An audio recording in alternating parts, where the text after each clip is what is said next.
Greetings Gladiators, and welcome to the first ever WoW Esports Solo Shuffle event, the Solo Shuffle Showdown. Just like in the Brawl, participants here will compete as individuals, with 36 players invited from Europe and a further 36 from North America. These players are split into damage dealers and healers and will duke it out for 3 days to win a share of the combined $100,000 in prizing and the bragging rights of becoming the first ever Solo Shuffle champions. The tournament is divided into 2 stages. During the knockout stage, each of the 36 players will play in 3 series. In each series, players will be randomly seeded into 6 matches before moving into the next round of matches to play against different opponents. Each player will play 3 total matches. Each individual round 1 in a match will grant them 1 point. And after the 3 series, the 8 damage dealers and 4 healers with the highest scores from each region will advance to the finals. The finals take place on September 25th, Championship Sunday, and will start with all points from the knockout stage being reset. Here, the 12 players will battle it out in 2 matches each. After these matches, the best 4 DPS and 2 healers will join the arena for one last definitive match. The damage dealer and the healer with the highest cumulative score at the end of the finals will be crowned the first ever Solo Shuffle Showdown champions. This is all happening live September 23rd to 25th. Be sure to not miss the first ever Solo Shuffle Showdown. For more updates, follow the WoW Esports Twitter, and we'll see you live on YouTube and Twitch. Thank you for watching. Good luck, Gladiators. We'll see you in the arena. Hello everybody and welcome to day number 2 of the Solo Shuffle Showdown. My name is Aya. I'm your host once again. I'm here with Zico, Vendruki, and Supatees. Yesterday we saw the European players battle it out in this brand new format to WoW Esports, and now we're going to be hopping over to North America, Zico. Yep, yesterday we had some amazing games from the Superior region, but now we are going to be looking at come on, I'm by myself here. But we're going to be looking at the NA games today, and yeah, there's some awesome players here. Like I'm a big fan of a lot of these guys. You know, we got a lot of big name players here. I'm thinking Cdew, Pikaboo, you know, all those guys. And it's just going to be interesting to see the meta shift as well. Yesterday, we didn't see any shaman healers in Europe. Today, we have some confirmed resto shamans. And also, I believe we're going to have at least 1 windwalker. So there's going to be a few things that we didn't see yesterday that we will see today. Yeah, I'm super excited for that today as well. I know that it's going to be, I think, like significantly less warriors as well. And we, we saw the warriors do extremely well yesterday in the European bracket in the inferior region. So we'll see how they do. We'll see how they do over here in North America. But yeah, I couldn't agree more, Zico. Excited to see that kind of switch up in just a wider range of classes. I know Absturge yesterday was talking about how he might regret playing as resto shaman. So I think it's interesting, Supatees, that it seems like players that might continue, like, have a main are kind of switching it up just a little bit with this Solo Shuffle, just given the meta that we're seeing develop. Yeah, I'm a bit surprised, but I feel like EU is usually like the meta slaves. They're always picking the most meta option that they can conceive. So it was like all druids, all priests. In North America, for some reason, we're just always shaman. No matter what, we have shamans. Like there's just some affinity in North America that like people have to play shaman. I don't know if they just don't want to branch out to anything else, but you can always expect the best shamans to be coming from North America. So I'm excited to see how it performs, just because we didn't see any yesterday. Maybe it actually is better, because who actually knows, right? Like, this is the first time this has ever happened, and you can see that on the healer breakdown. There's a lot less druids in North America, with only Gilysel and Tuna playing competitively in the last AWC challenge. Gilysel, a phenomenal ladder player so far on that restoration druid, gonna have a chance to kind of showcase. And what I think was surprising about yesterday is that we had like multi BlizzCon champions, you know, at the bottom end of this point standings, and it was the ladder players. There was a few ladder players at the top, or you know, you'd consider them unknowns, right? Moving into the tournament, like the one discipline priest with the Judel jump that we had, and it was like, you know, you got to take everybody serious in this competition. You can't just rely on team synergy. Unless you're Absturge, because you somehow got match 2 with Wizkx, you can have a little bit of synergy in match 2. So really anybody can take this. It was really awesome to see a lot of those players. I think Tay on Warrior like qualifying and Blizzo not qualifying, and he seemed really excited about that. So that's something that's really cool about this format, is it really does give anybody a shot. You don't need a team. You just have to sign up. Whoever's playing better on the day is going to make it through.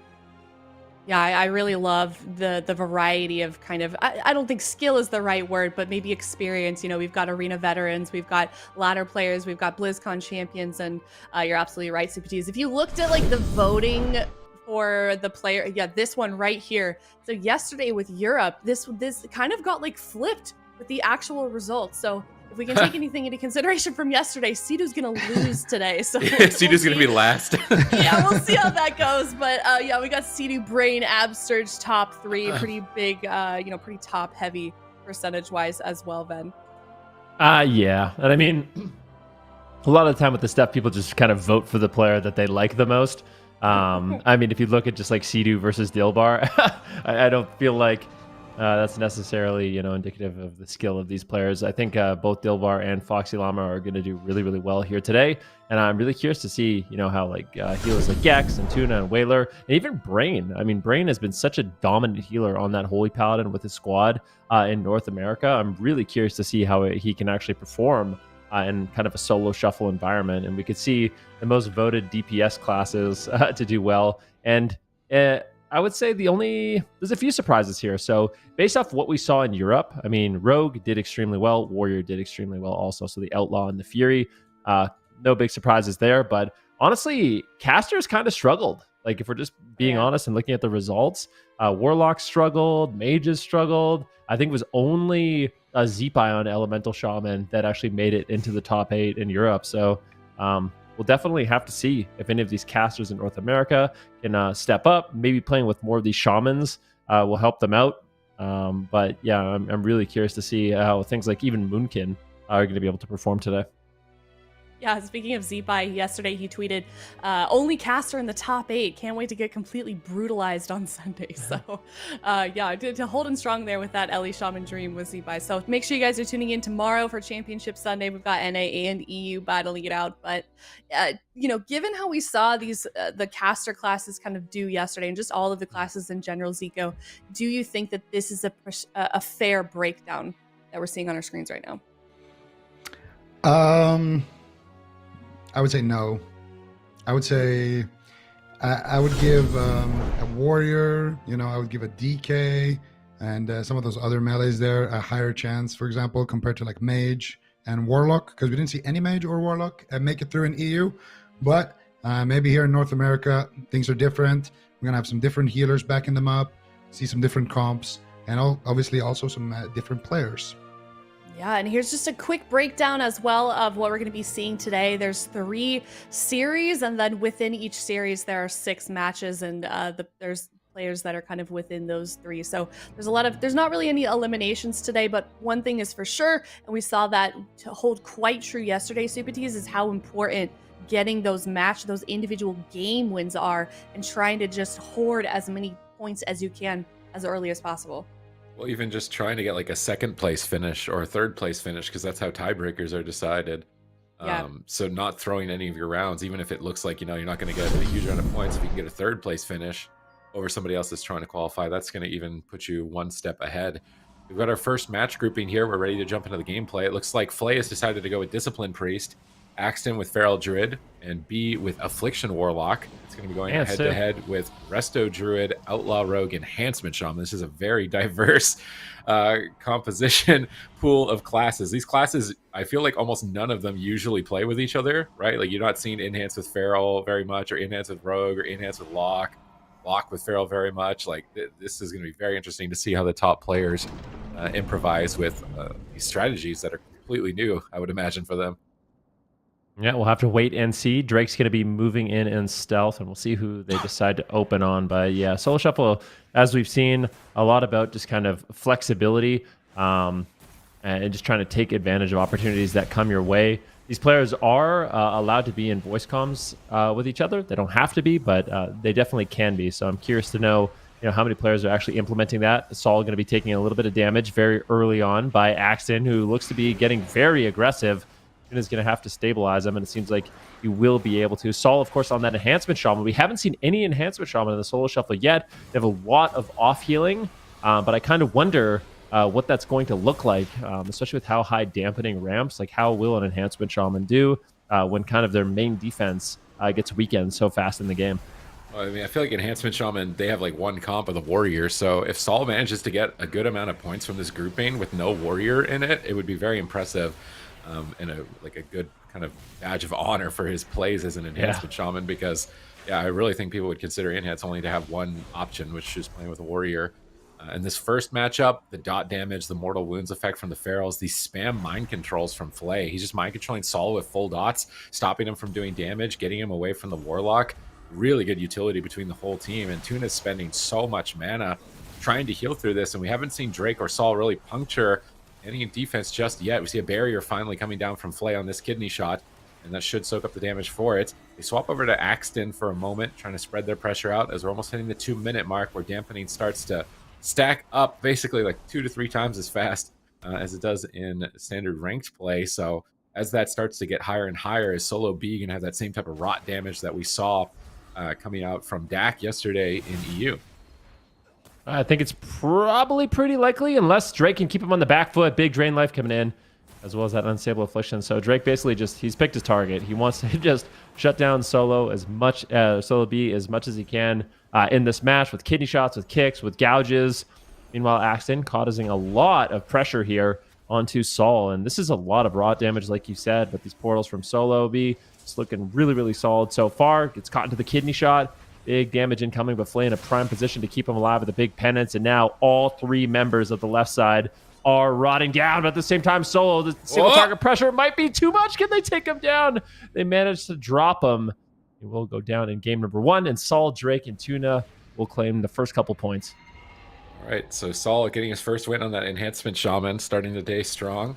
Going to be looking to get, I always want to kind of just like guess like who's going to be the first player to go 6-0. I feel like Drake has some strong possibilities with Outlaw in this.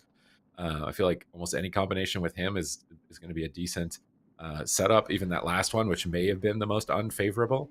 Now the Affliction Warlock with an Outlaw Rogue, this is going to be really tough for Axtin and Saul. I think they're going to be peeled away so heavily by the Rogue. The Warlock's actually going to have peels, unlike with the Feral Druid. So this could be very scary. They're just going to immediately start doing damage to Saul, not even try and find a sap. Solo B going to be the main target. Axtin immediately going for Berserk, and I feel like this is where we've got to talk about like cooldowns and the way they work with Solo Shuffle, because dampening starts so much sooner.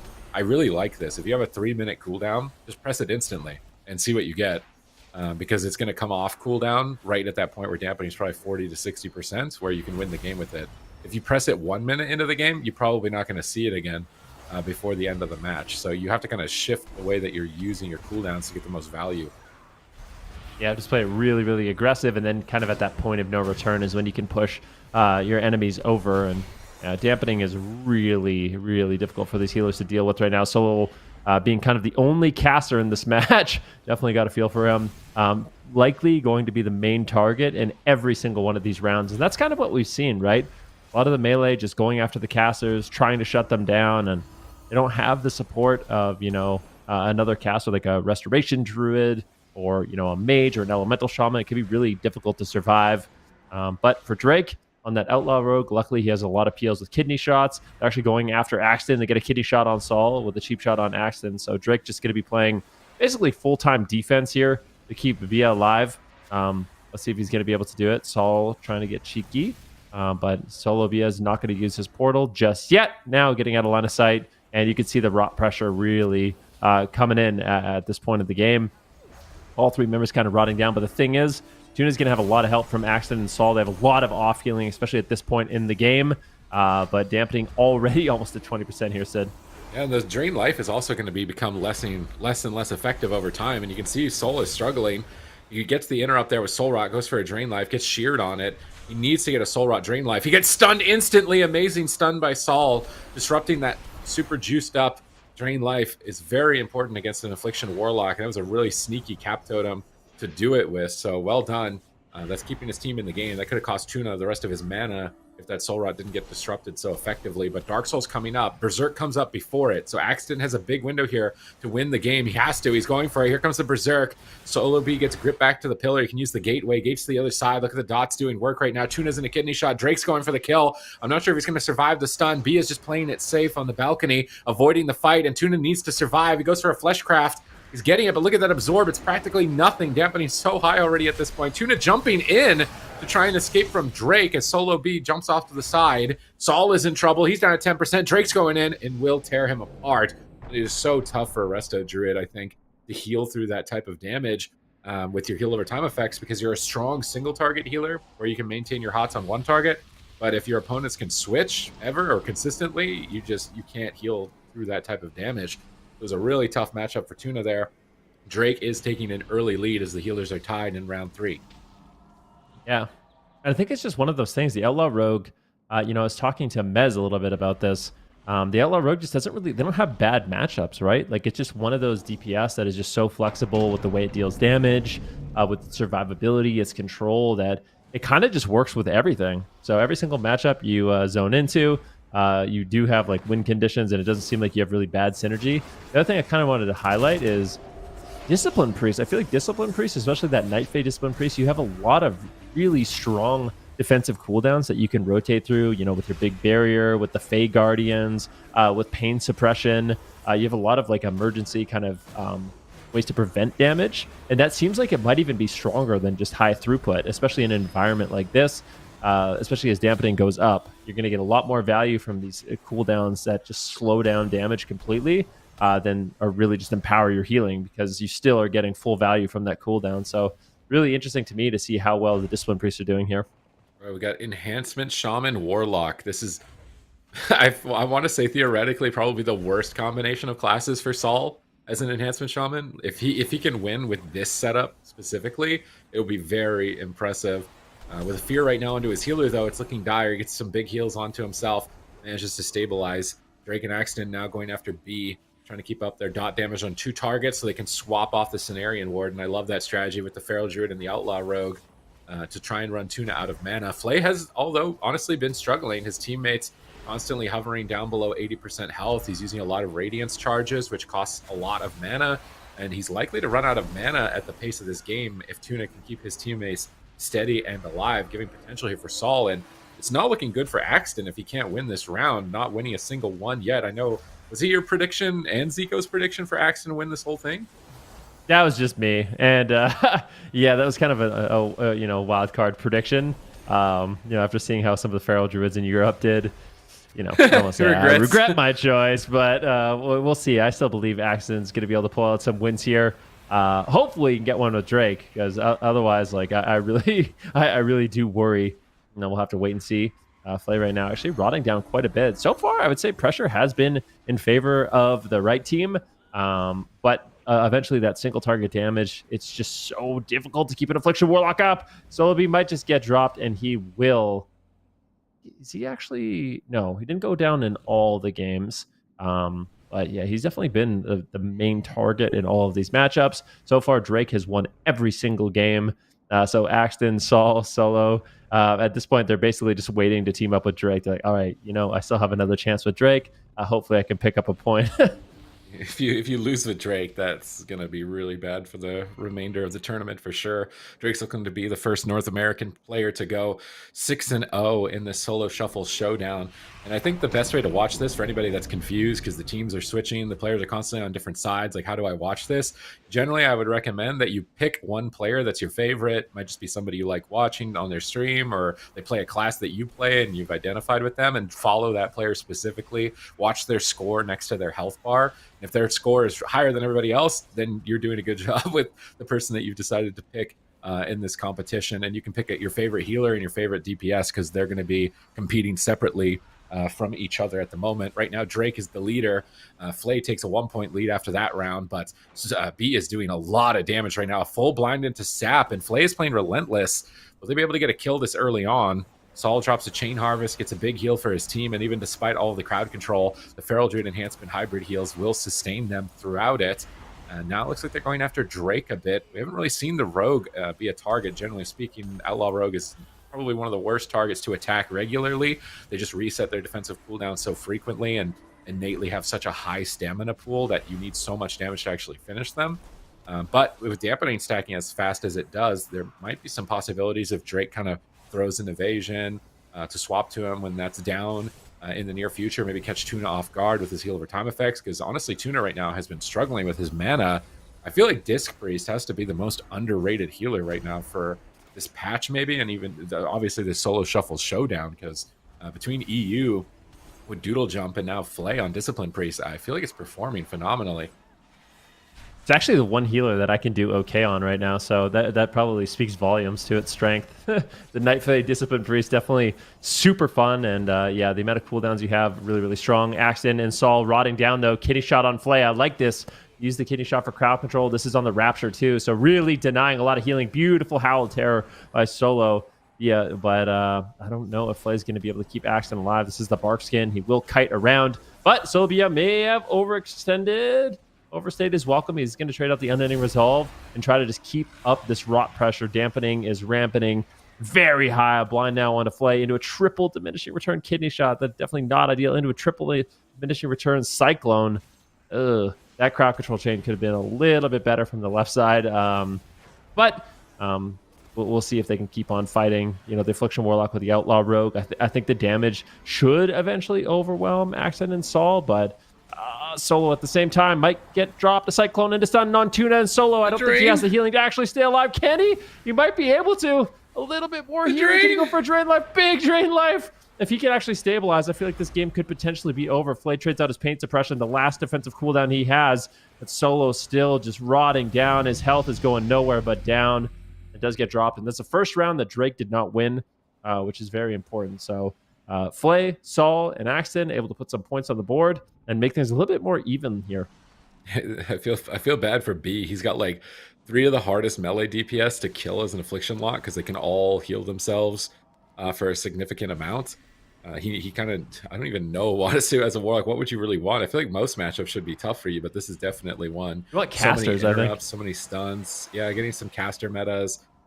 He wishes he was in the double mage group with Cdew, is what I think he is wishing. Maybe he gets that in the next round. I'm not sure, because they're going to be playing 3 rounds today, and then the cumulative, I can't say that word while I'm sick. The added up points from those 3 rounds is what's going to qualify you. So everyone's crossing their fingers they get the mage group, I think, as almost any class to try and get as many points as possible. Take that back.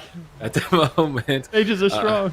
Look at the crowd control right now. They're actually just going after Drake right off the bat. Very surprising to see them targeting the Outlaw Rogue so heavily. They get everything from him, other than the kill, obviously. Now a blind from Drake. Tuna decides to trinket this, activating Iron Bark to stabilize the Warlock, try and get them aggressive in a good position. But it's not looking good for Tuna right now. Flay with a significant lead.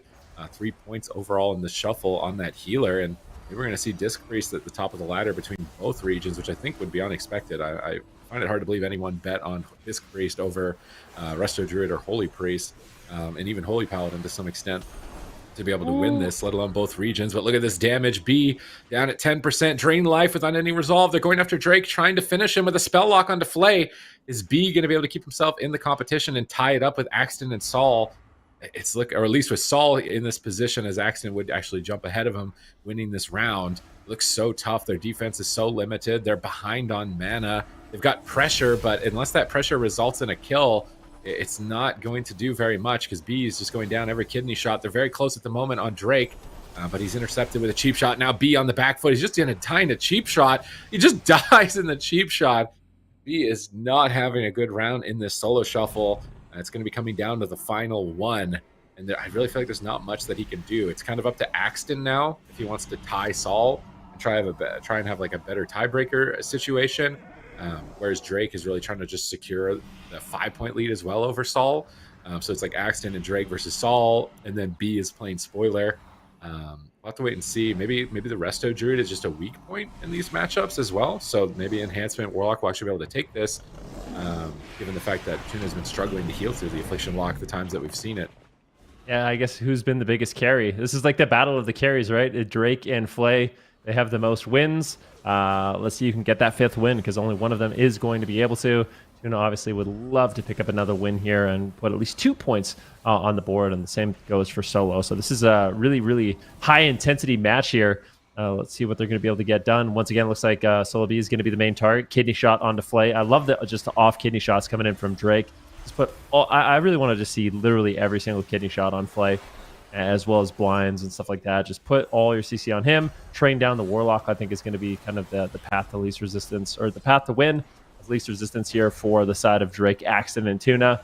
And what do we really want to see from Saul and Solo, Abia, and Fley? What are they going to do? Maybe just go after Axtin for the most part. I feel like rot damage might be a little bit difficult. Maybe they can make swaps to Tuna, but they don't really have stuns. So I don't know how effective that's going to be. I feel like for them, they kind of just have to hold on, but they might not be able to. Fley drops the powered barrier, preventing a lot of damage. That emergency cooldown. Big kidney shot coming in from Drake once again. Throwing up the Solo crowd control. Did they have a blind? Nope. It's going to be followed up with a Cyclone, and this is where it gets a little bit scary here for Bia. Let's see if he can manage to hold out here, facing a Feral Druid and an Outlaw Rogue. His damage will be effective versus the Restoration Druid. You can already see that in the mana bar, but his personal survivability is tough. I love that Saul is playing this Lightning Totem to trap Drake and Axtin, and he's coordinating it when the Warlock portals out of it, so if they immediately try and Grappling Hook or Wild Charge, they'll get pulled back into the Totem. That's definitely some unique utility that the Enhancement Shaman is going to bring in this matchup, and could be game deciding for their side as well if we manage to see it actually bait out those cooldowns. But B is on the back foot, interrupted on Drain Life. There's really nothing left for him. He could go down at any moment, and he will. And this means that Drake is our winner of the first round. We see a tie between Saul and Axtin, and Fley with a significant advantage, 4 points already in the first round. I'm sure that we've got even more gameplay moving into the next one as well. We can see the scoreboard breakdown. Honestly surprising to see Drake Outlaw Rogue doing as much damage as an Affliction Warlock. Like, that is crazy to think. Like, Affliction Warlock is usually doing triple the damage of almost any class in the game. So Drake is keeping up that much crowd control, that much survivability, and that much DPS with an Affliction Warlock. I'm wondering maybe if I should have put my bet on Drake and not Trill. I'm gonna have to wait and see maybe when we get Trill in one of these matches. Oh, yeah, there we go. There he is. I didn't even know. There he is. He did get his first win as well. So this is an interesting match. We've got Shadow Priest. This is our first time seeing Shadow Priest. It is going to be Wizkx. Let's see what he can get done. Gekz, is he playing Discipline? He is. He's actually going to be playing the Discipline Priest as well. So, kind of seeing the success of it yesterday. Maybe he was going to play it anyways, but I think it's definitely a really, really solid pick. I feel like this particular matchup, I would have to go in favor of Aiden and Wizkx. Let's see what Aang's going to be able to get done. Big combustion. They're actually making a swap on Gekz. I like this. Go after the healer. Pressure him. They managed to get his pain suppression. He gets blinded up, but the pressure from Aiden and Wizkx is quite high right now. Abster's kind of just dealing with the pressure. You normally don't see a Shaman healing Rogue Mage, so this is going to be really interesting, but I feel like Shaman in the Solo Shuffle could surprise us. This is the first time we are seeing it, but I feel like the extra offense you get from interrupts and purges might be able to just push the enemy team over, potentially. Let's see if he can manage to do it here. First time for everything. We've got double Priest Rogue as well. So like these compositions are really non-standard between both sides once again in round two. Wizkx getting low here with a Polymorph onto Gekz. Aiden getting dismantled. I think it's that 2-minute mark where sparks are really going to start to fly with the classes in this specific matchup. They have so much peeling. It's going to be tough to penetrate through the defense so early on without dampening. Wizkx already in the dispersion though. Fade and dispersion out of the way. It's surprising because I feel like Shadow Priest, when we watch them in AWC, like they're a tough target to kill as Rogue Mage, and they're actually getting really close right now on Wizkx. Aang, in the meantime, is baiting, trying to drag Aiden into the room, maybe to polymorph him here on the backside, while Trill is just going for the kill on the Wizkx, just soloing Wizkx behind the pillar right now. Gets an interrupt onto Gekz. Like, Trill has complete control of the situation. Aang is now jumping in, but maybe regrets it as he's down to 30%. Abster's going to pop Ascendance, try and get a big heal right before dampening starts to stack too high. Now Aiden into the polymorph, trying to get the Rogue out of the fight and just allow Trill to get uptime. Full blind on Gekz. He's playing Relentless. Earth Grab route onto the Rogue as well. Double crowd control as Wizkx has been isolated, but it looks like Gekz has managed to break free of it as Trill was defensively blinded, preventing any sort of chain of crowd control. Now Abster just caught in a fear, and Aang is on the run. Yep, Aang is on the run so far, and Trill's actually, he's playing Venthyr, which is interesting. So I feel like it's a little bit, I want to say it's less consistent damage, and a lot more burst when you actually have that cooldown available. So opting for more of like a burst setup on that Outlaw Rogue.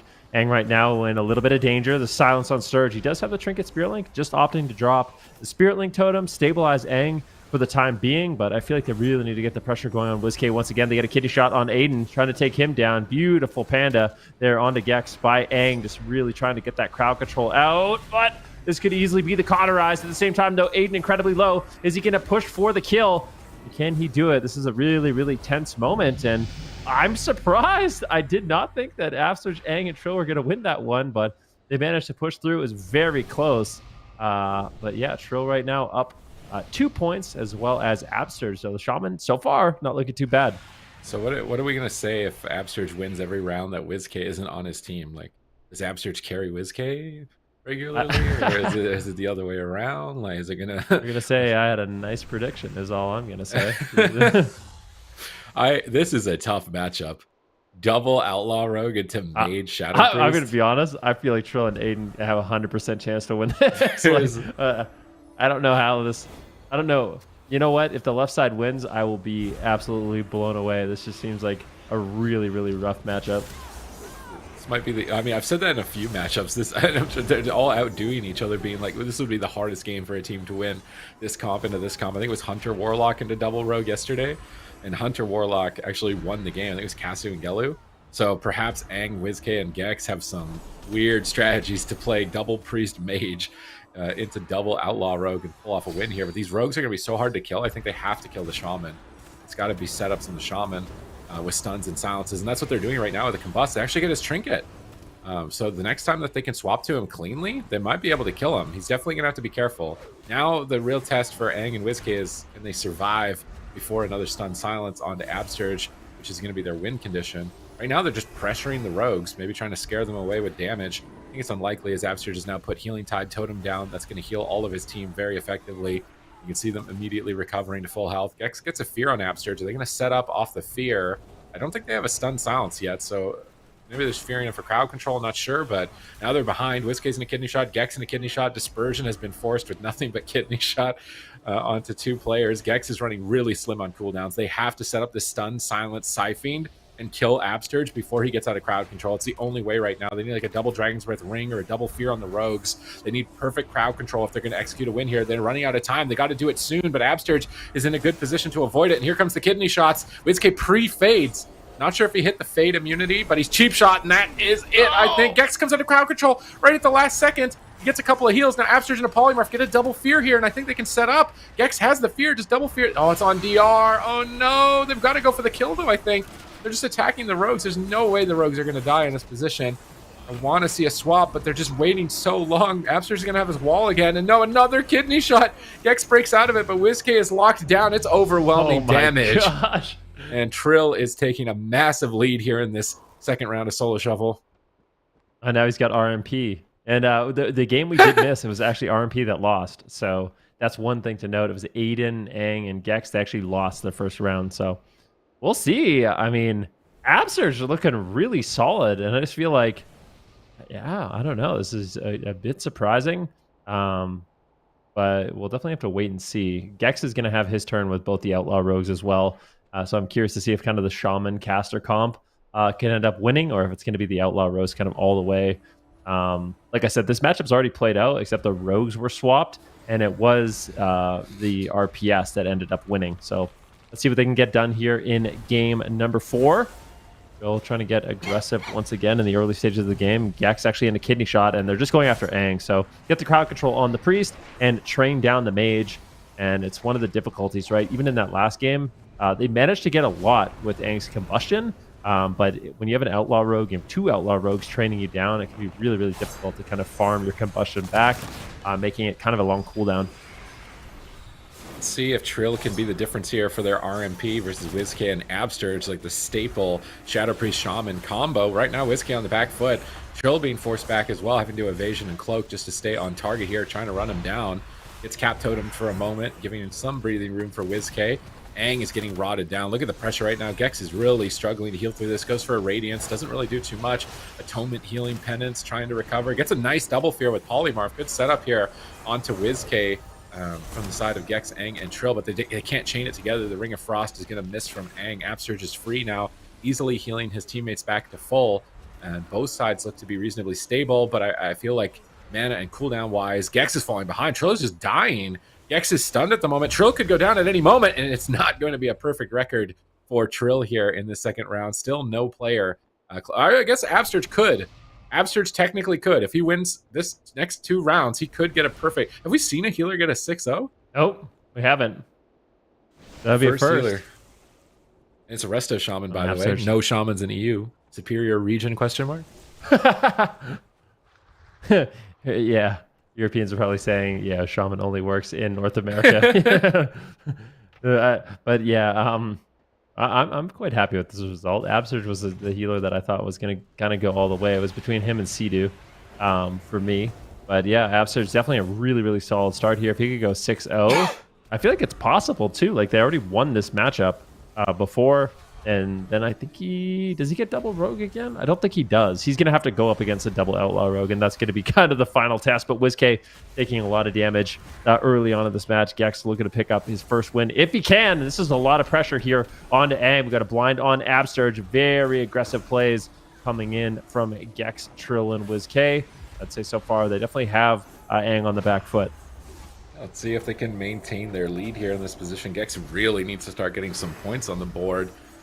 If you can't win a single round as a healer in any of these, I feel like it's pretty much over for you. Like you'd have to go 6-0, honestly, to get into the top qualification because there's less healer slots. He's got to get some wins here in these next 2 rounds. He's gonna have Trill and Wizkx on his side to try and pull this off. And just looking at the cooldown situation, it's all right at this point. Still has pain suppression, just rotated through Fey Guardians. Still has dispersion. So a couple of options as safety nets. Gets a fear onto Absurge. Clean setup onto Aang. Are they going to be able to take him out now? He's the soul shapes. He's getting quite low. Absurge in position for Spirit Link if he needs to, but he gets silent. Actually doesn't have Spirit Link. Oh, I think that's probably just not reset from the last game. I can't imagine that he doesn't have it right now. Aang down at half. Palumor stun onto Absurge, trying to keep the chain going a little bit longer, but it's finally been dropped. Here comes Combustion from Aang. Where is he going with it? Looks like he's attacking Trill. It's not finding the damage. Now swap back to Wizkx. They get greater fade. Cooldown wise, I'd still think it's in favor of Absurge's side at this point. It's looking really grim for Gekz in this first match of the Solo Shuffle Showdown. That's a full blind on Gekz and Trill in a kidney shot. He has no cloak, no vanish. He is susceptible to going down. Aiden just still is going for it, gets a dismantle, but I think Trill should be able to survive at this point. So Gekz, although he's not crowd control, Trill's been able to kind of stabilize his own health, and Gekz should be able to top him off, but still just getting no heals. The crowd control is just never ending, and Gekz is forced to make the trade. It's the pain suppression out, gets counterspelled on Penance, throwing in the Shadow Man's, a big swap on Aiden, and it will not be a perfect score for Absurge. Gekz wants to put a point on the board. He does, and now I think this is an opportunity for Gekz to get a second point here with the double outlaw rogue. If you can't get a point with double outlaw rogue, I don't know, especially into mage, shadow priest, shaman as well on top of that. I bet Absurge just wishes he was playing Wrath of the Lich King right now with this composition, because in this current meta, I don't think it's going to do too well. Like, it would be absolutely insane if Absurge's team managed to win this game. There's just really not a lot of synergy between these classes. And these rogues are just going to be cutting down so much damage throughout. They already got a sap on the Wizkx. They might even just train Absurge. They're poking him right now, chasing him around the pillar. He's in Ghost Wolf, anticipating himself to be the target, it looks like, but they're going to play it safe. Go into Wizkx now, out of the sap. Just trying to mitigate and get through some Fleshcraft Absorb, I would imagine. Maybe for a swap later on. Wizkx repositioning around the Ring of Frost. Polymorph on Trill, trying to get control of the rogues. Trying to find their target. I think swapping to Gekz is their only option, but at the moment they're on Aiden. Stun into silence on Gekz, trying to take out Aiden on that outlaw rug. Can they even get a Cloak of Shadows? If they don't get a Cloak of Shadows off a stun in the silence, it's really bad. They do actually get it from Aiden, so they will have a win condition moving forward. But if he uses that Vanish and resets its cooldown, or just even saves the Vanish for when he's in trouble, he might have another out as well in this current position. Yep. Let's see what they can do. Wizkx getting really, really low. Megalomania taking him down to about 30% health, but Absurge is going to be healing him up. Absurge, can he keep Wizkx alive? I feel like we've seen this story before. This is Wizkx trying to survive on the Shadow Priest with Absurge healing him up, and you know, 2 melee just running him down. But Aiden actually in a little bit of trouble. Gonna have to line of sight. Gekz finally gonna be connecting some heals, but having to play a little bit safe. I feel like you can't just allow Aang to sit on top of Gekz. That's like one of the only ways I see Aang and Wizkx winning this is if Aang is left alone to just kind of babysit and get crowd control. So they have to be very, very careful. Absurge forced to trade out his Trinket as well as the Spirit Link, but Aiden's still low. There is an opportunity. I mean, Aiden has no defensive cooldowns whatsoever right now. He seems to be the main target. I feel like if Aiden needs to, he needs to just run behind the pillar and on line of sight if there's ever kind of a scary moment. If he gets those cooldowns back, I just don't really see him going down, but I don't think he's worried about it. He's got his Vanish now off cooldown thanks to the CDR. Kidney shot on Absurge and Aang. I think there's no way he's going to be able to really get too much done. He does have a Combustion. Are there any openings? Aiden has no Trinket. Maybe they could set up a hero play. Maybe they could take down Aiden, but I'm just not sure. Aang and a Kidney shot, blind on Absurge. They're going to cut through the Cauterize potentially. Aang gets gripped away. He's potted and potentially deleted. And that's going to conclude this match number 2 in Series 1. And it's going to be Trill who comes away the clear winner. Yeah, Trill and Aiden and Wizkx actually tied. So, I mean, Wizkx getting a tie here with the Shadow Priest, I feel like isn't that bad. Absurge is a big lead in terms of healer wins overall now throughout that first match. We've still got, we've got so many matches today that I can't even remember or keep count. I feel like it's got to be above 10. Still at this point. So lots and lots of gameplays. All these players are going to be switching sides and switching sides again. And if you're struggling to figure out what's going on and you don't really understand it, the players are competing as individuals. You don't want to think of this as like a team competition at all, where you're like, oh, the left side won, but now their team is different. You just want to be looking at the individual player as a healer or a damage dealer, as the healers are competing with each other and the DPS are competing against the other DPS, and whoever gets the most amount of points is going to be the victor of this competition. So I suggest picking a favorite player of yours, looking at the overall roster. Maybe if there's a favorite player that you like to watch their stream, or they play a class that you enjoy, or you play yourself and you got to pick them as your favorite, and then you can follow their perspective throughout the competition, keep track of them on the leaderboard, and see how they're doing in terms of qualifying into the next round for Championship Sunday. And that's going to be the best way to go about it. Yeah, no doubt about it. Let's see exactly where this does take us. And keep in mind, every single one of these players, they get 3 series here today. So a total of 18 matchups. So for example, Absurge, he's played 6 out of his total of 18. So, you know, even if a player has a slow start, there's still a really, really good opportunity for them to kind of like bounce back and put some points on the board. And then you're really not going to know who makes it into tomorrow until basically all of the games have concluded. We can see here the match predictions for this one. Obviously, Pikaboo, a fan favorite. And Pikaboo, I would say this is like a tournament where Pikaboo has a very particular set of skills and something that he practices quite often. That's, you know, there's a lot of 2s, a lot of double DPS 2s. I feel like this is kind of exactly what his playstyle is for, right? He's really good at setting up kills for himself, getting out damage, finding win conditions. And I think in like a solo shuffle tournament like this, especially with how strong rogues are, he's going to really excel. And now obviously Dyllbar seems to be the favorite for the healer as well. But Dyllbar's not forgetting that, you know, his overall prediction was the lowest. So he's going to have to prove a lot of you wrong here in this one. All right, Ben, I think I'm kicking one of you out. Bye. Ben is off. Goodbye. Now that the mage is gone, we can talk all of the trash about the mages. God, I hate mages. They're so arrogant. Ugh. I'm just kidding. None of them are choosing. I'm still here. Play. Oh, that's kind of awkward. That's really awkward. Production, can you warn us next time? Like, yeah, can you kick him out? Just mute his mic, man. We don't need him. Yeah, he's done. He can go. It's fine. It's time for him to go. I'm still surprised to not see any mages try any other specs. Like, they're still all just fire. Considering all the mages have lost this fire, even if it maybe is perceived as worse, just trying it might be a good idea. This is our first Ret Paladin with KzFox. And Pikaboo is actually not playing Outlaw. He's playing Assassination, so quite a bit of a difference in composition. Dyllbar looks like he's the target initially here for this Ret Paladin Fire Mage. A lot of burst damage onto him, and I feel like Dyllbar's the one that's got a lot to prove, given the chat's predictions, really counting him out overall. So that could have 2 implications for him, right? It could either maybe make him crumble under the pressure or make him stand up and prove what he's got here in the competition. Ret Mage is a really odd composition. Shaman healing rogue mage is also never normally an occurrence, so I have to wait and see if it works out for them. As we can see, Pikaboo going for a Fleshcraft, trying to just bolster his defense, but he's not really the target. Abrua is at the moment, as Dyllbar's in a polymorph, unable to heal.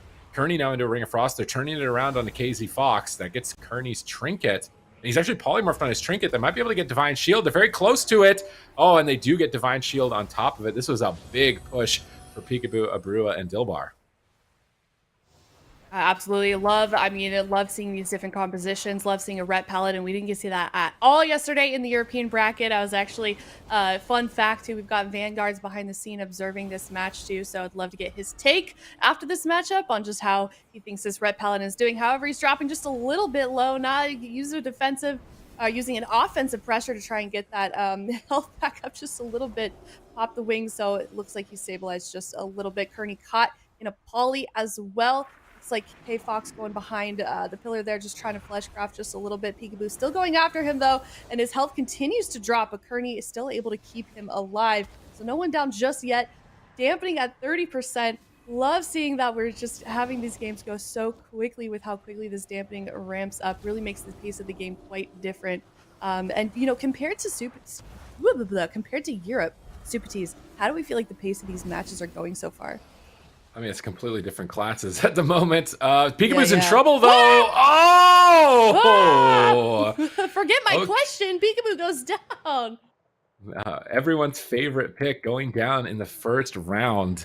Not a great start. I do wonder if he's letting down his fans by not going Outlaw, like, or maybe he's just trying to be different. You know, he doesn't want to win this as Outlaw. Like, he's trying to make a statement, like, I'm going to win this as Assassination, or something. Perhaps.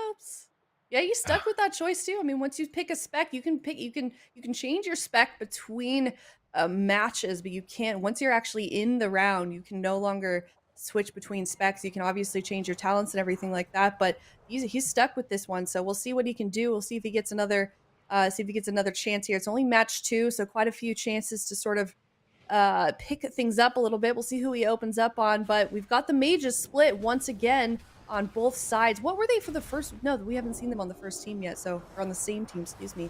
So looking forward to that one. But yeah, I agree with you about the mage. I would love to see them just try Frost or maybe even Arcane just to see how it goes. You know, we've seen the fire mages just consistently get absolutely tunneled down, and I feel like just in the grand scheme of things, maybe one game loss isn't that big of a deal if it kind of settles the debate of whether or not Frost is good. But like I said earlier, you kind of have to commit to it. So, ooh, this is not. I mean, Ret Mage is like in a good position against Rogue Mage Priest. This is really surprising right now to me. If Pikaboo loses the Rogue Mage matchups, that's gonna be really bad for his chances to get a lot of points in this series at the moment. KzFox crowd controlled though, and now that Avenging Wrath is on cooldown, he's gonna be a lot less threatening. He's still going for the Hammer of Justice, still just trying to win the game here onto Pikaboo. Polymorphs onto KZ, Kidney Shot onto Abrua. Good crowd control between Pikaboo and Wealthyman, eliminating those threats. Abrua actually decides to Ice Block. Not sure if 100% if he needed to do that or if he was doing that offensively and defensively. It seemed a little bit like it wasn't necessary right at that moment, but sometimes it's hard just to track who has what cooldowns between the rounds, as that's not resetting on the UI for us. Pikaboo trying to reposition for a re-stealth and get that Garrote silence, but he's not able to get into stealth at the moment, so he's just kind of at the pillar waiting for an attack. He's going to pull the trigger on the Kidney Shot Vendetta. How much damage is he going to get out here onto Abrua? Unfortunately, it doesn't look like too much, considering Dyllbar's in a full polymorph. Pikaboo really needs to get some damage out during this time. Abrua hasn't even altered time, so he's looking quite tanky throughout this crowd control on Dyllbar. The last polymorph, KzFox gets a Sanctuary on the crowd control after that. It was a pre-Sanctuary. Really well done on his part on that Ret Paladin, but now they've got a Kidney Shot. They're using that as off crowd control, chasing down the mage, gunning for the kill. They're so close to it. Oh, the Garrote silence from Pikaboo isn't going to be enough to finish Abrua. They're going to proc his Cauterize, I think. They're just a couple points away of damage from getting it. I can't believe they didn't get the Cauterize right here onto Abrua. Dyllbar with a massive mana advantage. That's not going to be a win condition, I think, for the side of Curney and Pikaboo, whereas it could be for Dyllbar's side if they manage to continue to stay stable throughout this match. Pikaboo definitely a target. Cloak of Shadows at 10% life, and the Guardian Spirit, a lot of cooldowns. It seems like KzFox on that Ret Paladin is ready at any moment to punish Pikaboo. I feel like we're seeing a lot of trust right now between Abrua and Dyllbar. It's something we touched on quite a bit yesterday. You really have to trust your healer in these situations, despite the lack of synergy. And Abrua is getting these setups on him, getting these goes on him. He's continuing to hold those defensives, not really having to use much to get out of those situations. Dyllbar doing a really good job of keeping him topped up. Wealthyman dropping extremely low, though. Still has that cauterize. We'll see if he's able to recover. No trinket. Curney, nothing where he's trying to keep him alive. Looks like he's able to stabilize just a little bit. And once again, time after time in these matches, these poor fire mages are just getting wrecked. But Pikaboo dropping just a little bit in health. But Abrua could go down as well. It's like at any moment now, one of these three guys is going to go down. Yeah, damping is just too high at this point. I think the next round of burst damage, which is actually coming... Oh no, Abrua has combust. He is the next big hitter. Pikaboo could just go down, and he will, down 2 rounds. KzFox on this Ret Paladin is wrecking house right now with a 2-point lead. The only Ret between both regions. And now, like, as Pikaboo, like, do you regret locking in Assassin? Was it actually the better pick? Because if you've lost the matchup as RMP, like, it's going to be really tough. He's got double mage. This is where, like, you can't. This is like you can't, like, if you lose to double mage. But I actually feel like Ret Paladin could lose to double mage. As weird as that sounds, I actually think out of all the classes in the game that could lose to double mage, it would be a Ret Paladin. Oh, that's horrible. But with double melee as well, it definitely makes it a little bit difficult to get those set up. So we'll see how this double fire mage goes. I mean, there's a lot of room on this map, lots of pillars that they could be utilizing to the caster's advantage. KzFox just going in there, firing his fireball. Blades, oh my gosh, look at how hard he's going in on them too. He does not want to lose this. He knows the pressure is on against this double fire mage. So love being able to see. That is just the awesome thing about this format, about this solo shuffle. We get to see these compositions that we don't have the pleasure of seeing in AWC, like the double fire mage. So we'll see what they can do. Curney caught in a stun, getting chunked down a little bit by Pikaboo. He might just go down here. Really close right now. But it looks like he's going to escape or try to. No, he's turning it around. Chastise stun on the peak. You can't go down 3 rounds already, Pikaboo. No. Everybody's betting on you. You can't let down the fans in this position. Oh my goodness. He's going to be able to survive, but it costs Cloak of Shadows. He's back at the pillar trying to find his target. And yeah, double melee DPS, especially with a Ret Paladin. I feel like double Fire Mage actually could have a shot here, but they're going after Curney once again. Smoke Bomb gets dropped. They're going in for the kill. Abrua gets interrupted by Dyllbar. Lava Burst getting lobbed out. Curney fades back to the pillar. Has Apotheosis. He's probably going to have to pop it. Gets a Fear onto Pikaboo and manages to stabilize through the Smoke Bomb push. That was a big moment for him to survive right there. Now they've got Combustion. Pikaboo has no Cloak of Shadows. Pikaboo's in kind of a bad spot comparatively to where Dyllbar. They should go after Dyllbar in midfield. He's going to get swapped, but managed to survive with the Astral Shift. I really like that Abrua and Wealthyman are just mixing it up, going after whoever's in the open and not overextending, standing on top of the melee DPS on their pillar, just finding any opportunity that presents itself and trying to maximize it. Yeah, absolutely. Loving that synergy between them. Obviously, a lot of communication going on behind the scenes. I know I've seen, quite a few questions in chat on Twitter as well as to whether or not these guys have communication between each other. They do have a Discord server that's optional to them. I know that Europe yesterday, they were kind of talking to each other and utilizing that Discord. I'm not sure about North America. I'll have to look into that, but they do have that available to them. Did Curney just die? It looks like it, but we're going to have to wait and see if he's running the Resurrection Legendary, which I don't think he is, as I don't see the stacks on him currently right now. But he's not. That's going to be it. The double mage stream is dead. Pikaboo gets his first point. KzFox gets an insane lead with 3 points at this. We've seen, I think, if he gets 5 wins, it'll be 3 DPS now that have 5 wins between the 2 Outlaw Rogues and now KzFox and the Ret Paladin. And the Ret Paladin could definitely play spoiler. We saw that in AWC as well. Like, Ret Paladins were getting subbed in as like a counter pick for Outlaw Rogue. So possibly this could be the hero to come through on this other class and kind of wreck all these rogue players. Pikaboo is going to need to turn this around now. If he gets less points than the mages at the end of this, like, you're in a bad position for potentially qualifying into Championship Sunday. So let's see if he can step it up here. He's got Dyllbar now healing him with Rogue Mage and Wealthyman. So definitely Wealthyman has a lot of experience with this composition, been competing in tournaments for years. Dyllbar as well as a tournament player, as well as a multi-rank one. So they've got to pull this off. They've actually just dropped the Smoke Bomb right away, and Abrua has easily escaped it. Pikaboo's on the run trying to escape. not wanting to get set up on, but they're actually just swapping to Dyllbar.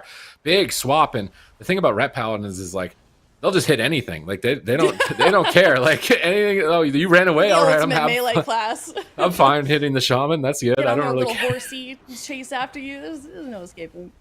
So you got to be careful when you're running away and trying to retreat from a red, because they will just immediately swap targets and drop your partner instead. Now Pikaboo getting blasted.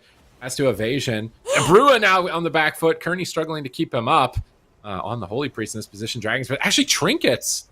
That he might regret that. Blind is coming up or is available depending on if the cooldown has reset. From oh my god, what is going on with Dyllbar right now? He's just dying. He has to drop the Spirit Link Totem.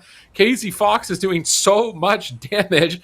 And that's definitely put his side back in the game. The next time they have Combustion and a Hammer of Justice, I think that Dyllbar will just go splat. But Curney, with his mistake on his trinket, he can't escape this blind. And Pikaboo is looking for a re-stealth to get a sap. Is Abrua going to be able to stop the sap? He's in position. And it looks like the sap has been delayed onto Curney. That crowd control chain that could have been lethal has now been subdued. Dyllbar into a Ring of Frost. Where are they going to go with the damage? Abrua can't connect. KzFox can't connect. Really good coordination from Wealthyman and Pikaboo. And I think they still want Dyllbar. Look at that damage onto... What is going on? KzFox is a titan right now in this series. Like, oh my goodness. Now Wealthyman and Pikaboo are the lowest point earners in this round. I would have never guessed that towards the end of this match that Wealthyman and Pikaboo would be the lowest point earners. Like, this Solo Shuffle tournament, just doors are wide open for anyone. Are you basing that off of, just because I'm curious, are you basing that off of their previous tournament experience? Yeah, just based off the names they have, right? Like KzFox. I was gonna say, I mean, go ahead. I mean, he's new to the scene, right? Abrua even is still reasonably new when you consider the timeline for Wealthyman and Pikaboo have been competing since they're like 14 or something. Yeah. So when you consider the timeline, like, you wouldn't expect them to be at the bottom of the points with this specific match grouping. We have to wait and see what they do here. Pikaboo's got another RMP on his side, and they're going after the Ret Paladin. They actually get Divine Shield instantly. This is a much better game for Pikaboo and Abrua and Curney than the previous time that they played Rogue Mage Priest into this Ret Mage. If they can continue to get these setups on the Ret with Mind Games, it's definitely a clear win condition. But Pikaboo caught in a stun. That Ret Paladin is moving over like the Terminator. I'll be back. And Pikaboo is just going to piece it, pop Cloak of Shadows, and escape away. Now Kidney Shot, Smoke Bomb, big power play. Mind Games incoming. Abrua is trying to save him. The Spirit Link comes down on the Polymorph and connects their health at the last possible second. KzFox stays alive, but he's got to get a kill now. He's run out of defense to be able to survive into the future. If they don't execute on a target, he's going to be in so much trouble, and Pikaboo knows that, so he's just not letting him hit him. That's the best thing you can do with the Ret Paladin, is just don't let them hit you if you don't want to die. Curney into a Dragon's Breath. Polymorph. Opportunity for KzFox. Pikaboo in a Hammer of Justice. Big opportunity. Here comes the damage. Is Pikaboo going to get dropped? Curney breaks out of the crowd control. Now they're turning it around on the KzFox with a Kidney Shot. Pikaboo's trying to go for the kill. He needs to grab as many points as possible. It's so cutthroat. You really can't afford going 1-5 in any of these rounds if you want to qualify into the top end and get into Championship Sunday. Mind Games incoming. Big opportunity. Dragon's Breath for 1 second. Can they close it? Dyllbar blocks it with Ascendance. Both sides stabilize, and both sides still have an opportunity to take this. Oh my gosh, I mean, no one is safe here. We're getting 20% into dampening. Everyone's trading off their cooldowns pretty evenly, and everyone keeps continuing to drop insanely low and stabilizing almost immediately. KzFox, though, going down, and he's dead. He is honestly safe, though. He's got 4 points on the board. I mean, this Ret Paladin is really showing up here and impressing me. The only Ret Paladin this entire weekend, right? I mean, there's not a single one on EU. We're only seeing Holy Paladin. So obviously KzFox still totally fine after not winning that, but a couple of other team members getting some points. And I mean, the Rogue Mage, certainly not something easy to go up against. How do you think they did against that comp, though, Sid? Really well. I feel like Shaman and Ret are both classes that struggle with RMP generally, especially when you don't have a warrior or something with Intervene and all the disruption. So they still came really close, and now they get to fight double Mage Shaman. There's no stun. You don't want to play double Mage with no stun. Like, I don't even know how you're going to kill a target. Like a Cap Totem, there's no way. That's the biggest meme. Dyllbar pre-walls the Kidney Shot. That's really well done by Dyllbar in this initial stage, absorbing that first Hammer of Justice. The Smoke Bomb from Pikaboo, I'm not sure. I guess it was defensively. He's trying to use it to line of sight the mages as Curney's in a polymorph. He's in a bit of trouble still. KzFox sacrifices, redirects some damage, and they're just going to swap to KzFox. Can they actually win with a comp that doesn't have a stun? Dyllbar into a kidney shot. Oh my goodness! He is iced out. And KzFox is going to be getting 5 points. Pikaboo tied with Abrua at 3-3, and Curney with a big win, 4-2 over Dyllbar in his third match of Solo Shuffle. That was really well done. Pikaboo pulled it back at the end. I was worried, you know, it was looking grim for him. Wealthyman's going to have to step it up if he wants hopes of qualifying through, and KzFox had a really good showing. Oh yeah, I no offense to Mez. He was the one that I voted for initially, but I think I want to retract my vote and send it to the Red Paladin. That was an insane matchup.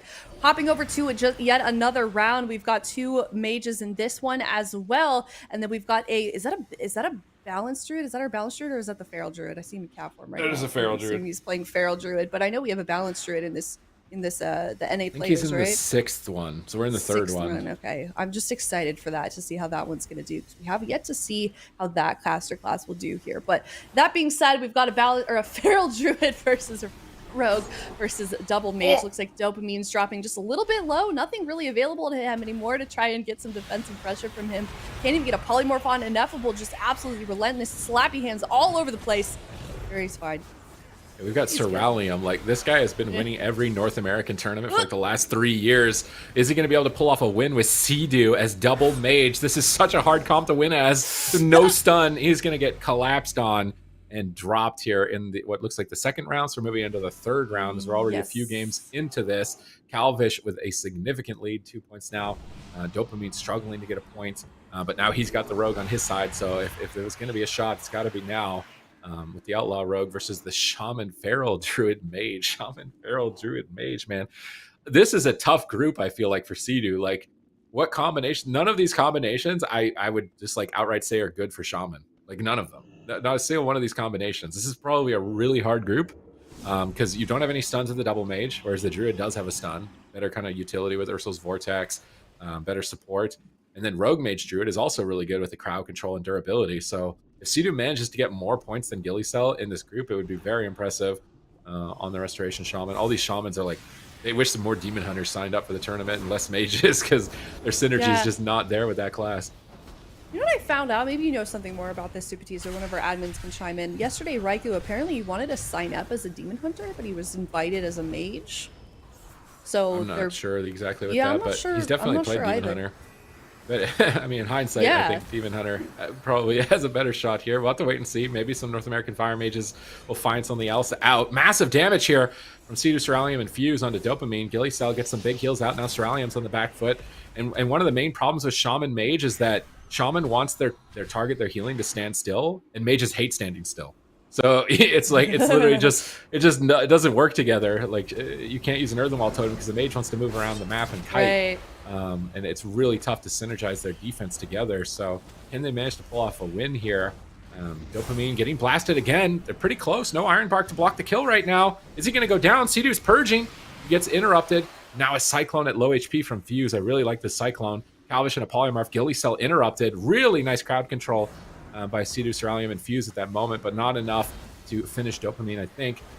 As Dopamine is repositioning, has Combust coming up in a moment. Gouge onto Cdew, dropping a Ring of Fire on Fuse. Swap onto the Feral Druid. He's going to jump into Bear form right away. And Earthenwall Totem is down, but even Fuse doesn't want to be in the Earthenwall Totem. And as a Shaman player, like, you hate that. Like, you're playing with two high mobility classes, and it's just like, it's like you're babysitting. Like, yo, get back in the Earthenwall Totem now. Like, I'm gonna, like, it can be really tough. It's almost like hurting cats as a healer, and maybe those totems just makes it even more ridiculous. But Cdew currently caught in a poly E. Fuse dropping, or Fuse, excuse me, dropping just a little bit low, able to stabilize, however. And looks like everyone's kind of good. Dopamine just getting chomped down just a little bit. He's got block in 1 second. We'll see if he ends up using it. Maybe not. We'll see. He's pretty close. I think he's going to be okay, though, just for a little bit longer. Interesting thing also, so I was kind of reading off these bios just a little bit yesterday. Ceralium a little bit low. Well, I think he's okay, so I'll read this off real quick. Fun fact from Cdew that he submitted to us. Thank you so much for this information, Cdew. It says Bean is 40 years old. Fun fact. You know that? You know that? I feel like no one knows Bean's true age. I've asked him and he said, and I'm like, I don't believe you. And then I don't know. Bean is literally all ages at the same time, I guess. But Cdew, man, Ceralium's down an ice block now, and we're getting to kind of critical mass. Dampening's at 50%, so 50% healing reduction. He's just not going to be able to heal his mage. And it's already starting to show up on the scoreboard, but they're swapping to Gilysel? This is a really random swap to Gilysel. Just a miracle if he goes down. Can they pull off a victory? Ceralium's cauterized his proc, but Gilysel is so low. His NS almost does nothing. They have to kill him right now if they're going to take it. And they do it! On 1%, they do it! They win as Feral Mage Shaman. Ceralium at 1%, burning down and cauterize, and they pull off a win with that comp. Oh my god, that was a really important win for Cdew. Like those Feral Mage matchups, like that's gonna be. Oh, actually, maybe Double Mage is really the toughest for him, but that would be the second. Now this one, like he can't lose this. Feral Outlaw and the Double Mage. I feel like if he loses this, it's gonna be really bad. This should be his best shots of getting a point, and then he'll be up 3 in this series. I know a lot of the chat, if not the majority, I think it was like, well, actually not as much as EU. It was only like 30%, I think, in an A. For his votes, you mean? Yeah, I think it was the top healer voted, so he's definitely showing up to play. That is a tough comp to win. I feel like a lot of players would go in with a matchup like that and just be like, yeah, we can't win. I don't care. Like, I'm not like it's Feral Mage, and I'm not even going to bother with this comp. But they made it work. Like they played it out right to the last second with 1% and pulled off a win with that comp. That's absolutely insane. That was insane. That was really cool to see. They were able to turn that around, but it looks like they're opening hard on Dopamine here. Looking okay so far, however, and Fuse just absolutely relentless, continuing to follow him. I mean, these fire mages are really having a hard time here, but they're on the same team right now, so we'll see if they can pull anything off. How do you think it works with, we saw a double fire mage with the Shaman. How do you think it works with the Resto Druid, Sid? I mean, it's better, but it's still kind of not great. I feel like you can only kill the Shaman. Like you swap with a bash on the Cdew. But at the moment, they're just crowd controlling. No, they are doing the swap with the bash. It's just the bash isn't long enough on an Orc Shaman, I think, to finish Cdew. Unless you got, like, perfect double combust. They Cyclone him and swap targets. Maybe. Possibility on Diffused in. He's in Bear Farm. Frenzied Regen rolling. Looks like he's going to survive throughout that. And I can get some combo points spent, get some Predatory Swiftness regrowth, start healing himself up, and get on target. As soon as that Feral and Rogue get on target, like, the mages just are going to drop. It's going to be so tough for them to stand still and cast fireballs. They can swap off the heal over time effects, really pressure them back until they run the Druid out of mana. I will say it's surprising that they're actually getting so many polymorphs on Cdew. With the Disruption, Grounding Totem, Sheer, and Feral and Rogue. I was expecting it to be a little bit harder to get CC. If they can get consistent CC, they might have an opportunity. But as I say that, Gilysel's into Cyclone. Dopamine's low. Cauterize his proc. He's burning down. He's on the run. Is he going to survive here? Dopamine has no round wins whatsoever here. This is so bad for him. He could just go down. He has to ice block as well. In such a terrible position moving into the final rounds of this. It is looking grim. Fortunately, this is the last double mage he'll have to play. So hopefully he's got some other comps that are going to be a little bit more favorable of a matchup for his side to get some points. But like I said, if you go 1-5 in any of these, I feel like it's almost guaranteed you're not getting into the Championship Sunday qualifications. Oh yeah, I mean it can be absolutely devastating. These points are really okay. Yeah, Dopamine going down at the end. I mean that it was definitely not able to stabilize for quite some time there, is having to trade off those defensive cooldowns. So certainly rough for Dopamine. He's got no points right now, but this is there are 2 more opportunities to try and turn this around. He's gonna be playing alongside a Feral Druid this time with the Resto Shaman, so maybe he'll be able to do this. However, he is up against a Rogue Mage Druid, so things are for sure looking grim for Dopamine. I mean, obviously an insane player, did very well in AWC last season, but just sometimes I just feel like you get a little unlucky in a way with the solo shuffle, Sid. Yeah, we saw Ceralium win as the Feral Mage Shaman. It's possible. Anything is possible. Can they stay alive and get that swap on the Gilysel? The unfortunate thing for Dopamine is that Gilysel now knows that's an option. like that was probably a surprise to him in the last matchup with this, but now he's seen it once. It's like, fool me once, shame on me, fool me twice, shame on you situation. So I feel like this will be even harder for Dopamine because now Gilysel's going to be way more aware of that situation. Getting crowd control instantly onto Cdew with Sap and a clone, but they're actually just starting on Gilysel. So this is a bit different. Is he going to flop? Massive damage incoming. No. Huge pressure. Oh my god, 1% heal. Almost goes down, but now Dopamine on the back foot from getting aggressive like that. And yeah, Fuse is not afraid to get cheeky in this final round, just going immediately after the healer, but Dopamine getting pressured heavily, has to ice block already, not even a minute into the game, and they are getting punished for that early aggression. That alter time from the last match, or did he use that as well? I think it's the last match. But Okay. you can't never guarantee. I know. No.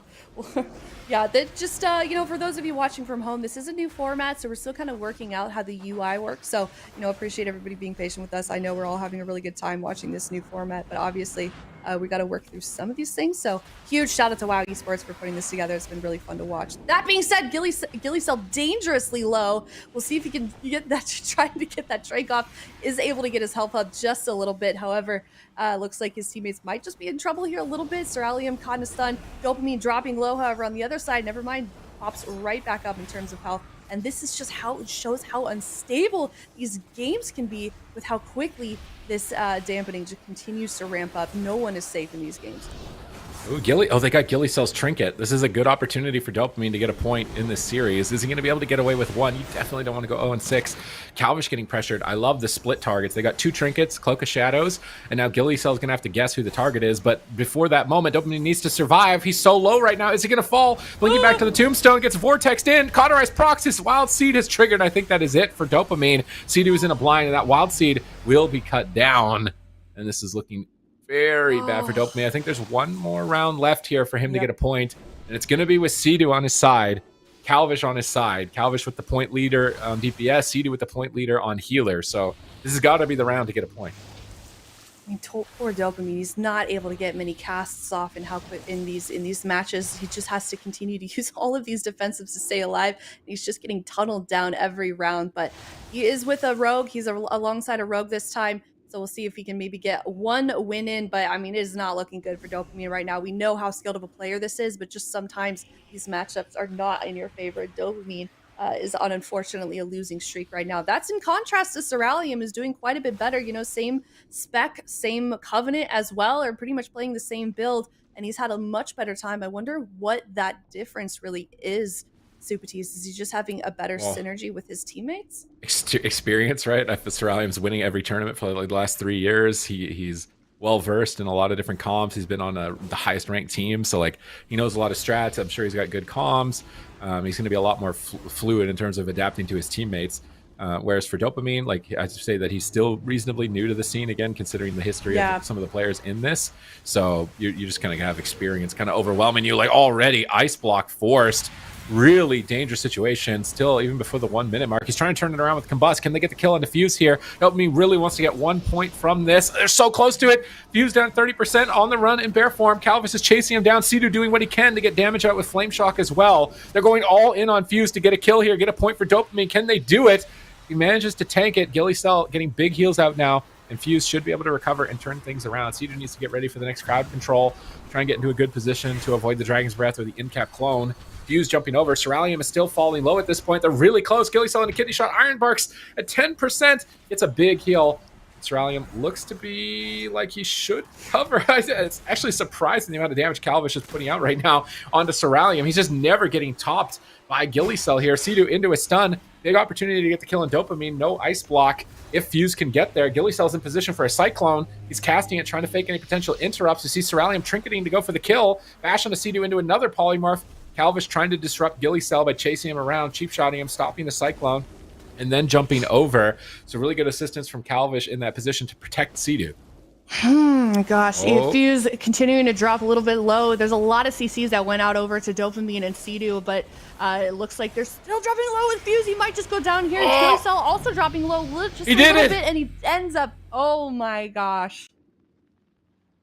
There's a point on the board. You're not going home 0-6. I gotta say, like, that is the worst feeling. Like, I've gone 0-6 in tournaments, and I'll tell you, I would have much rather have won one game than won no games at all. It just is a really bad feeling. So he does at least get 1 point. Yeah. Yep. Well, I mean, this is only his first round, right? So he should have more opportunities to turn this around. It's not the end of the world, but you know, if it's anything like yesterday with Europe, if it definitely starts to get pretty top heavy, and we've seen some just how close this can make a difference. I mean, what was it? Blizzo and Zipa yesterday were so tied. They ended up going to like some crazy statistics to determine that tiebreaker. So it can really come down to the wire and just these little mini games to determine who ends up on top. So Dopamine gonna have to give some more points as we move forward in these matches. Yeah, we'll have to wait and see how how he does. Ceralium in a decent spot. I feel like if there was going to be a mage hero in North America, it's kind of got to be Ceralium, just with his track record and tournament history in the region. We got an update on the leaderboard. We can already see Trill, Drizzy, and Calvish top 3. KzFox, he's coming to play spot. It's actually a 4-way tie, and so it's coming down to some tiebreaker. One of the long addition to tiebreakers because everything else is tied as well. We got healer update as well with 2 shamans in the top 4 already. Of course, some healers haven't played yet, so it's not entirely fair to gauge this, but we can already see some pretty big point earners, right? Like this is pretty top heavy with 4 players at 4 points and 4 players at 2, starting to establish their leads. Yeah, we're already seeing. Oh my god, we've got this double hunter composition on the left side here with a Mistweaver monk. So that's interesting. Definitely never seen this before, especially with a monk. What? What? Double Zico, hunter. I'll let you talk about this one. All right, we got double hunter. Bicmex actually getting subbed in today. There was a player who couldn't make it, Sam I Am, I believe it was. So Bicmex been tagged in here from the Big Brain region. And of course, there's been a lot of anti-mage bias here on the desk. There's been a lot of NA bias as well. So we had to come in here and put a stop to that and kick it out. We got Clapper right now, Blade Storming, looking to do some work here, actually popping his avatar as well, doing some damage here to Jellybeans. What do you think here, Aya? The double hunter actually not looking too bad right now. Jellybeans, ooh, he gets the aspect of the turtle there right before the stun. And let's see if he can pull things off here. Jellybeans definitely well versed on that hunter. Bicmex as well, 2 absolute hunter legends here fighting side by side, but I don't know how good double hunter monk is. Yeah, I don't know either. We're already seeing Jellybeans dropping low a few times. I also don't know if I'd want to play against this. I feel like there's just so many traps and CCs that could come your way. You got to be constantly looking at your feet and just making sure you're not walking on anything, which maybe these players aren't accustomed to playing against 2 healers. 2 hunters. Oh. So Clapper getting targeted a little bit, but Jellybeans also continuing to go down. Both of their healers. Clapper continuing to go down. He almost died there. Actually, it looks like Foxyllama trying to get a hex off on the other team. Jellybeans just cannot seem to stabilize this entire round, and he actually ends up going down. So I think that answers our question, Zico. I don't think double hunter is all that great. That was extremely close, though. You got to give a big shout out here to Jellybeans. He's repping the marksmanship hunter. It's not really something that we see too often. We didn't see it at all yesterday, so it's awesome to see him tagged in on that MM hunter. I wonder if he made like a pact with Pikaboo to play kind of the off meta specs here. We saw Pikaboo as well earlier on, opting for the assassination rogue. Now we see Jellybeans here on the marksman, and yeah, it's going to be a good time. We got some throwback comps right now. We got the Warrior Hunter, the KFC, as well as the Hunter Shadow Priest and the Monk. I would have to give this one to the Warrior Hunter, I feel like, but I think anything can happen here. Let's see who they decide to go after. Right now, the trap onto Foxyllama. They're going after Clapper, but look at Jellybeans. He's just dying right now. 2 Prev's damage. He's just taking so much damage here right now. Prev dropping low as well. Jellybeans still dropping low. This is almost the same thing that happened in game number 1. We'll see if he can get topped up here, but Clapper dying as well. Foxyllama just losing both of his players almost instantly, trying to get them stabilized here, just chasing after them on the map, but he's caught over there on the other side basically, so he's not really able to do much, and he just can't seem to get those heals topped at all. Prev dropping a little bit low every once in a while too. Also, I'm curious about your opinion, Zico, because I feel like, do you think that with how quickly these games go, with how quickly dampening starts, that it kind of makes it a little bit difficult for Shadow Priest in general just to do much damage at all? Yeah, I feel like in a way it can make it hard for just about every caster to actually just stabilize and get to that point where you can dish out the pressure because dampening just keeps stacking, and more often than not, Shadow Priests are being the trained target, so it can definitely be tricky. But when you're free like this, like Prev, you can do a lot of extra pressure. So for Prev right now, it's fantastic. And Jellybeans actually, once again, no cooldowns left. What is he going to do? Foxyllama trades out the Trinket and the Spirit Link right there, but I don't know if it's going to be enough here. Nabbing at 17%, catches a couple of heals here in the backline. Jellybeans still kiting away. Foxyllama's in a full trap. I don't think he's going to be able to survive this one. Scatter shot coming out, actually. First aid coming in from Jellybeans, but it's not going to be enough there. I respect it. I respect it. Yeah, it's really not looking very good for Hunters right now in this matchup so far, but we can take a look at the match prediction. Looks like Clapper at the lowest right now. Unfortunately, Meep at 60% as a Mistweaver. What do you make of that, Zico?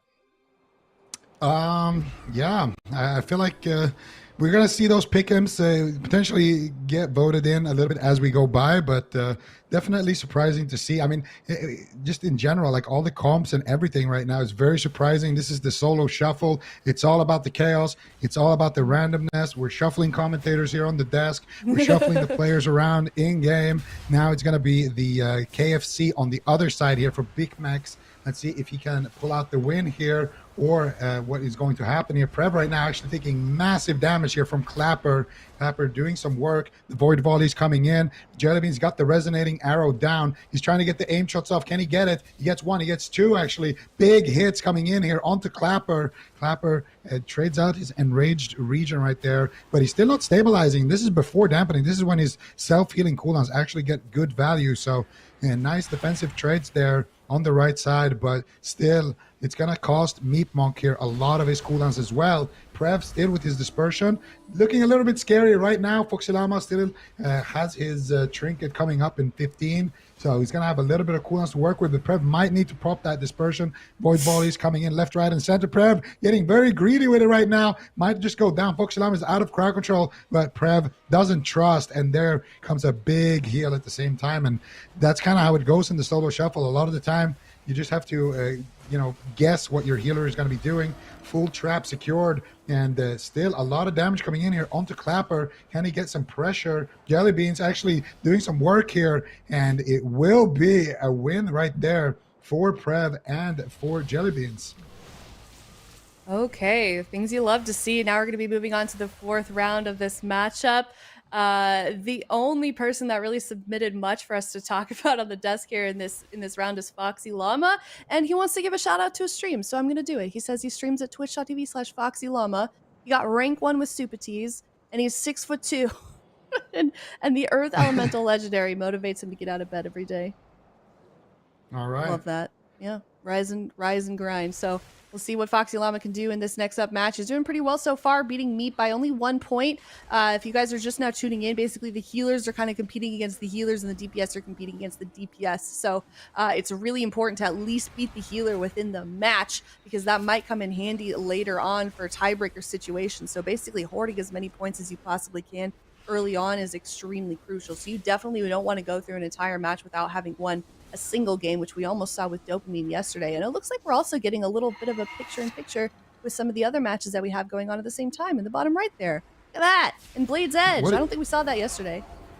What is going on in that game? We got a Moonkin Outlaw Rogue versus a DK Hunter. It's Dilly and Mez on that side right there. But we keep our attention focused right now onto Prev. Prev taking huge hits of damage. This person almost not even trading it out there, dropping so low. But Prev, an absolute expert on that Shadow Priest.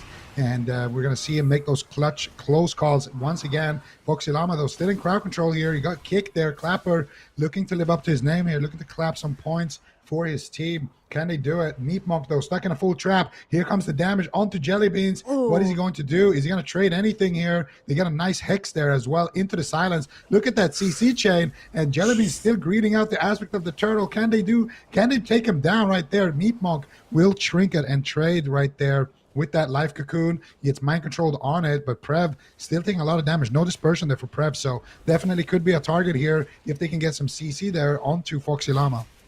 Yeah, Jellybeans just continuing to get tunneled in this, especially with that. Really impressive he was able to survive that CC chain that Meep got, but now Clapper dropping just a little bit low.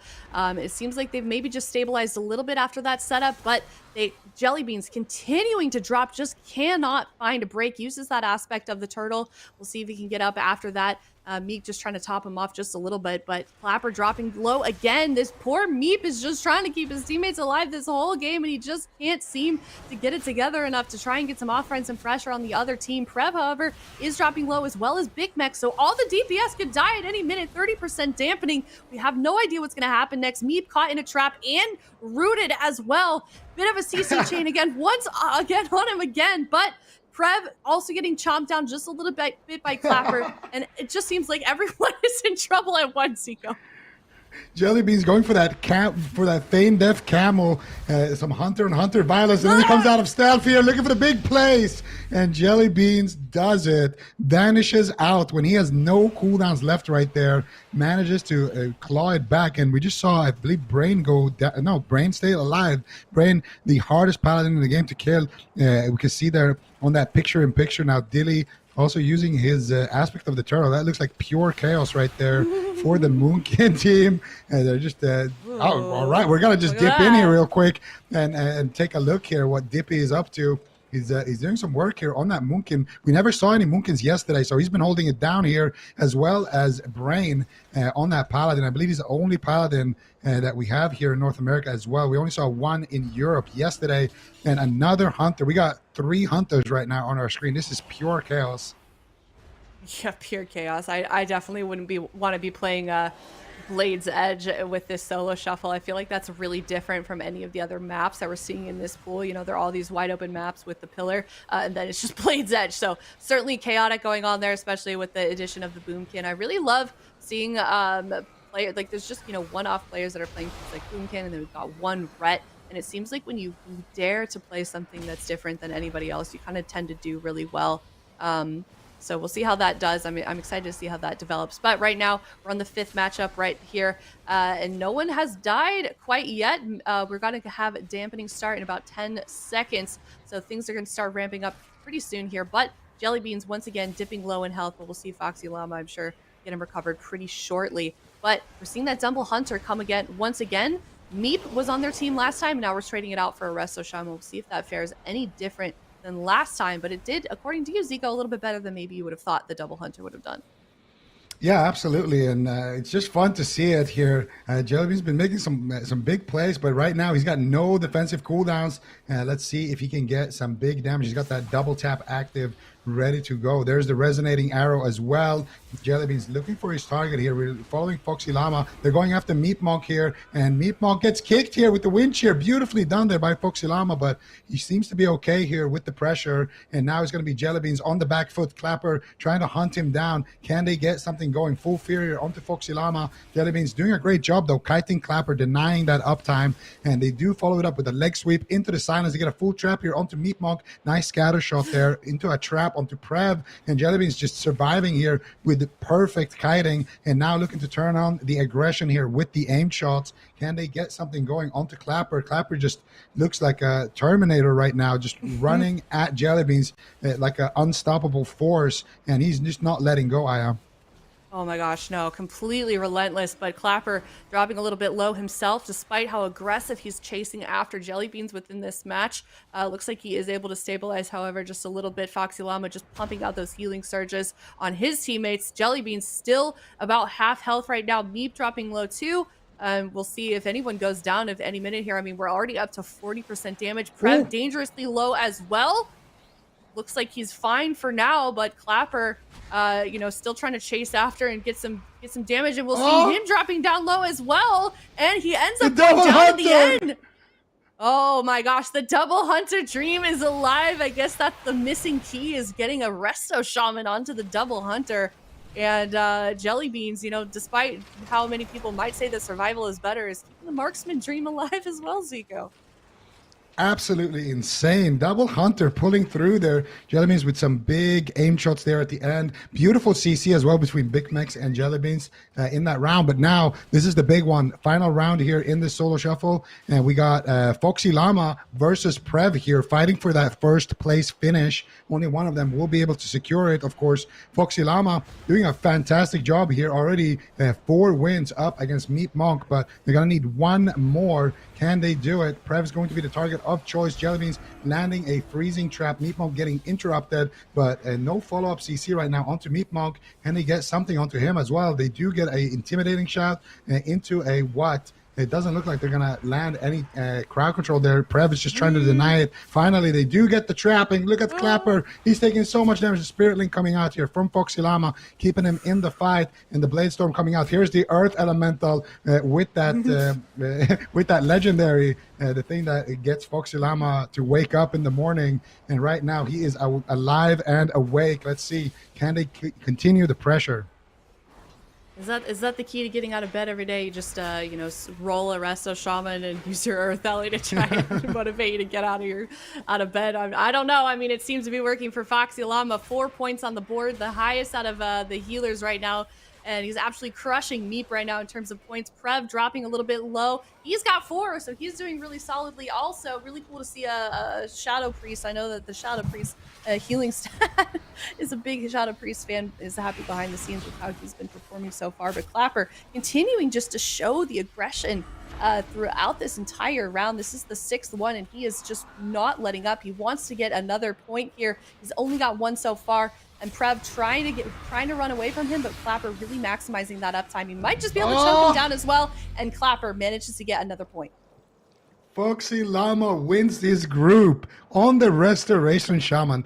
The rest of Shamans have been actually doing so well today. It's crazy we didn't see any in Europe yesterday. But yeah, we got Foxyllama at 5 wins. I believe Absturge and Cdew both picked up 4 wins each. So all the Shamans definitely been performing so far here in the first couple of rounds. But we're wasting no time. We're going in. We're already in round 4. The Boomkin Dream. Let's see, how is our Boomkin doing here? Dipi actually with 2 wins. Maz with 2 wins. Brett, all right. It's just over already. I wasn't even looking. I was just looking at the scoreboard here, but Dipi picks up another one. Maz and Brain as well are going to be tied for first in this group. What is going on with Dilly, though? 0 wins right now. However, look at his transmog. I feel like he wins best mog. I'm obsessed. Oh, yeah, that looks great. Look at, I don't know if we're able to like zoom in on that a little bit, but that is fantastic. I love that he's rebranded as well to Dylan. I like that. Very mature. You know, he's like a math professor now or something, so he's got to mature his brand a little bit. So I like it. Despite the alpaca mount, he's going for it. This is a new era for Dylan. We're not going to talk about that last win. We're going to talk about this game right here. He smells blood in the water. He's going to get a point on the board. I can feel it, especially alongside Mez, the only DK in North America. We'll see what he can do. Shadow yesterday in Europe did fairly well. Had some pretty solid games. And I don't think he made it in the top 8, unfortunately. But Dylan, oh my gosh, I think he's okay for now. Oh, maybe not. Maybe I lied.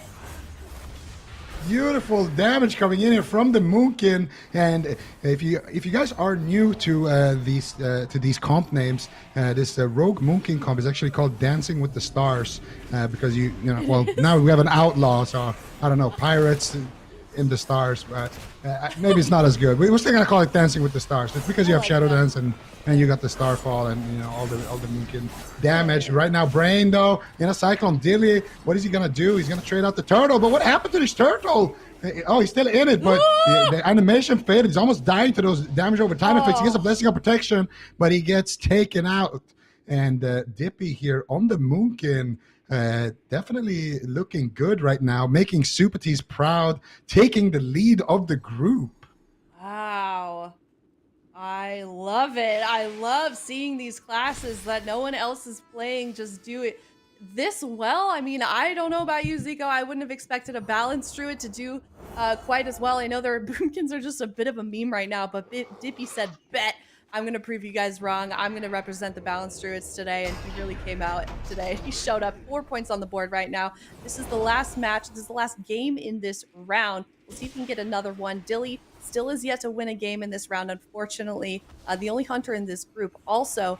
So we'll see who we decide to open up on here. But I mean, this has been a really chaotic match. I love that we were able to play this out as well on Blade's Edge.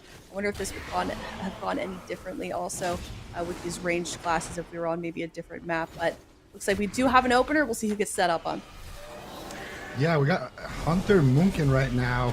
and Brain is just feeling the pressure. His teammates can't really do too much counter pressure by the looks of things, but Dipi is getting a little bit of control over the situation. No, he gets mind controlled. He gets hammered though on that mind control, and then Brain gets caught up in that full blind here. Palumor looking for a sap potentially. He gets the gouge instead. Dilly using his trinket right there, trying to stay in that anti-magic zone. Actually, it's not even his zone, but he's just going to go into melee range, try to get some damage done. And Palumor right now looks like he will be the target for that Hunter and that Moonkin. I want to say Hunter Moonkin. I feel like there's no way a Hunter Moonkin wins this matchup, but Palumor doesn't have a lot of cooldowns to work with. Maybe they can pull it off here. Lord Mez getting Cyclone right now. Dilly with that Blessing of Protection as well, trying to get some work done. Brains in a fear. If they can get some crowd control. Ooh, there it is. Root Solar Beam. Palumor with no Cloak of Shadows. They actually might be able to take the win here. He ducks for cover, but maybe they can continue to chase him down. He goes for the Vanish here, and he tries to run away. Where is the flare from the math professor? He must have been on cooldown 100% right there. Palumor going to survive that dangerous situation. Beautiful defense there from him. And now it's going to be Dilly once again in the kidney shot, feeling the pressure. But look at Dipi controlling the game, healing his teammates, throwing out the Cyclones, and definitely helping Dilly in that situation, trying to mitigate it. I would say Dipi right now looking like the MVP of his team here.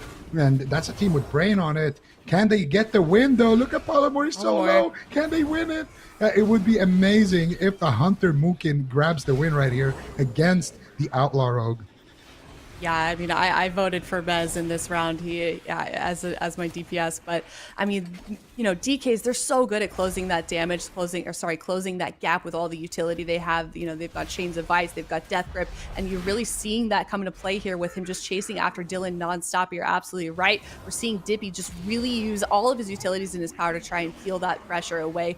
Dylan, unfortunately, still dropping low in health pretty consistently with all of that pressure on his back. Palumor still able to continue to chase after him, as well as Mez not able to stabilize, but it is Brain. Brain is on his side, so we'll see if he can keep him topped up, but he's running low himself. Just so much pressure coming out onto the left side of this team. I don't know who's going to stay alive. However, Mez dropping low as well, uses that AMS. He's still got quite a bit of utility to try and keep his health topped up, but both of these members on the right side, about halfway in health. Palumor dropping dangerously low also. It just seems like anyone could die at any minute. We're at 55% dampening of the pressures on for both of these players. And Dylan just getting CC'd left and right. Chains of Ice has been on this poor man this entire match. Mez, however, caught into a Cyclone once again. So Dipi definitely playing his own here. I agree. We can name him the MVP.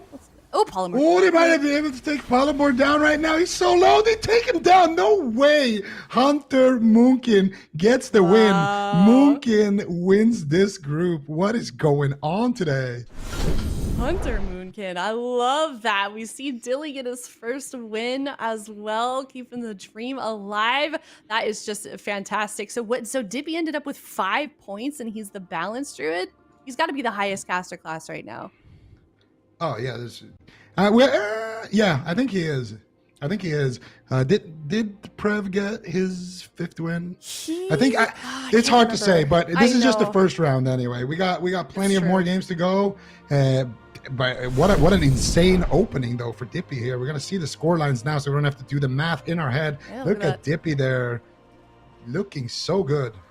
Yeah, I mean, Prev is close behind, only 1 less point, and you know, you kind of already said it, Zico. We're pretty early in the day, but I imagine we're going to see Dipi and Prev probably pretty high up there, especially Prev. I mean, there's so much utility that I guess I didn't really think about going into this solo shuffle that lends itself well to playing alongside a Balanced Druid. So, you know, maybe the story of the day before this was how caster classes didn't do all that well in the solo shuffle, but it seems like at least we're having some star players in the North American bracket, Zico.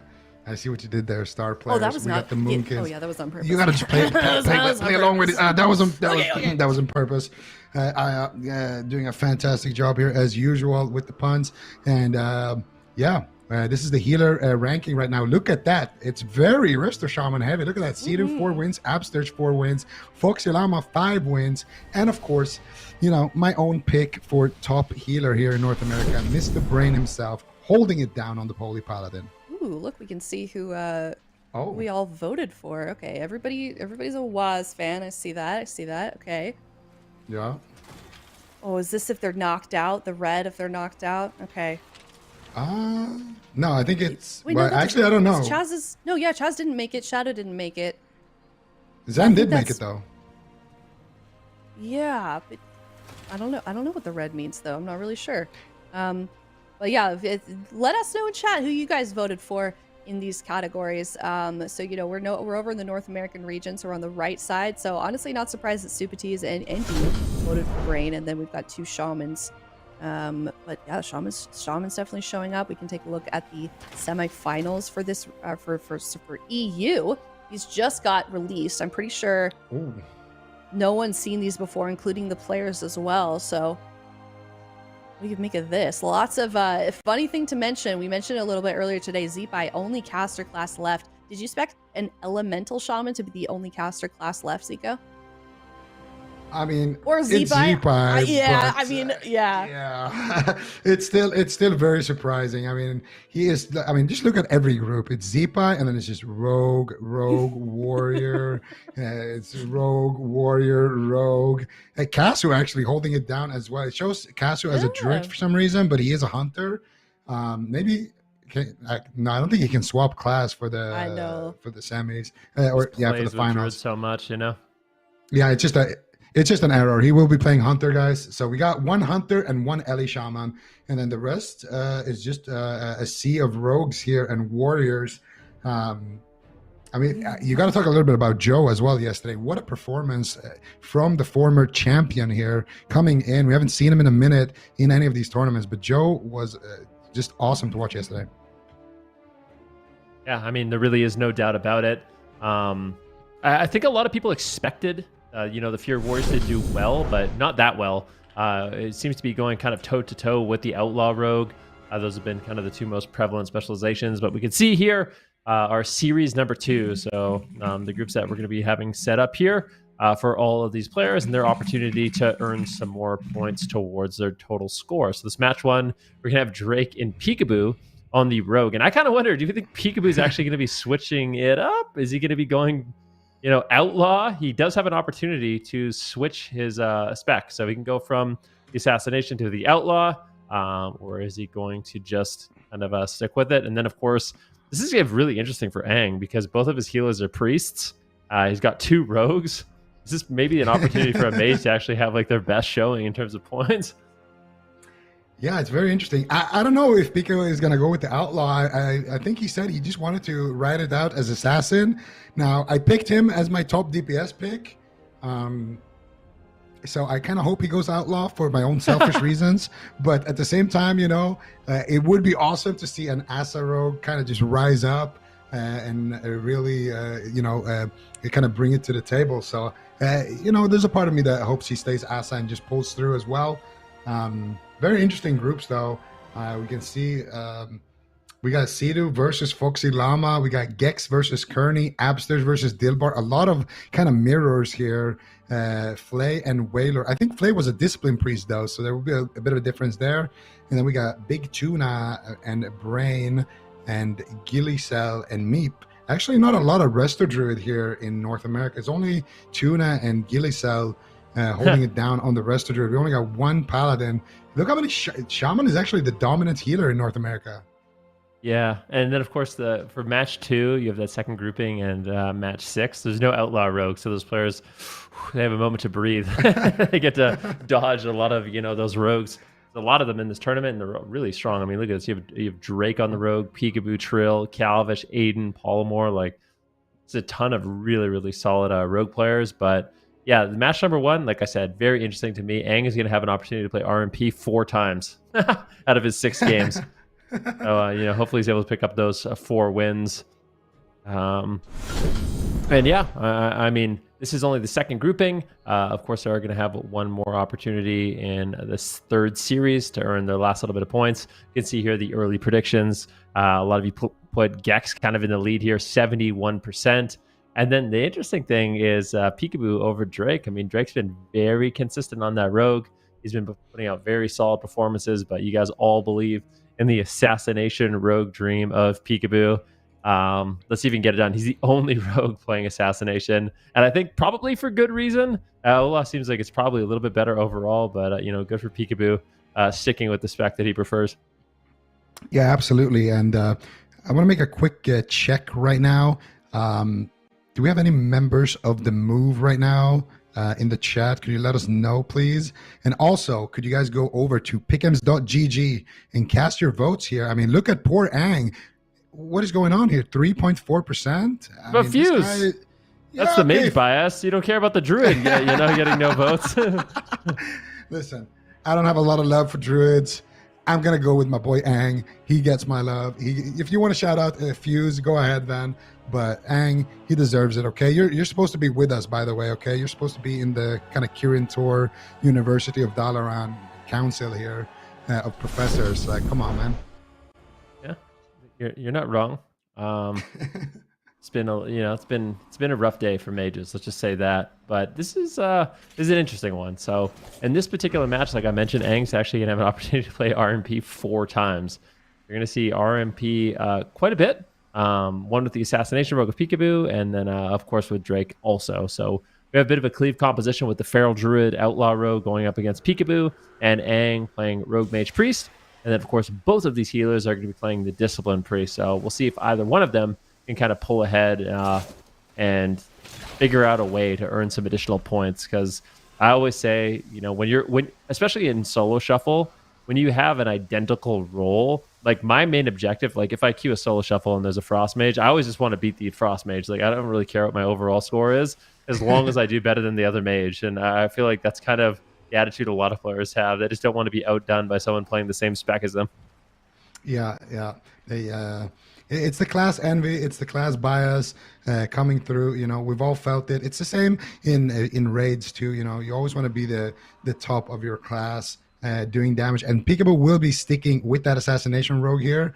And he has a solid team here with the RMP. A lot of experience among these players. Curney has actually been a player that really impressed me during the AWC. It was very, very nice to watch him play that priest. Let's see if he can pick up some wins here. Gekz actually struggled a little bit in that first series. Let's see if he can kind of bring it back. Smoke Bomb coming out here, forcing out Fuse's Trinket on that Feral Druid. Aang now going to be the target of choice here for Drake and Fuse. Aang, though, not dropping too low. Gets the Guardian Spirit from Curney, gets pulled back up here on Mugambala, and here comes the CC. Drake going for the kidney shot. Does he have anything to follow it up? Oh, he wants to sap it, but what beautiful Dragon's Breath denies it, and then Curney comes in with the fear to deny that sap as well.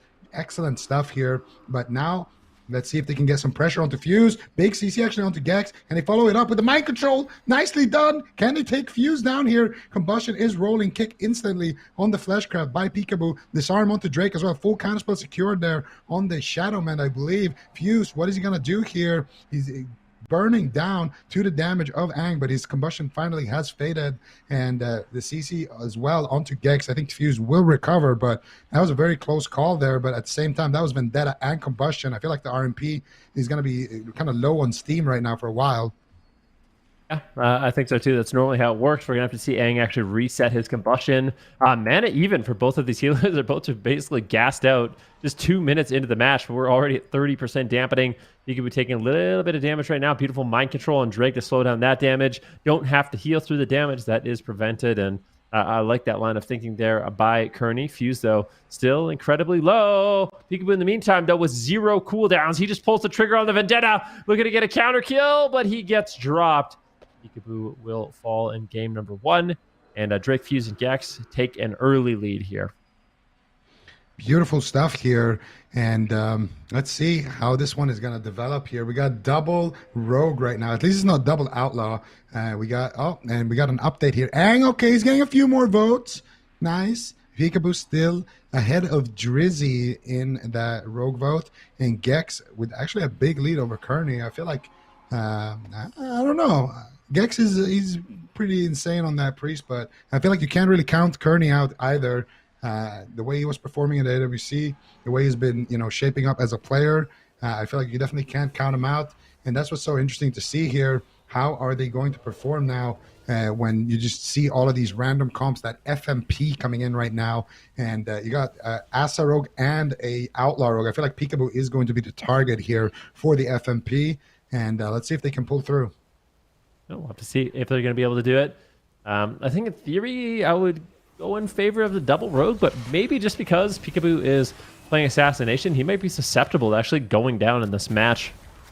Normally, you have the double outlaw, which is incredibly tanky, but I do feel like there's some openings here. Aang taking quite a bit of damage off kidney shot here onto Gekz, and that's one of the nice things about having double rogue is one of you can commit the kidney shot on the healer, the other can kidney shot the DPS, and it's just a lot of additional crowd control you can kind of put out. In this kind of environment, I feel like it's overall pretty solid, but we'll see. Pikaboo actually kind of struggling to connect to his target right now. Few's doing a really good job on that Feral Druid, kind of playing defense, and Aang has been doing a great job just kiting around as well. Now eating a full kidney shot. The kidney shot on Gekz. This is the double kidney shot, but Few's the disorienting roar, going for a cyclone. Smoke bomb drops though, and that's going to be an ice block. There's a beautiful smoke bomb there by Pikaboo, allowing them to get that ice block and deny that cyclone from Few's. Yeah, beautiful. Kind of 2-in-1 there for Pikaboo. He's going for that re-stealth as well. Going to be having that extra opener from stealth with the empowered Garrett, but I think he actually got pulled out there, or maybe he didn't actually get it, but now getting aggressive here onto Pikaboo. Pikaboo's dropping quite low. He uses his trinket, doesn't have evasion or anything. Kidney shot onto Aang, though. Aang is actually getting cooked here with his combustion rolling. That is a feels bad, man. If you're the mage, powered barrier is going to be enough. Big penance coming in from Gekz. Aang trying to stay alive. He's got the Fey Guardians onto him now as well for some extra damage reduction. Gekz powering through with the Shadowman. One interrupt could seal the deal here. Pikaboo now caught up in the stun. Fuse trying to solo carry right now, trying to create some pressure while Aang is just basically a punching bag on that mage. Full blind security here onto Gekz. Defensive Cyclones being casted here by Fuse. He gets kicked on it. Can they follow it up onto Gekz with anything else? They have a kidney shot. Drake looking for the sap, but gets denied again by those Dragon's Breaths from Aang. Beautifully done. Drake's going to go for the gouge now instead, but now they don't have any more CC here for Gekz. Gekz blinking in with that Soul Shade, getting a big fear. Curney is going to use his Will of the Forsaken right there, and Aang will survive. Pikaboo will survive. Now 40% dampening. Anybody could fall. Definitely. I mean, this is the point where the game just gets crazy. That 2, 3, 4 minute mark. Someone's going to go down, and it could be Aang. He's burning. Cauterize is going to trade, but I don't think Gekz has the healing to keep him alive. We got the Quaking Palm onto Drake, and that might be enough to slow him down. Double Dragon's Breath, but the damage is just unrelenting. Aang gets potted, and that pod gets deleted. Drake taking a 2-0 lead. The healer's all tied up right now. Pikaboo puts a point on the board. And now Aang, he has his opportunity to put the Outlaw Rogue. And it seems like in this particular group, the Outlaw Rogue is pulling ahead so far. So far, so good for Drake. And he had a strong showing as well. I believe he picked up 5 wins in his first group. So Drake, I mean, this is kind of what we expect from Drake, though. He's been always showing up, looking fantastic in the AWC. He's been winning it, I don't even know how many years in a row at this point. I mean, a lot of it comes down to that, awareness, that kind of solo awareness that he has. Very, very good at finding those win conditions, and at that also realizing the enemy's win conditions and kind of preventing them. Now going after Pikaboo, and look at Aang already. What is going on here with Aang? Smoke Bomb trades out for Pikaboo here. Can they get something going there onto Aang? They wanted to get that Cauterize or the Ice Block, not able to find it. Ice Block, that 50-second timer is from that last game. It just hasn't reset on the UI, but Aang does have it available. And right now, Aang popping off with the combustion. Pikaboo going to trade out the Cloak of Shadows. There's the Vendetta. Big damage coming in here onto Aang. They got a full poly onto Curney, but I don't know if they're going to be able to do anything. Curney actually trinkets out from that polymorph, trying to get aggressive, or trying to keep Aang aggressive. And he actually manages to stabilize him. They don't get the Cauterize. They don't get the Ice Block. And I kind of like when the healer trades out his cooldowns first. Especially as a mage, like when you pop combustion, you don't want to be ice blocking with your combustion open. And also oh, never mind. Aang got cast a curse right there. He's gonna have to trade out his ice block as well. How dare you? CC onto Curney here, and Aang will recover, but now dampening is starting to ramp up, and things are not looking great. Do the reverse caster curse. Aang is going to go down here in just a matter of moment. He's not able to get any damage, and definitely not going to one-shot anyone here. Let's see if that works. All right. Aang still taking quite a bit of heat right now. Curney in the kitty shot. And this is danger time for Aang. That's the altar time. Let's see if they can actually get the cauterized Fuse and Pikaboo. Just running a pain train onto Aang. But Drake is there to play a little bit of defense. They managed to get the mind control onto Gekz as well as the kitty shot on Fuse. But Gekz preemptively trading out his pain suppression, really preventing that setup there. Now it's going to be Aang caught into a stun, and I don't know if Curney can keep him up. Big healing incoming. That's the cauterized. He's burning Soul Shape, trying to cross the map, but I think he may have ran out of time. Curney should be able to top him. It's still only 30% dampening, but the damage is just so unrelenting from the Feral Druid and the Assassination Rogue. Pikaboo very far away right now. This is maybe an opportunity for the RMP and Drake to actually get something going. Curney channeling out the Symbols of Hope, trying to just recover a little bit of mana. He's had to put out so much healing. Aang blinks away, but likely just going to be put into a full stun. Just goes for it with his combust, but I don't think this is a race he can win. Fortunately, will fall. And Pikaboo and Fuse, they managed to tie their score up with Drake. And now we got another double rogue showdown here against the FMP with the Holy Priest this time around. Let's see if Curney can tie things up. I feel like if I had to, make a little wager on this game, I would definitely go in favor of the double rogues. Aang yet to pick up a single win here, and he has had, some rogue mage games, which is typically what we've seen these mages actually get their wins with. Aang definitely not having a good time right now, and he's probably going to get one shot very soon here. We're just trying to reverse cast the curse him to make sure that he has maximum amount of luck here. It didn't work in that last game, but let's see. They're going after Curney, actually. Let's see if they can get something going. Fear coming out from Curney. Hasn't traded out any cooldowns just yet. Nice defensive plays coming out. Aang popping that combustion here, looking to get some damage going. And now, as soon as he comes in to peel, he becomes the target. But I think he actually altered time ball that. It might have gotten dispelled right there. Curney actually trinketing out from a blind there as well, which means Drake is going to have another blind ready. Vendetta is popped. Pikaboo, though, taking a lot of damage. Fuse actually war-stomping Pikaboo there on his Vanish. Here comes the Berserk as well for Fuse, trying to get something going here. But I don't know. It's going to be Aang actually taking most of the damage here. Fuse going in bear form, trying to incap roar, trying to peel for his mage, but now caught up in a full fear. Curney in a full blind, no way out. And I do believe they have a sap for this one as well. They actually kidney shot him, but no sap out of the kidney shot. Both rogues without a Vanish. They do force the ice block. Aang blinks the kidney shot. Can they get anything more?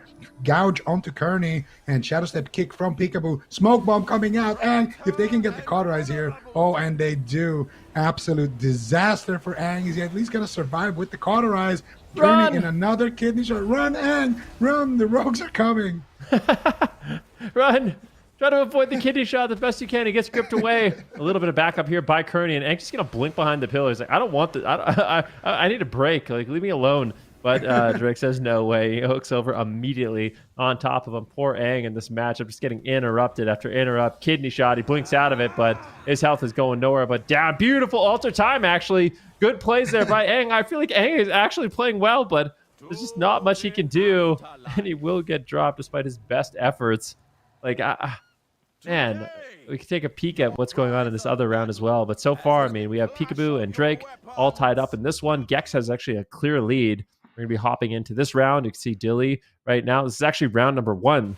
So there's a lot of shamans in this game. If I was Wizkx and Prev, I'd be very sad. You're dealing with a lot of grounding totems and tremor totems, and it's just a lot you have to deal with on that Shadow Priest. But double Shadow Priest. When do you ever get to see Prev and Wizkx team up as 2 Shadow Priests?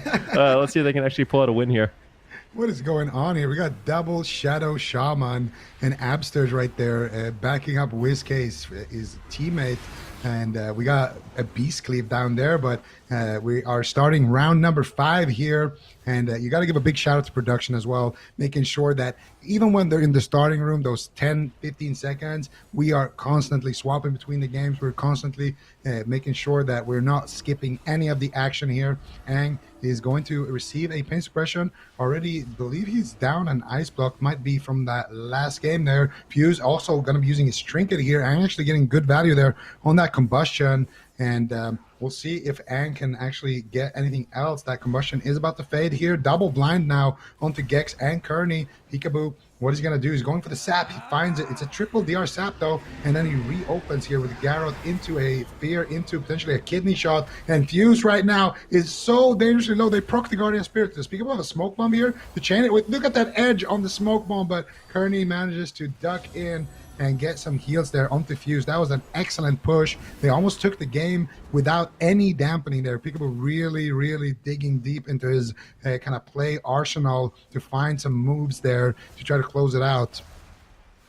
Well, let's see. Fuse and Drake trying to get in on Aang here. Can they continue the damage? Pikaboo's been doing a really good job kind of pressuring Fuse away in this match. Kind of forcing him defensive. He's in bear form. He's running away. Something we haven't seen too much of. So Aang really trying to get the damage rolling so he can get a point on the board. Gekz as well. You can see dampening in the bottom left-hand corner of your screen. I mean, that game, it's getting close. What is 3.5 minutes? You can see Wizkx kind of rotting down as well as Prev. So it'll be interesting to see who pulls out ahead in this one. But on the main screen right now, still Fuse the target of choice. He gets gripped away by Curney, just trying to create some space. But we've seen the Feral Druid struggle as dampening gets higher and higher. If they are being targeted down and constantly have that threat of being put into a kidney shot, it really limits a lot of their defense. And I think the Feral Druid ends up being a really good target later in the game. That'll probably be the main pressure point that Pikaboo and Aang try to go for. But look at Pikaboo. No defensive cooldowns at all. He gets stunned into a War Stomp and taken down. A beautiful setup there by Drake and Fuse, kind of mixing it up. The majority of that game, they're going after the mage, but Pikaboo committed a few too many of his defensive cooldowns offensively, and they were able to kind of jump on that opportunity and take him down. Yeah, beautiful stuff there. And we did see on the other screen, unfortunately, the double Shadow Priest did not get the win. And now we got a Enhancement Shaman, Shadow Priest, Resto Shaman versus a Scatter play. So that's interesting. I feel like we need to start coming up with some names here. What do we even call that? Like the Shadow Beast Cleave. Anyway, we got another Rogue Feral. This time, this comp actually is called Bleed Cleave with the Feral and the Assassination Rogue. So this is actually the original Bleed Cleave right now. Unfortunately, not a Disc Priest. Oh my God, what is going on with Aang here? What is happening? Did they just master spell his ice block? He's on fire. He's got no ice block, and they got no pain suppression. This is one heck of an opener here coming in from Pikaboo, and he drops the smoke bomb as well, trying to go for the kill. 30 seconds in. That's got to be some kind of record if they can manage to kill Aang here. And they got a full blind here onto Gekz. I don't think, oh no, he does use the IQD, break out of the blind, unless it broke there. It's hard to see with that big wall in between us, but still a lot of pressure coming in here now onto Fuse as well. And finally, Fuse and Pikaboo finally taking some damage here from Aang's combustion. Can they get anything going though? Curney in a full blind here. He has a trinket to work with. Will they sap it though is the question. Doesn't look like it. They mind control at the end of it, but that mind control will fade fairly quickly. And it looks like everybody will stabilize for now in this round number 6. And it's between Pikaboo, Fuse. No, actually, it's between Drake and Fuse and Pikaboo for that first spot. Aang! Okay, there's the ice block. So that other ice block was from that last game. Aang did have that in his back pocket, but now they got absolutely nothing left to work with. And this win would actually be huge. If Pikaboo can take this win, it would put him in a pretty good spot because Drake has been racking up the wins so far in this round. So Pikaboo definitely needs to try to tie with him. And same thing goes for Fuse on that Feral Druid, not having the best first series. This is his chance to kind of claw his way back in. The swap to Curney though. Curney, is he going to survive? Looks like he will come out of that kidney shot on half HP, and it looks like Curney will be alive. And now once again, it's going to be Aang. He's basically just going down here. Aang dropping the Ring of Frost, catches a leap of faith. They're trying to stay alive, but for how long, Maruki? I don't know. Please, Aang, get a point on the board. You have to do it. He might be able to.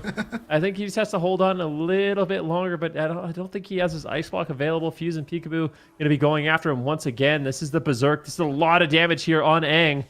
And they take him down. He's kiting his best. He's got the Ultra Time. The Double Dragon's Breath comes in. Maybe they need to go after the healer. Maybe we just need to see Aang go for full-out control, get the Double Dragon's Breath, Ring of Frost, and just tunnel down the healer with Drake. And that's exactly what they plan on doing. They managed to get Curney's trinket out of the way. He's out of line of sight. Flash healing. Should be able to survive. And it's going to be really difficult for Aang to actually chase with this positioning. And I think this could be the game. I mean, Gekz right now in a blind. Aang gets potted, and unfortunately for Aang, let's see if he can live. Can he live? No. Is the pot tender gonna live? The gouge, the kidney shot? Assassination's really bad. Oh, he actually lives. What? Assassination is really bad at killing pod tender. You have to get all your bleeds ramped up, and you just have basically no burst damage, but I think Aang might just fall. No, the little glimmer of hope for the Panda Mage. Unfortunately, he will get dropped, and that means we have a three-way DPS tie between Fuse, Pikaboo, and Drake for this round. And Aang, unfortunately, not able to pick up any wins. Definitely super unfortunate, but we'll be probably hopping into the next game. We can see how these Shadow Priests are doing, because that looked really rough for Aang. Yeah, it's been a rough weekend here for the mage class, but we have hope. Ceralium actually had a good first round, so Ceralium might be the last hope for mages. Still, of course, plenty of more games. Even Aang could still make it. He still has a lot of more rounds to go. But yeah, it's not looking too good so far with that 0 wins performance. But now we turn our attention to the other series that's going on here. We got Prev, we got Saul, and we got Dyllbar against Absturge, Dylan, and Wizkx. So Absturge and Wizkx. This is actually a comp they play with Jellybeans. So I feel like the left side actually has the experience here, at least playing this comp, a little bit. Whereas on the right side, I'm not sure how much enhanced Shadow Priest experience they have. Ceralium does play actually enhanced, so maybe they have played it in practice here. Let's see how it goes. Prev is going to be the target of choice. To Prev immediately forced into that dispersion. Beautiful opener here from the left side. Left side looking good. They get basically all of Prev's defensive cooldowns out of the way very early on, but now they're going for some counter pressure. You have a stun into silence onto Absturge. This is a bit of a shaman showdown with Absturge and Dyllbar. I would maybe give the edge here to Absturge in this particular game, just because he has Wizkx on his team, and in theory they should have some practice together. Let's see if that practice does pay off and they can pick up a win here and get Wizkx a point. Prev getting incredibly low, and there's consistent damage coming in from Dylan, Dillypoo, as well as Wizkx has been really, really high so far in this match. They had a very explosive start, but at this point it feels like Dyllbar, Prev, and Saul have kind of stabilized, so maybe they can actually battle it back and put some pressure here on the Dilly. Yeah, let's see if they can get some pressure here. Dilly is taking a little bit of damage, but looks like he's going to be completely fine. And he gets an intim stun there onto Dyllbar, into another stun, into a silence. The CC is just never ending here. But where is the damage so far? Looks like Prev is going to be completely fine in that exchange. And so will Dilly. Absturge actually trading out his trinket there to keep his team in the fight. So big win there for the right side. Let's see if they can keep it going. Earthen Wall Totem coming out here for Dyllbar. And we got so many shamans right now just hugging the pillar here. Saul trying to go for the Hex. He gets wind sheared on it. And again, it's going to be more heals behind the pillar from Dyllbar. Saul looking to get aggressive here now on that enhanced shaman. Prev, though, with his dispersion back, should look pretty solid.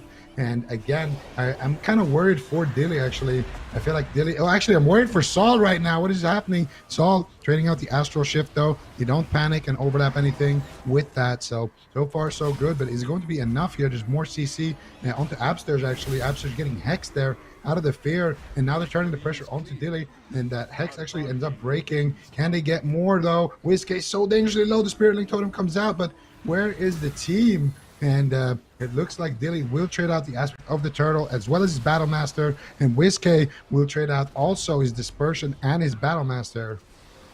Yeah, it's a lot that they ended up trading, and we're at 50% dampening. Both these Shaman's mana not doing too bad. There's Void Form as well as a Siphene for Wizkx there, trying to take down Prev, and Prev really has no answers. That's got to be the game, and it is.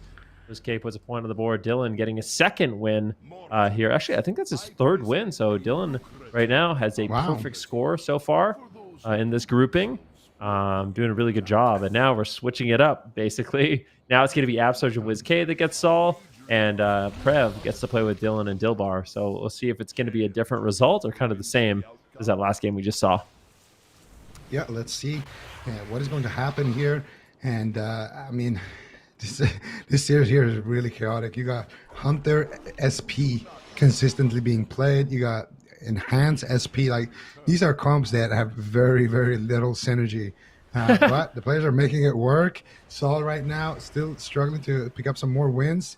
And Dilly actually has been kind of the X factor so far in this match. Absterge also getting ahead a little bit on those heals. Absterge getting trapped from stealth. Prev already taking huge damage though. What are they going to get onto Wizkx? That trap finally fading. Wizkx trading out his trinket, trading out that vampiric embrace as well, and now looking to counter pressure here. He's got big damage coming out, but so does Prev. They got a nice earthen wall totem here as well, soaking up a lot of damage. That's a high value earthen wall, but Wizkx takes a massive chunk of damage there. Saul actually having some kind of melee on melee violence here with Dylan. Can he take him down? Actually, big feigned death there with that legendary, doing some work there for Dylan. But look at Saul, he's just continuing the pressure here, and now finally swapping target there for second. Can he get any more cooldowns though is the question. Prev still looking nice and healthy here with basically everything left in his arsenal.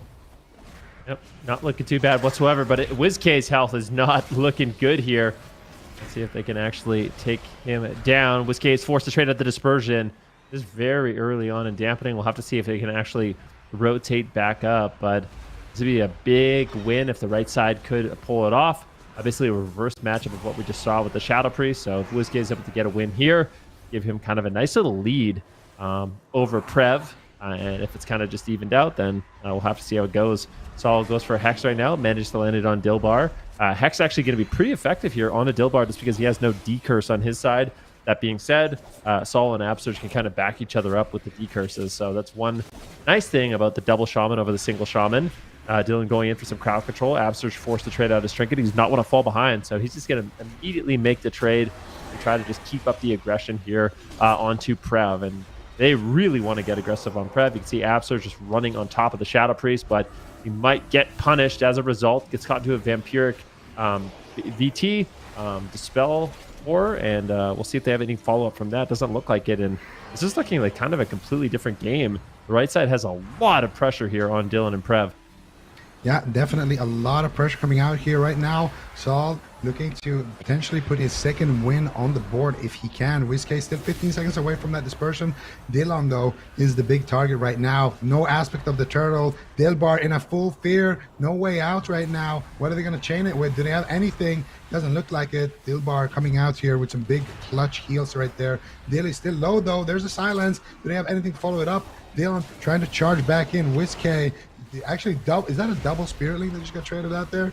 They basically made an 8 on the ground there with those two big massive spirit links, and Dylan still though taking huge amount of damage. Look at Saul, he's just trying to march him down right now with that enhanced pressure. Can he do it? It's so close, and dampening is so high, 53%, but they're turning their attention back out to Saul. He needs to be careful here. He's just continuing the pace. Dylan trying to run away right now with the aspect of the Sheeta, but is he going to be able to run enough? I don't think so. It's a bit of a race. Wizkx chickens out there and trades out the dispersion, and Dylan will finally lose his first round in this solo shuffle. That's actually a big win. That's a big win for Absterge and Wizkx. Able to win a matchup that we didn't see Dyllbar and Prev be able to win. So maybe that's that synergy we're talking about. They have a lot of practice together, so when they actually get on the same team, maybe they can kind of make miracles happen. Now we have Absterge. I feel like Absterge has a little bit of an edge here as well, just because he maybe knows the tendencies of Wizkx and can kind of try to shut down what he wants to do. But so far, Absterge has been doing a phenomenal job, and this is a matchup I think he could win. And he's been putting on a very impressive performance so far. I could be wrong about this, but if Absterge wins this, I feel like he's been doing the best of at least the healers we've seen so far. So really solid performance overall so far. Let's see if the double Shadow Priest and Dyllbar can actually kind of reverse things, get the damage rolling on Dylan, get the damage rolling on Saul, and we'll have to wait and see. Yeah, we'll have to wait and see. The last time we saw double Shadow Priest was when we were watching the other game, and the double Shadow Priest did lose that one. Let's see if they can turn things around right now. Prev is going to be the target of choice, and I wonder how that targeting works. Just like, yeah, Prev is a little bit more scary than Wizkx. Let's just go after him. Or exactly what is the comms like? Maybe they just roll a dice at the start of the game to decide their target because they're basically built their characters identically here. in terms of talents and in terms of covenants. And Wizkx going to take a big hit there from that Megalomania. And Prev as well now, free casting, doing a lot of work here in the backline. Wizkx will be the target, taking a lot of damage. He gets wind shear and low HP, might go down. He uses the Panda Racial to buy himself time while he's kicked, so he could access that dispersion if he needs to, but it doesn't look like he will need it just yet. Dyllbar doing a great job keeping him alive so far, but of course, Cast the Curse kicking in, and Wizkx will trade the dispersion. Will have to make that trade. And you would think in dampening that, you know, the double Shadow Priest would be able to get out a lot of damage. You have the double Psyfiend as well, but I think as long as Dylan and Saul are on top of that and they can take down the Psyfiends, and there's not that healing reduction, Absol should be able to heal through it with the spells. You can see him just constantly dispelling Shadow Word Pain and VT. Dylan's going to be just feign deathing it. But it can be difficult to actually get the damage rolling. You just dispel Saul, Dylan feigns it off, and then all of the damage that Wizkx and Prev have is basically completely gone. So I think that's why we're seeing very little damage overall. I think one thing you can do is try to pressure Absurge a lot. So I think Prev and Wizkx need to focus on just pressuring Absurge as much as possible in this match, make it really difficult for him to actually get those dispels out. But this damage is just completely overwhelming. Wizkx could easily fall in this moment. Dyllbar, please. Can he keep him alive? It looks like it's actually going to be a double kill here onto Wizkx and Dyllbar. The damage from the left side is completely overwhelming, but somehow, some way, they managed to hold on. Wizkx has Fade in just a few seconds. He uses the Psyfiend as a distraction, like, hey, look over here. Leave me alone. I didn't barely live. Can he get the Fade? And it does buy him enough time to get the Fade, so good plays coming in, but this is looking like a really scary, dicey game here for the right side. Yeah, it's like they're playing tag right now. Dilly was hitting the healer, and then they swapped, and now they're going to connect onto the same target. Wizkx immediately has to disperse here, and Saul, it is looking good, man. Can he push through, though? Wizkx running around the corner here, trying to get himself back up, trying to stay away from the fight, but I don't think he's going to be able to. Dylan will claim victory there for his team, and this will be the final round. So let's take a look at the standings here. It's actually between Absturge and Dylan for that first place finish, and if Absturge's side wins, we'll have a tie between Saul and Dylan in this match, and also a tie between the two Shadow Priests. So for Prev, there's a little bit of prestige on the line. At least he can tie his Shadow Priest counterpart. Definitely very important, to make sure that you're winning or at least tying against your own class. Not that it matters for the tournament overall, but for your own ego. We'll see how it goes. The gates have opened, and we got another Shadow Priest Shaman versus Scatter play. Yep. Well, let's see. I see some questions in the chat about what's going on with all the class stacking. These players basically have just been randomized into these groups, so it's just a matter of chance that there's 3 shamans here and 2 shadow priests. But that's kind of the exciting thing about Solo Shuffle is you do get these kind of oddball compositions, and you kind of just have to rise to the occasion, playing with players and classes that you normally wouldn't play with. So trying to improvise and figure out strategies that could work. You see Wizkx really, really low right now, as well as Dylan. This is looking interesting. I mean, Absurge, if he can get 5 wins over Dyllbar, that would be massive for him in this particular game, especially kind of going head-to-head with his own class. Let's see if he is able to do it. And for Wizkx, too, if he could get a win, that would be really, really important for him. Dylan obviously looking for those 5 wins, but the pressure is on Saul right now. Let's see if Absurge, Prev, and Saul are going to be able to reverse it. I think eventually they just need to go after Wizkx. When we've seen this matchup play out before, they actually do it. They drop him really, really aggressive plays. That's the kind of aggression that you want to see in Absurge. Getting 5 wins in this match. Very, very impressive performance. And Saul as well.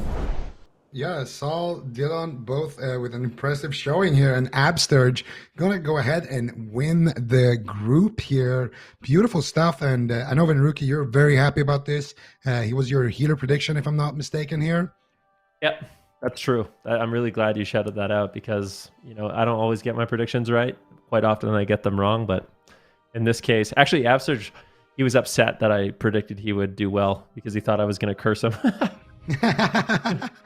Well, we cursed all the mages, but Absturge somehow has been steering clear from it. And we can take a look at the standings right now. We got Drizzy in first place, but not everybody has played twice just yet. We still have a couple of rounds to get through here, but we can still see kind of the standings right now. Pikaboo has played twice, So 7 points. So that means on average he went 4 and 3 in his 2 shuffles. It's not the worst place to be in, but in his final round of games later, he's going to need to have a big performance.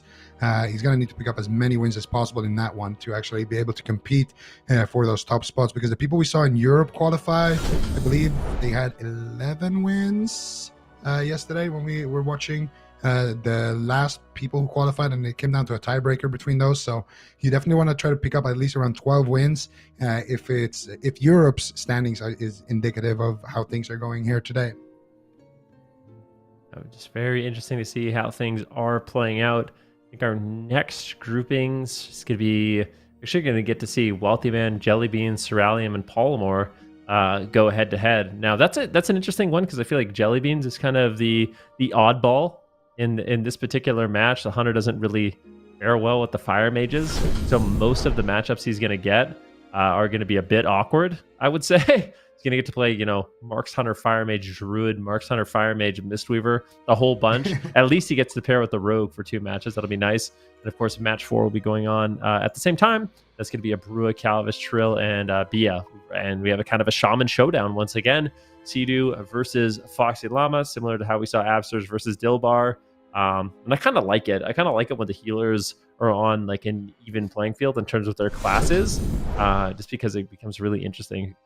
Trying to find out, why. What is the difference in the games that actually allows them to kind of pull ahead? Is it aggression? Is it more defense? Like, what strategy in particular are they implementing to actually pull out those wins? Because it can be just a really minor thing that puts you ahead.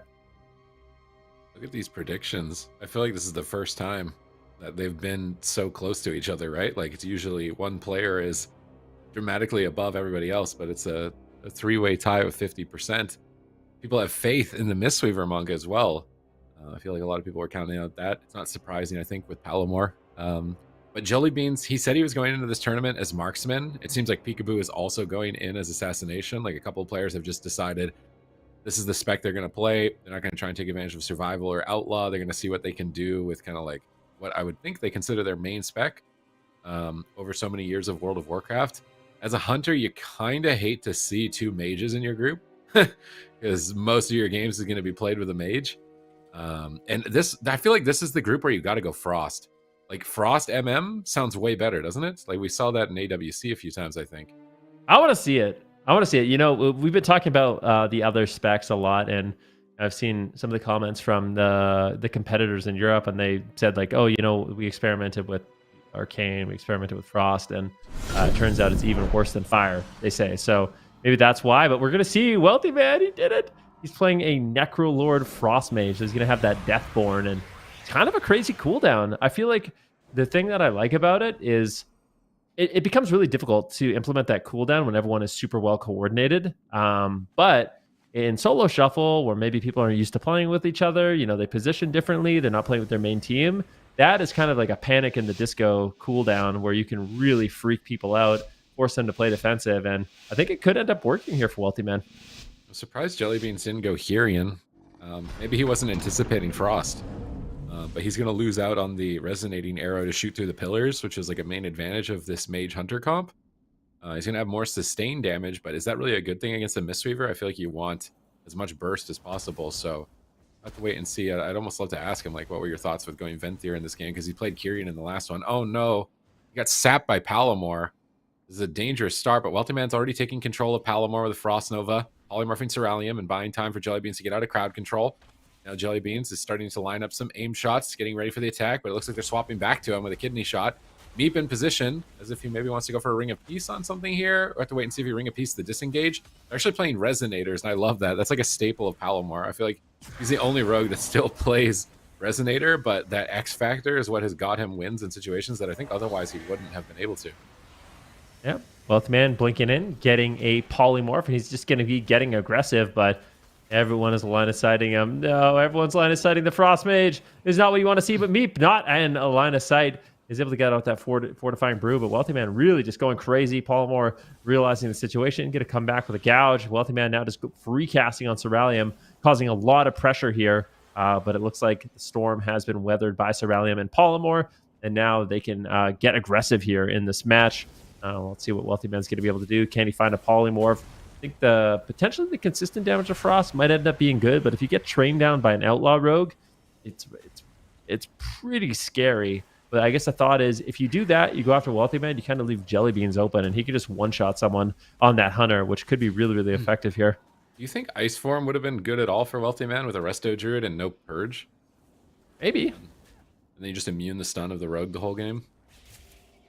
Could have been maybe okay. I don't know. It's hard to say.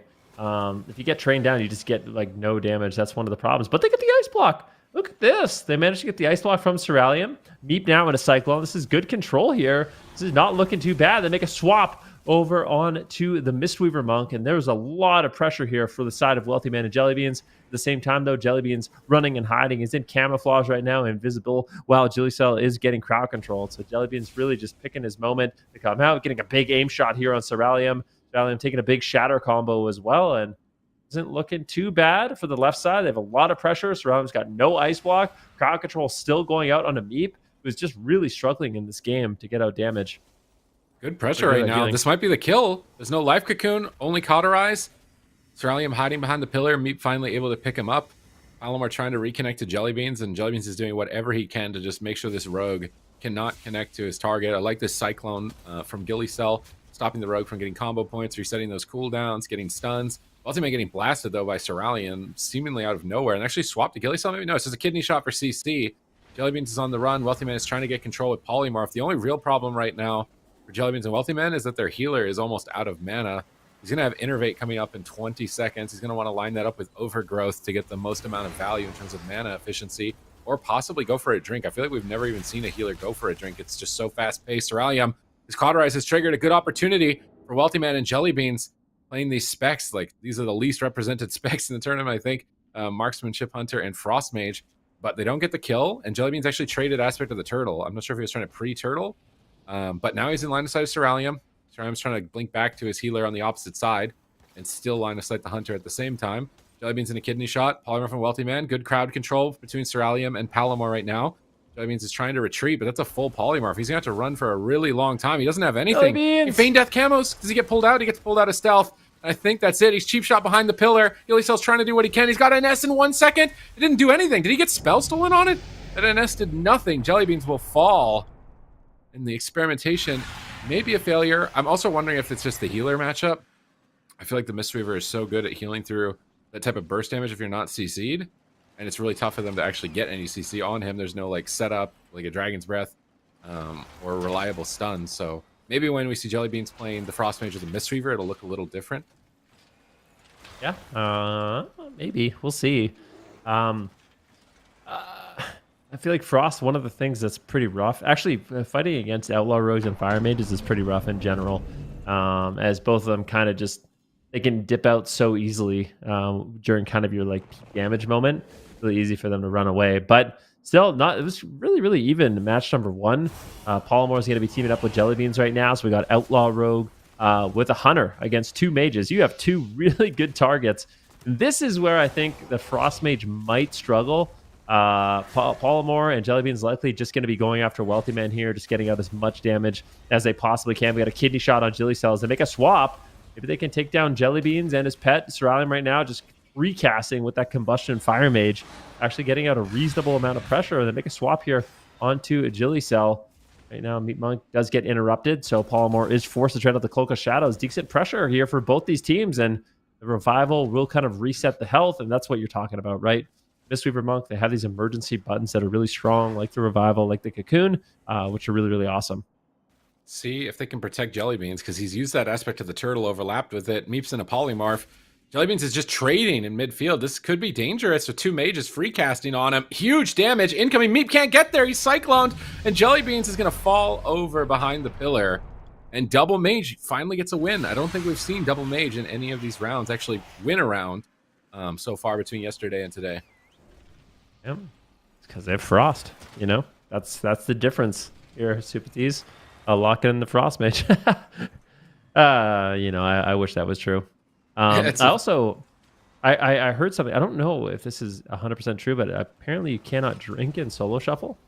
Know that? Okay. I'm surprised then why so many people think Druid is good, because I feel like Druid is only normally good when you can drink. Yeah, I don't know. Maybe they just think like just sitting back. It's like Druid is one of those healers that can be really effective if you just kind of like sit back and you just have a lot of healing, right? You keep your team alive, but you do struggle if multiple targets get hit, especially as dampening kind of ramps up. It becomes really, really scary. But now we have Ceralium and Jellybeans tagged up. Let's see if they're able to pull out a win. This should be a win here. If Wealthyman's going to win any matchup, it's going to be having the rest of Druid and the Outlaw Rogue on your team. Frostmage isn't going to win here, then maybe it's not as good as I thought, but we'll have to wait and see. Right now, I have the Deathborn and the Icy Veins used for Wealthyman. He's getting really aggressive, big Frostbolt damage, which Ceralium shuts it down using Combustion to really pressure Wealthyman, maybe getting an Ice Block. Unfortunately, not going to be able to find it. He goes for a lockout on the Frost and then tries to burst them down, but there was enough healing from Jilly to actually keep him alive. Okay, let's see. Oh, Aspect of the Turtle again, forced from Jellybeans, and anytime that's on cooldown, I'm starting to get worried for him. Maybe he didn't want to play Resonating Arrow because it's an Outlaw Rogue. He just gets CC'd on it every time he presses it, so he wants to take like the safe route. But without that big bang attack, it's really rough for him to get anything going. He's already just so low. Once again, Palumor grappling in for the kill. This could be it. Meep is trying to heal him up. He gets counterspelled by Wealthyman, and Ceralium's trying to do what he can. He trinkets, he Dragon's Breath. He's slowing the damage down just little by little to protect Jellybeans at all costs here. So this is like a great opportunity for Ceralium to actually get big points. Might be the only mage to get big points in this series, because he's gonna have Rogue Mage a lot of the times. He just won as the double mage. Like this could be his opportunity to be one of the only mages to scrape through from avoiding the bottom, I would say, and maybe even qualifying. Jellybeans in the meantime, oh no, it's so dangerous for him. Everyone in his team is crowd controlled. Where is he gonna go? He's just stuck in midfield. Flurries are coming in. Meep is trying to heal him up. He's got the immunity to interrupt and manages to save Jellybeans at the final second. Now Jellybeans trying to turn up the heat, packing out some rapid fires onto Wealthyman. Dampening finally kicking in here now at the 2-minute mark. So this damage from Jellybeans is going to start to become more and more difficult for Gilysel to recover. Yep. See how exactly this is going to play out. 30% dampening. Things are really getting spicy here. Wealthyman going for a few frost bolts, but fortunately, Jellybeans out of line of sight. And like I said, for Wealthyman, this is such an important game. I feel like this is his big, like on paper, this is the matchup that they should actually win. So Ceralium wins this. It's going to be looking really good for him. He's gotten to the middle of the map right now. Jellybeans going to be kiting, trying to get away. 40% dampening. Big rapid fire here on Wealthyman in the middle of the map. Needs to be very careful. He gets interrupted. He could just get dropped, but Palumor there to back him up and actually force Jellybeans kind of a defensive position. Jellybeans going to be rotating with his Door of Shadows, but he gets vortexed into it. Kidney shot. He trinkets, but he gets dropped. Gilysel with the MVP Vortex there, keeping Jelly right beside Palumor and allowing them to actually take them down. It's just the Hunter's cooldowns to self-sustain are so much longer than every other class, which means they're exposed for a longer period of time. They got the Exhilaration, which is above a minute with some cooldown reduction. Aspect of the Turtle, at least above 2 minutes to 3 minutes. Like, whereas you got Alter Time on 1 minute, right? Or you got the Crimson Vial, I think, on a 30-second, or even Faint on like basically a 0 second as Outlaw. Like, you've always got a button you can sort of press to stop yourself from taking damage. Jellybeans is doing what he can with his kit. I'm imagining he's playing Disengage Conduit, so every time he disengages, he gets a moderate amount of damage reduction. But he just doesn't have the consistent healing, Blazing Barrier, Blink healing, or Crimson Vial healing when his healer is CC'd for so long. So the Mistweaver is actually looking like a tough matchup for him specifically, because there's just no output going when Meep is CC'd. But now we can see Meep actually the target for Jellybeans and Palumor, trying to go after the Mistweaver against the double Fire Mage. The Fire Mages are all even up at this point. Who's going to take the lead in this round? I mean, that's a really, really good question. We'll see. Double leg sweep. Look at Meatmon getting aggressive. Oh, so close to the touching up. Does he have to ring a piece for the Tranquility? He doesn't. I love that play, though. It's so rare where you see a Mistweaver Monk just run in, gets a double sweep. And Gilysel might just go down. He gets a big Nature Swiftness heal, frenzied regen, and that will be enough. But yeah, I love that play from Meatmonk. Gets the double leg sweep and just using global after global after global for damage. Really, really close to that touch of death. And maybe, you know, a way to secure the win of Wealthyman and Ceralium. Right now, that was kind of the big scary moment for Wealthyman, so damage should subside a little bit. You would think, like in this particular matchup, I would give the edge to Jellybeans and Palumor. Wealthyman almost going down 10% health, forced to trade out his Cold Snap, and he will be able to survive as a result. But that was a great amount of pressure there for the Rogue Hunter. Okay, another swap, it looks like, on the Meep Monk. Can Jellybeans get there? If he had a Resonating Arrow here, he'd just KO Meep. It looks like he will with a cheap shot out. Palumor teaming up with Jellybeans, getting Jellybeans his first win in this round of Solo Shuffle. Is he going to manage to claw his way back, maybe even things out with Ceralium, or is Ceralium going to overcome him? Because now it's Rogue Mage Druid. Really tough matchup. We have the next series also underway, it looks like, with round number 1. That's Foxyllama and Cdew. This is a big head-to-head. We got Trill and Calvish, another big head-to-head. And then Abrua and B, they're kind of fighting for, like, can one of the casters make it through, right? We saw so many melee DPS in Europe. All the casters are trying to find their way to navigate through. I kind of feel like in that particular matchup, B's going to do not too bad. I feel like they'll struggle against the double outlaw rogue. But in theory, if he gets that when he plays with the rogue, which is going to be 4 of his games, I think he'll have the edge over the fire mage, especially with shaman healing both sides. I think that could be a potentially good group there for the affliction warlock. We can go back into this game we're looking at right now. You have Ceralium and Palumor tagged up, and it's pretty clear at this point. Gilysel as well as Palumor have a bit of a commanding lead here on that outlaw rogue and restoration druid. Can they take down Wealthyman? He does use the ice block. That was a cold snap too. So I think he got locked on frost there. He's already traded out both of his ice blocks in just 40 seconds. That is not good. And now he's cycloned on his Deathborn and his Veins. This is basically worst case scenario if you are a frost mage. This game is a disaster. How is Wealthyman going to live? We haven't even seen any ice walls. Is there a talent that he has to take in these matchups over ice wall? I feel like we saw that as like one of the game-winning maneuvers, especially like a Mistweaver, line of sighting a Mistweaver's free casted heals of the wall could be a really good way, and preventing them from retreating from the hunter with Ring of Peace to like bounce them off the pillar. I feel like that might be a missed opportunity.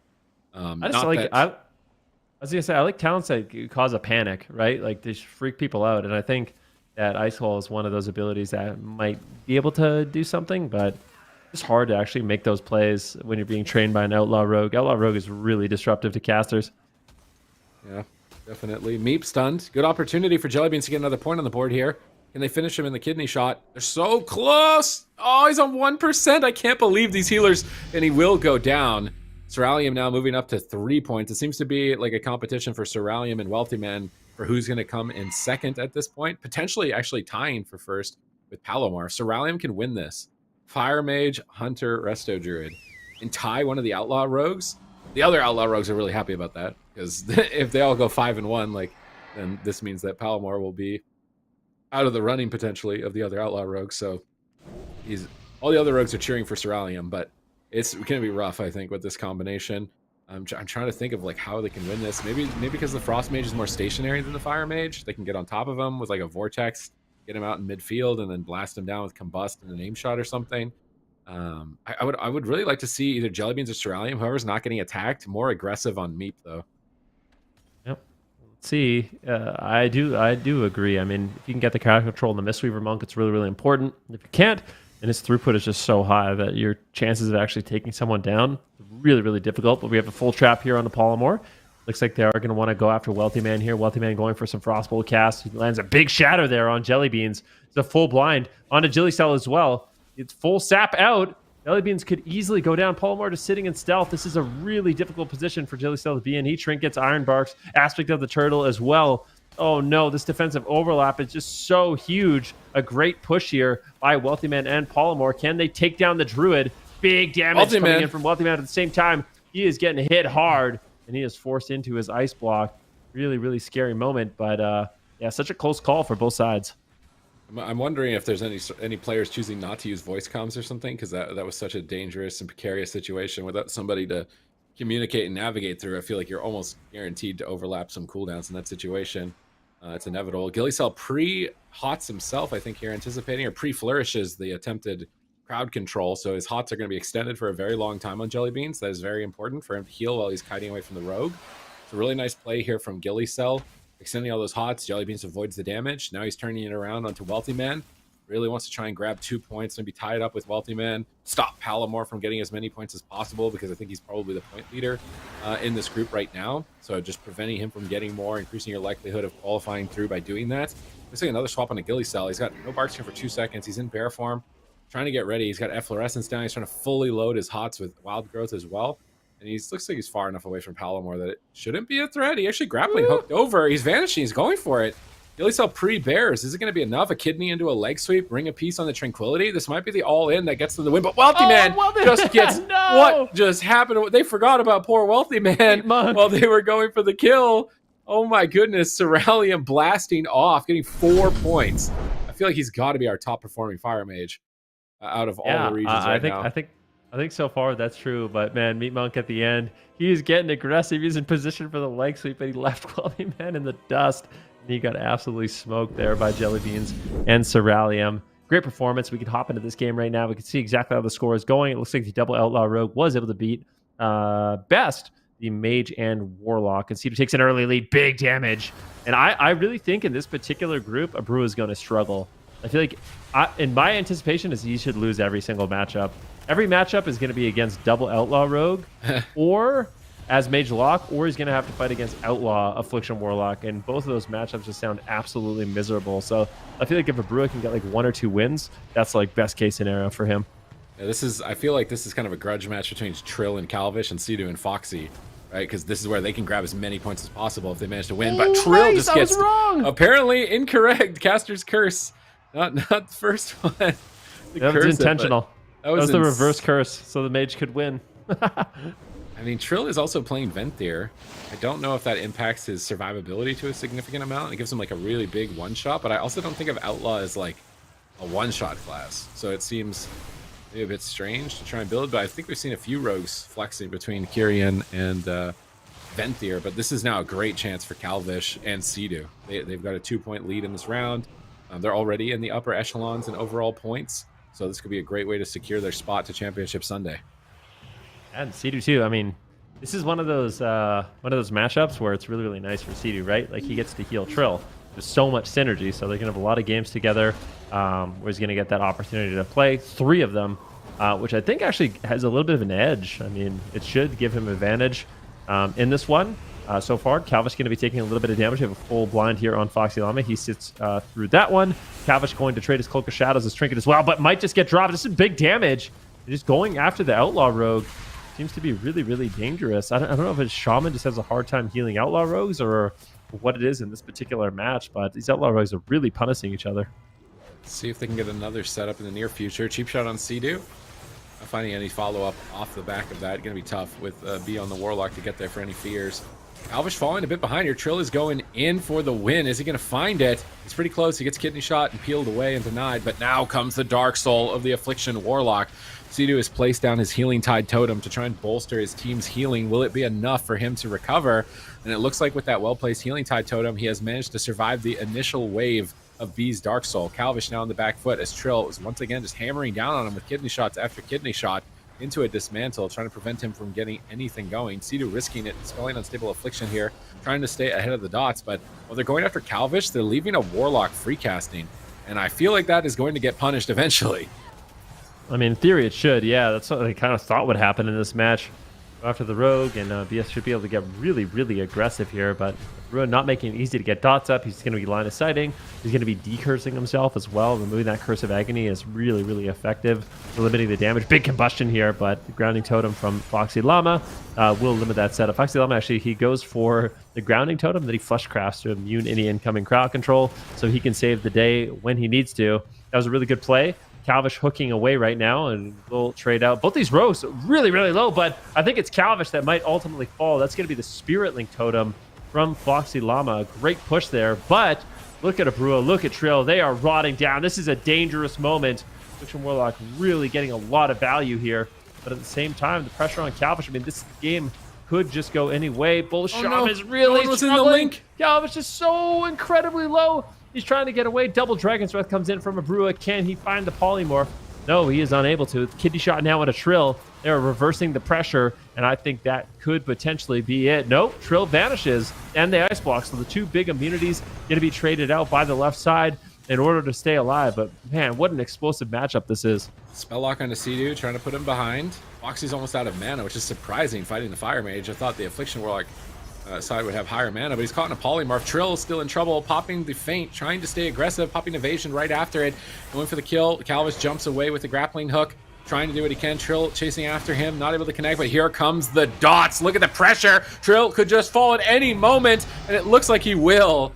leaving B open for that long is going to be punished at 54% dampening, tying up B and Abrua. But this lead now established for KzFox because he was able to win that matchup that you thought was so bad. I'm sure it's not as bad as the Mage Lock into Double Outlaw, but definitely the second worst out of all of them for this specific combination.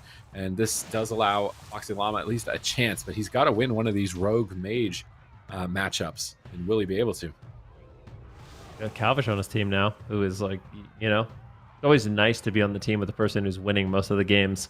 So he's won all the games, in fact. So this is where you're Abrua and Foxyllama. Your confidence is at an all-time high because you have the current point leader on your team, and maybe you can pick up a win, kind of keep up with the status quo. We'll see how exactly this goes though. Kitty shot on Trill, and they do make a setup on him. Is he gonna have to trade his trinket? The cap's done. Beautiful cap's done. Trill gets out of it. He's gonna trade out the cloak as well as the evasion. It looks like he will be able to hold on, but that was a great initial push there by Abrua and KzFox.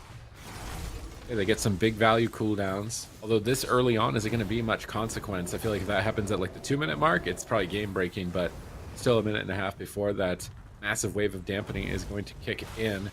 See Trill dismantled, just trying to slow down his potential aggression here. Be in the middle of the map, free casting at the moment. Abrua is trying to get back behind the pillar so he can line of sight the Warlock. They do want to just line of sight the Warlock and attack the Rogue if he tries to move in. Stacking up can be risky if Trill goes for Blade Flurry. I can only imagine how much damage Blade Flurry plus full row of dots on everyone could do, but if they completely line the lock and don't let any dots go out, Trill can't run back there. There won't be enough damage. And he's just choosing to sit back, heal for B now. B ports away. KzFox is disarmed on his trinket. And now that trinket actually could be an opportunity. Trill, with the flagellation, decides to vanish here. Bit surprised to see him vanish here. It didn't feel like he was in too much trouble. Now he can't vanish Sap, or use it maybe later on because he doesn't have Cloak still. Gouge, he's trying to set up. He gets dismantled. He's still just waiting. He wants to pull the trigger on that flagellation on KzFox at any moment. Maybe kill him in a kidney shot. He's going for it. Kidney shot. Where's the flagellation? He's holding on to it. Bit surprised. I guess no CC on Foxy. He doesn't want to risk him just saving them and using that cooldown. And now he goes for it. But KzFox can just evasion if he needs to, or Cloak. He's going to use the Cloak of Shadows, immune a lot of that magic damage. In fact, all of it. Abrua getting rotted down. Foxy's trying to heal efficiently with Ascendance. It's going to be, when you're healing against a Warlock as a Shaman, you want to space out your Healing Tide Totem and your Ascendance and not get CC'd on them. But he actually is CC'd on his Ascendance right now. And you can see his teammates are struggling because of it. Oh, Hexed on his Trinket. Cdew potentially with the game-winning Hex here of this round. Into the Cap Totem. Dirty plays. Into a Fear. Beautiful crowd control. I can't believe KzFox is alive right now. I literally cannot believe that he is alive right now. That was an insane setup by B, Trill, and Cdew, but KzFox on the Outlaw Rogue manages to survive. I am blown away. KzFox really dancing with death there on that Rogue, barely holding on. There's a great push there by Cdew and Trill, but now there's an opportunity. Can Abrua and KzFox actually reverse the pressure? Trill committed a lot there, I think, offensively, and might get punished for it. There's a blind on Cdew. He actually Spirit Links the blind. Beautifully done, but they kill it off immediately, and now this is just dangerous. I mean, look at Abrua. He is rotting down. There's no cauterize. He might get potted. Oh, is he going to get potted? Foxyllama might actually keep him alive. Foxy, can he do it? Trill, look at how low he is. This is just so back and forth. There's a kidney shot on Trill. Cdew, can he connect the heals? Abrua just rooted behind the pillar. Now it's KzFox who's in trouble, and I don't think he's going to be able to walk away with his life once again. He's getting drained. And that should be it. What? Okay, if he lived again, I was just going to be blown away. Now Trill putting another point on the board with B and Cdew, and kind of evening things out here, not giving KzFox such a dominant lead. But this is a matchup I would kind of expect to go in favor of the double Rogue, but my predictions for this match so far have been a little bit off. Not too much. Not too much. Once in a while, there's a surprise. I think it's mostly just dampening. Maybe you've never played with the person you're playing with, right? So some trust issues and positional strategies. Like some people are more aggressive than other people. Some people are more defensive than other people. And if you're not synergized with that person and they're the opposite of you, then you just end up in a position where you're overextended and maybe you throw the game, or you end up too defensive and you're not getting enough done. So here, this is like Foxy's last chance. Like if he loses this double Outlaw, I feel like his chances of getting into the top to qualify to Championship Sunday is really slim, if not close to nil. Here, because Cdew would have such a huge lead winning this matchup, and then I think having the advantage again with the lock. Well, I'll have to wait and see for the final 6th round of it, but I think it's getting pretty close, and you can maybe tell that Foxy's a bit worried about it. He's staying really far back, so either their strategy is like, all right, let's just wait for dampening, no reason to run out, this can bust, Let's just wait. We'll get some kidney shots. We'll kill someone in dampening. And this might be the play that I was talking about, where you're overly defensive and somehow an opportunity comes by for the mage lock. Ooh, nicely done there by Foxyllama, going for the Hex, but Abrua is able to blink away. These kidney shots on V are absolutely devastating right now. It's a lot of damage that Trill is putting out. He gouges the drain life and shuts that down. It does manage to gate away, and I would say that Trill and KzFox are maybe in trouble, but until they don't have Cloak of Shadows, it's just that their health is kind of fake. At any moment, they can just use that immunity and survive unless they get caught into a stun, and they both have trinkets. So I still giving the edge here for the right side of the screen. Via has traded out so many of his defensive cooldowns. This is an Earthen Wall, though. Cdew preemptively Earthen Walls the blind, and it's actually pretty strong defensive. So it looks like Via will be able to hold on with just his Dark back in that for now, but now just getting absolutely roasted. As soon as that totem fades, Via is just getting deleted, and he might get dropped. There's a Spearling totem. Everything is overlapped at once. Via right now going for a drain life. Is he going to get gouged on it? This is just an unbelievable amount of damage that Trill is able to put out. Focus Shadows from KzFox, and maybe there's an opportunity. Abrua with his combustion, maybe he can get something down. He goes for the Ring of Flame, but unfortunately, I don't think it's going to be enough to actually counter pressure. Trill and KzFox eventually overwhelmed. They take down Via and both earn themselves another point. Now going into the last game, who would you give the edge in this matchup? I mean, comp-wise, it makes sense, but at the same time, we saw Trill die in this matchup, so maybe KzFox could be an exposed target. This is a really important match. This is the one where Foxy can tie up, Trill can tie up, or B gets a massive lead. KzFox and Cdew also get massive leads, like looking closer and closer to being locked into Championship Sunday. So a lot on the line right now for Trill and Foxy in a matchup that is really rough for them. And they're fighting both point leaders right now, if not all 3 point leaders. So you would predict them to lose here. They're going to need a miracle, I think. Yep.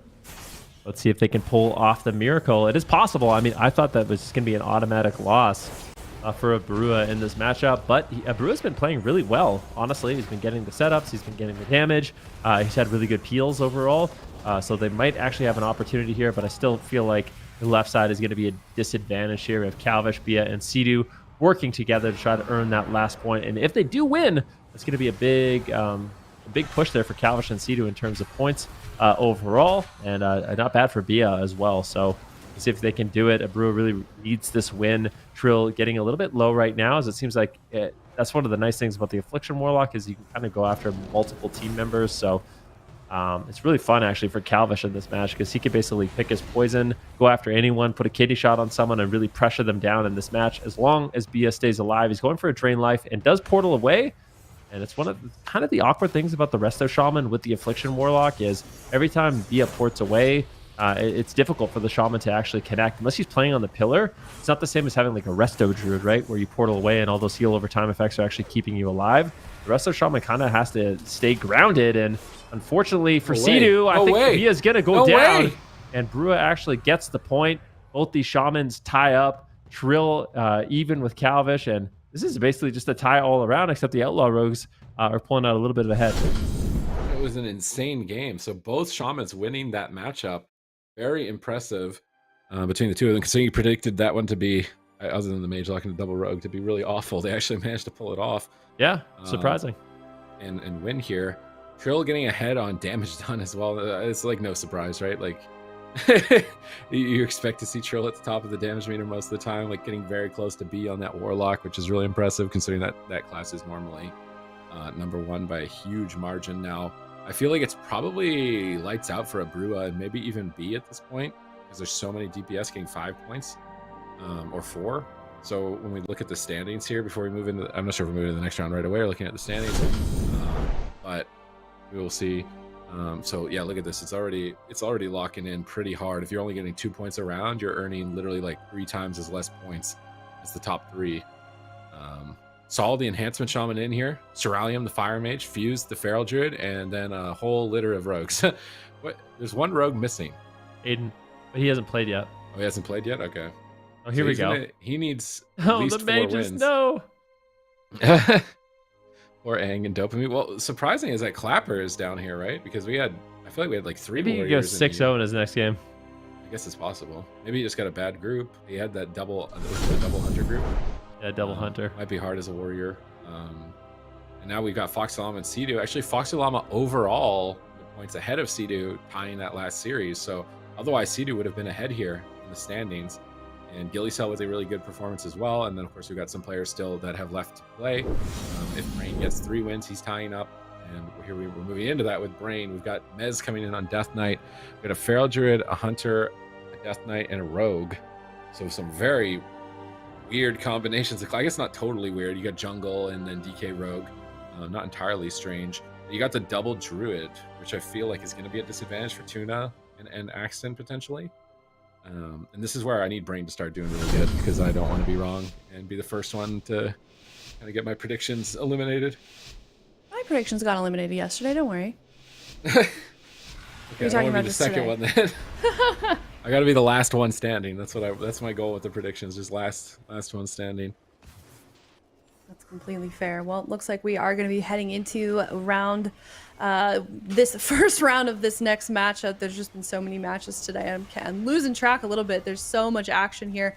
Early on, we're seeing Tuna drop in health, already in bear form.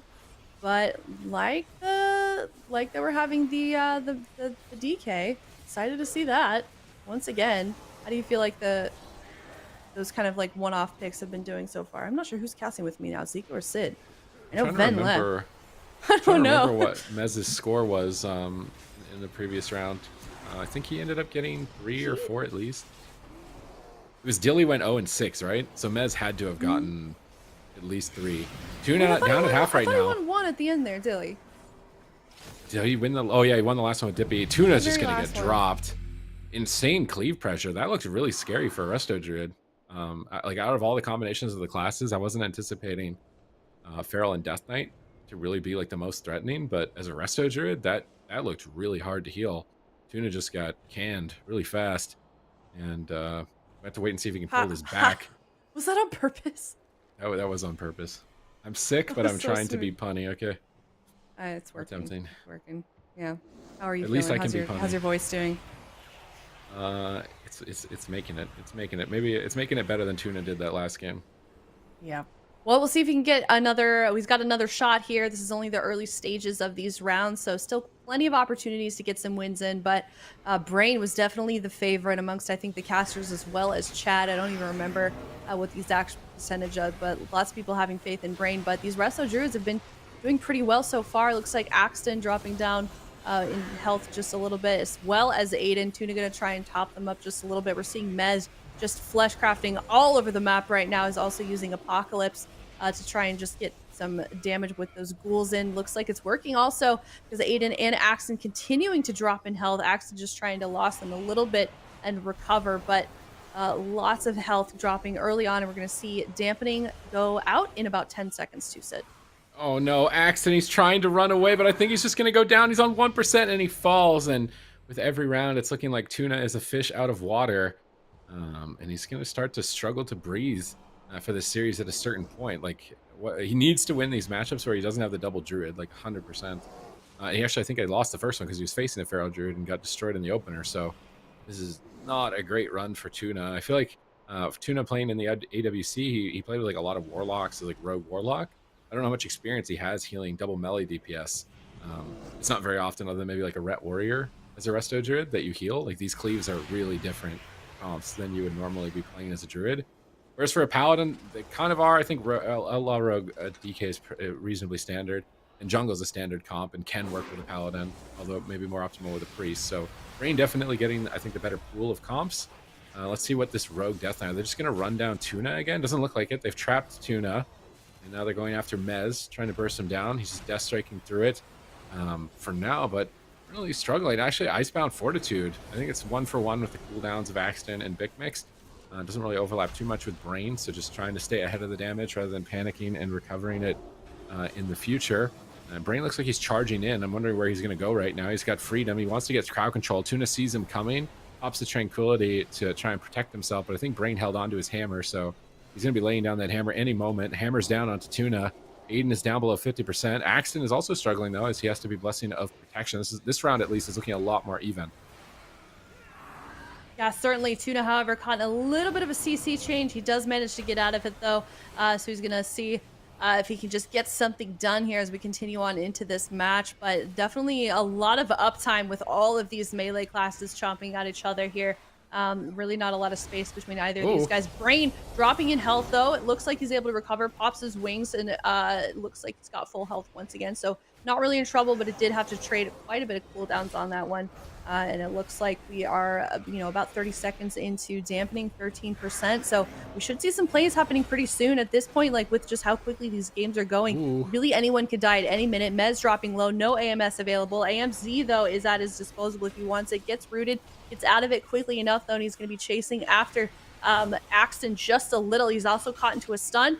Lowering in health also. Brain caught in a CC, and Aiden might just go down, and there he goes. Oh no, this is so bad for Tuna, down 3 points. This is insane for Brain. Is he going to be the first one to go 6-0 for NA out of DPS or healer? It's possible, Maybe. I think. Maybe. It seems so tough for Tuna with these classes to be able to keep them alive or protect himself. He's definitely struggling. Like this is a hard matchups for him. Definitely a top player, just not great comps. Now, looking at Mez's transmog, if Ven was on the desk, he'd probably be giving him a 10 out of 10 right now. You think? Yeah, I mean, if Ven is around and can type something in the chat or something, maybe I'm sure he is. He's giving him a 10 out of 10. Look at that shoulder coordination. He's not even wearing shoes. Is that a? I think he's wearing shoes. He's wearing shoes. He's barefooted, right? His feet are really dirty. I think if he's barefoot, I swear he's wearing shoes. He's got sandal bar on his foot or something. Unless there's something about the work feet that I don't know that you can choose. He's got a pair of slippers, keeping himself nice and warm right now. Warm and comfy, but for how much longer? Because Tuna here hasn't got a win, and now he's on his side. So if he can get a win for Tuna, that's going to be really big. Maybe Mez is like a key player in this, and he's going to be the DPS that goes 6-0, and we just see the healers tie 3-3. This is kind of the deal breaker overall within this round. Mez is getting crowd controlled heavily on his Abomination Limb, but it doesn't look like it matters. Axtin is getting shredded at the moment. Brain manages to stabilize. He's got a hammer on Tuna. No freezing trap from Bicmex just yet. He's kind of waiting next to Tuna as if he wants to go for it, and it looks like Axtin was actually able to eat the freezing trap. So really good positioning. Bicmex missing that, unfortunately. Probably playing with a little bit of high latency as well. Big setup on the Bicmex, disengaging back into the room. They're going to swap to Mez while Tuna's in a blinding light. Brain repositions. No significant mana advantage. I would say Mez is maybe the most, between Mez and Axtin are the most vulnerable right now. Yeah, definitely. Mez pulling out all the stops, though, to try and keep that aggression going. Wasn't able to get anyone on that last go, so we'll see if they can reset and make another move here, because everyone seems pretty stable right now. Like Sid already mentioned, no one's really down in mana. No one's really out of a significant amount of defensives. Tuna caught in a little bit of a stun. Mez as well, still dropping in health. Axtin dropping once again, and Bicmex also. So just a lot of DPS, a lot of players that are about halfway dead right now. But look, Mez has got his cooldowns up once again. He's got that Abon limb caught in a root, though, and he's free once again. So he's going to be chasing after Axtin, trying to get some health down. It looks like he is able to chunk just a little bit of that health down. There goes the AMZ also. And Bicmex looking a little bit vulnerable at the moment. Almost going down there. Brain, I mean, he played that so patiently, almost greedy in a sense. Like he had a Blessing of Protection, didn't trade it out, and managed to recover. Now he has that for later. Strong position to be in, but he's actually still crowd controlled into a Cyclone. They interrupt Axtin on his Fleshcraft. He's in bear form, trying to stall for Brain to get out of Cyclones, but Tuna gets another Cyclone. Tuna making some game-winning plays right now. Now into the Intim stun. Can they finish it? Tuna pre-Trank bubbles.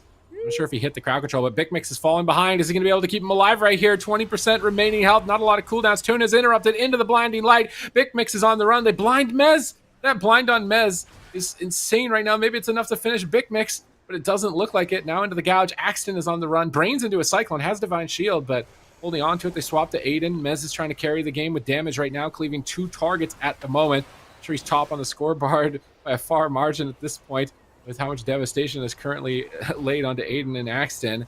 Brain's still in a great position. His mana is so much better than Tuna's at this position. Now that they survived that, and they survive another one. Axtin at 10%. He's got options. He sacrifices them. And now the Berserk is coming. Mez doesn't have a lot of options for this. This is big damage incoming from Axtin onto Mez, who is going to fall first. It's 55% dampening. Brain is silenced. Axtin has to pull away and run away from the engagement on his cooldown. That's dangerous. Brain bubbles, but it's too little too late. And Tuna will be getting his first point off the back of Mez's insane damage. And this is where we start to see, like, who was the deal breaker in this matchup. Like, what player is holding? Is it the healer that's holding back the group? Is it a DPS? Like, what's going on? And here we go. We got another round underway. This is the Boomkin round. with Dipi and Dopamine playing Mage Moonkin into Ret Warrior.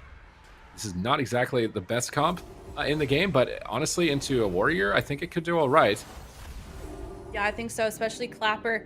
One thing we do want to note, though, he did really well last time. We saw him, just a bunch of aggression coming from him, and he's already chasing after Dopamine. You can see Dopamine's having to use some of those defensives to try and keep that damage a little bit mitigated. And then also, I was speaking with Vanguards a little bit earlier on how he thought that Ret Paladin was doing, and he said that was actually the Warrior just died. Rough matchup for him. Yeah, as soon as I'm just going to curse Clapper all over the place. But and yet he was still able to perform really well. So it's cool to see that Ret Paladin representation. Unfortunate for that Warrior, considering just overall, I feel like that class is doing really well in the solo shuffle. But we're gonna be popping back to this series. Go ahead, Sid. I kind of leaning like I want to watch that Boomy one. Like I never get to see Boomy in tournament. I'm kind of like leaning really in there a little bit. Like I kind of like can we maximize it a little bit? Like, can we go? I mean, I guess we could wait for the gameplay. Obviously, they're still waiting for their gates to open. Axtin, oh no, what is going on? Axtin, Tuna, you can't afford this game. If you don't at least tie Brain, your chances of qualifying the championship Sunday are going to be shot, I think. Axtin eats the freezing trap, drops some damage over time effects, and manages to squeeze through just in time in bear form with frenzied regen, and now with Thorns trying to turn it around. Unfortunately, with Mez and Axtin, they don't have a Resto Druid to attack. The Resto Druid's on their team, so finding a vulnerable target with a Hunter that can just remove all your dots, a Rogue that's just so durable, and then a Paladin with multiple bops, this is going to be really difficult for Tuna to win this. Yeah, probably hard to lock down a target, but it seems they are just chipping away just a little bit at Aiden's health at the moment, but he did recover just a little, so we're going into just a huge cluster right now into that room. Aiden just trying to run away, get some of this pressure off of his back, dropping low in health, as well as Axtin, who might go down right now. There he goes, and that is going to conclude round number 4. And that's going to be yet another point for Brain, and that's Aiden's first win as well in this matchup. Aiden, I feel like, hasn't been having a very good day compared to the other rogues. What do you think, Supertees? Oh, definitely not the best performance. I mean, this group isn't exactly perfect, but still, I feel like you can't necessarily have a bad group as an outlaw rogue. Like, you're definitely the most favored with a lot of classes. Look at this, Boomy Ret Paladin. This is a really non-standard comp. I think I've played this once in the season with Evangeline. It was kind of fun. You just blow people up with massive damage. So potentially it could win here. I would really like to see some healer swaps, like a Hammer of Justice Solar Beam on the Holy Priest, and then just going after them with burst damage. Right now they're going after the Fury Warrior. I think just doing the Root Beam Cyclone strat on the healer, trying to play a more standard game. But if Waylor ever puts himself in a bad position, I think swapping to him is a great idea, especially if he doesn't have the will to survive to break out of the stun lock on that Solar Beam. KzFox just staying at the pillar for now, trying to avoid the engagement. Still in a good position, lots of defensives. Dipi goes for an innervate, and it looks like they do want to swap to Waylor. The Fury of Elune is on him, but KzFox got intercepted by Clapper. Couldn't connect. He's still going for it. I'm really surprised to see him going for it like this. There's the Hammer of Justice Solar Beam. Can they take him down? I think Waylor pre-Fey Guardian, so he's taking 40% less damage on that. It takes absolutely no damage. That was really well done from Waylor. Like, knowing that was the strategy of a comp that no one plays, and then getting ready for that swap and being in a good spot and predicting it was very impressive. You really have to think on your feet in these kinds of situations. Look like the Ret Paladin might be going down. Nope, he's gonna use some defensives, get that health back up, and he's gonna live another day. And also, just on that note, we're talking about Dipi. Last time we saw him play, he was in that wait, what was it? Why am I like completely blanking? Jesus, the map with the bridge. Oh my gosh, it's been a long day. Sid. The Blades Edge Arena. You hit a really good performance. Blades Edge Arena, thank you. Blades Edge Arena. So it was really cool to see him play, especially since that map is so unique compared to these other ones with all of the pillars, and just seeing how he's utilizing the utility that's under the Boomkin's belt to sort of get some pressure peeled off from his teammates. And we saw so many Cyclones go out, as we're seeing in this one as well. And look, Ret Paladin looks like he's in a little bit of trouble. But there we go. Like I was just saying, Cyclones coming out from Dipi. Clapper on that Cyclone about less than half health to see if Waylor can get him back up. But he's trying to dropping just a little bit low in mana. Waylor just yoinking his his players across the map. Clapper trying to run away. Look at that laser chasing him. Really low in damage. Look at Dipi sending out those bolts, and we may just see him go down here, Sid. It was so close to a kill, but that Guardian Spirit's coming out in one. Can he get to it? He's so close. He gets the Guardian Spirit. Defensive Spirit Bastion. Now he's turning it around. He's got Guardian Spirit. Is it overconfidence, though? He might be turning around at an inopportune time. KzFox is trading evenly with him. Thorns is up. Massive damage incoming. Clapper's bashed. Waylor zoom and feared, and I can't believe it. The Boomy Ret taking a win over the Warrior Mage right now with the double priests, and we might be seeing a few more classes than just the Rogues and the Warriors here in North America for the DPS spots in the top. That's going to qualify to Championship Sunday. I don't know how many points exactly Clapper has at the moment, but I feel like this contrasts a lot from the last time we saw him. You know, he seems like maybe it was just, you know, we've talked about it a lot today, just kind of the DPS, the luck of the draw of the DPS that you're lining yourselves up with and how good those classes can work together. But Dopamine not able to get any wins just yet. I mean, we're only halfway through this match, so he's certainly got a lot of chances left, but Dipi currently leading the way in points right now. Both of those healers, Fley and Waylor, are tied. And I don't feel like we've had a lot of priest matches, like 2 priests in a match. I'm not sure. I'd have to look at the history, but it's interesting that we're seeing those two go up against each other, because you definitely want at least bragging rights to win against the class, the same classes in these tournaments. So about halfway, we're about 30 seconds into this matchup, and we're already seeing some setups kind of make their way through here. And that red might go down early on before dampening even hits it. Yeah, Divine Shield 30 seconds in. Pretty much he's dying through every cooldown. Dipi is laying waste right now. Clapper is doing so much damage on that Fury Warrior, just keeping KzFox on the back foot. And with the Fire Mage red, they have no mortal wounds effect. That's going to be a big disadvantage over the Fury Warrior and the Boomkin. Is there a way for them? They need to go on the healer. I think swapping with Combust Hodges might be their best shot of winning, but at the moment, they're just going after the Warrior, trying to finish him here and maybe bait him around the pillar into a bad spot. Fley gets interrupted. They are swapping to him for a moment, but immediately going back. Dopamine with Cyclone, he couldn't really do much damage, so they didn't want to overextend. Maybe it's KzFox is just breaking Clapper out of Polymorph right now. I'm not sure if that's just they're not in voice or something, but normally you don't want to be breaking that. It's just my button lit up. I'm a ret. I have to press it. I have to press my button, man. I'm sorry. He's doing meathead things. You know, he's doing what melee players do. I can relate to that. I've definitely knocked a lot of people out of poly, but. Well, I mean, you know, it didn't really work out for him, but maybe we'll see him go another go. But he's dipping quickly in health once again. Looks like he got a little bit up. Waylor managing just a little. They're going to go behind that pillar there. Waylor trying to top him off, able to do that. Dipi getting some of those cyclones out as well. You can see he's just trying to peel away from his teammates. So Dopamine caught in that cyclone, and he uses his block to get out of that. And we're going to go again. Oh, a big swap onto Fley here. Can they finish him? KzFox is backing him up as well. Now going for the Fleshcraft, gets a pummel so that Fley doesn't have to deal with it in the near future. Fley has a lot of options, actually. I feel like their team is in such a good position to win. They get a full fear. Where's the Sanctuary? KzFox is Cyclone. He can't Sanctuary. They're trying to cover it and just keep him low as long as possible. But Dopamine is sending the Combust. Is Clapper going to go down to this pressure? And it looks like Fley is still in a Polymorph. He's holding on strong for now with that Ignore Pain, popping the Crimson Vial. Now getting back. Oh no, this Spear of Bastion. Maybe they don't even need it. If that Spear was on him, he'd be dead right now. Is he still going to die regardless? They cut through the shield eventually. No, he walked back into the Spear. It was down for so long. But he manages to survive. I feel like that Spear, if that landed, that was game over. So, I mean, it's still probably game over. Waylor is His cooldowns are nothing. And KzFox is running for his life with no wings up right now. So he's probably dead in the dirt any second now. And Dipi with a strong lead here as well, 3-0. I still don't think we have a 6-0 player in North America, so this is a good opportunity, I think, for Dipi to be the first one in North America. First one to do what? I'm sorry? Go 6-0. Oh, yeah. Yeah, that would be cool to see, especially from, you know, the only person playing a Boomkin. Super. I'm having so much fun watching this Boomkin. I feel like it's really a really strong class in this format that I don't think at least I certainly didn't predict. Zico called my class a meme when he was casting earlier. Which Druids? I can't remember what series it was. He's like, yeah, Moonkin's kind of a meme. And I'm like, okay. They are. There's so much like, I don't know what happened or why. Like maybe it's just Tettle's fault, but it's like Boomkins they're just the butt of so many jokes now. I feel like in World of Warcraft. I blame MDI for that. Like I put full blame on MDI for developing this slander and rumors towards balanced druids. Like.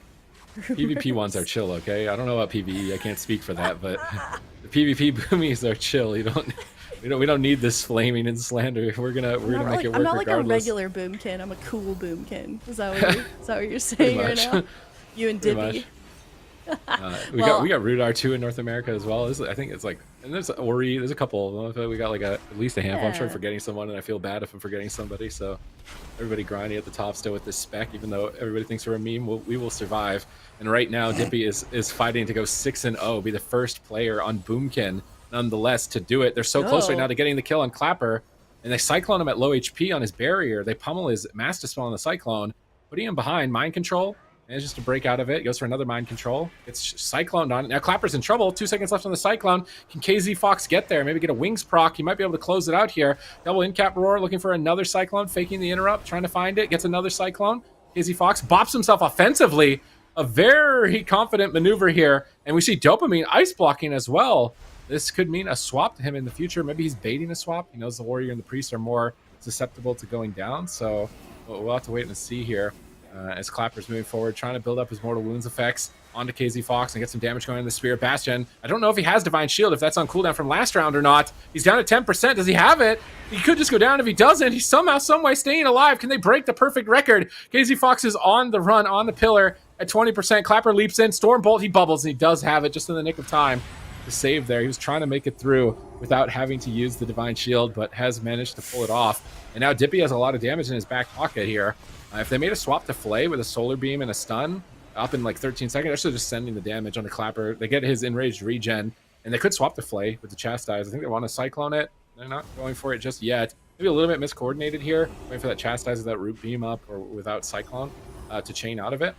Dropping that crowd control chain definitely lost him a bit of an opportunity here to get a kill onto Clapper. Now KzFox needs to be careful. No Divine Shield. He's stunned. He trinkets. He's running. He's trying to dodge that incoming Spear of Bastion. If he can dodge it, he's going to be in a good spot. In the meantime, Clapper's not. He's trying to intervene away and back to the pillar along with Fley. Is he going to be able to pick him up here? If he gets stopped on a penance, it's so much healing on the penance. But here comes the Spear Bastion. Clapper sets it up. I mean, I think he wanted to go for the kill. The Polymorph was just making sure the Spear didn't miss.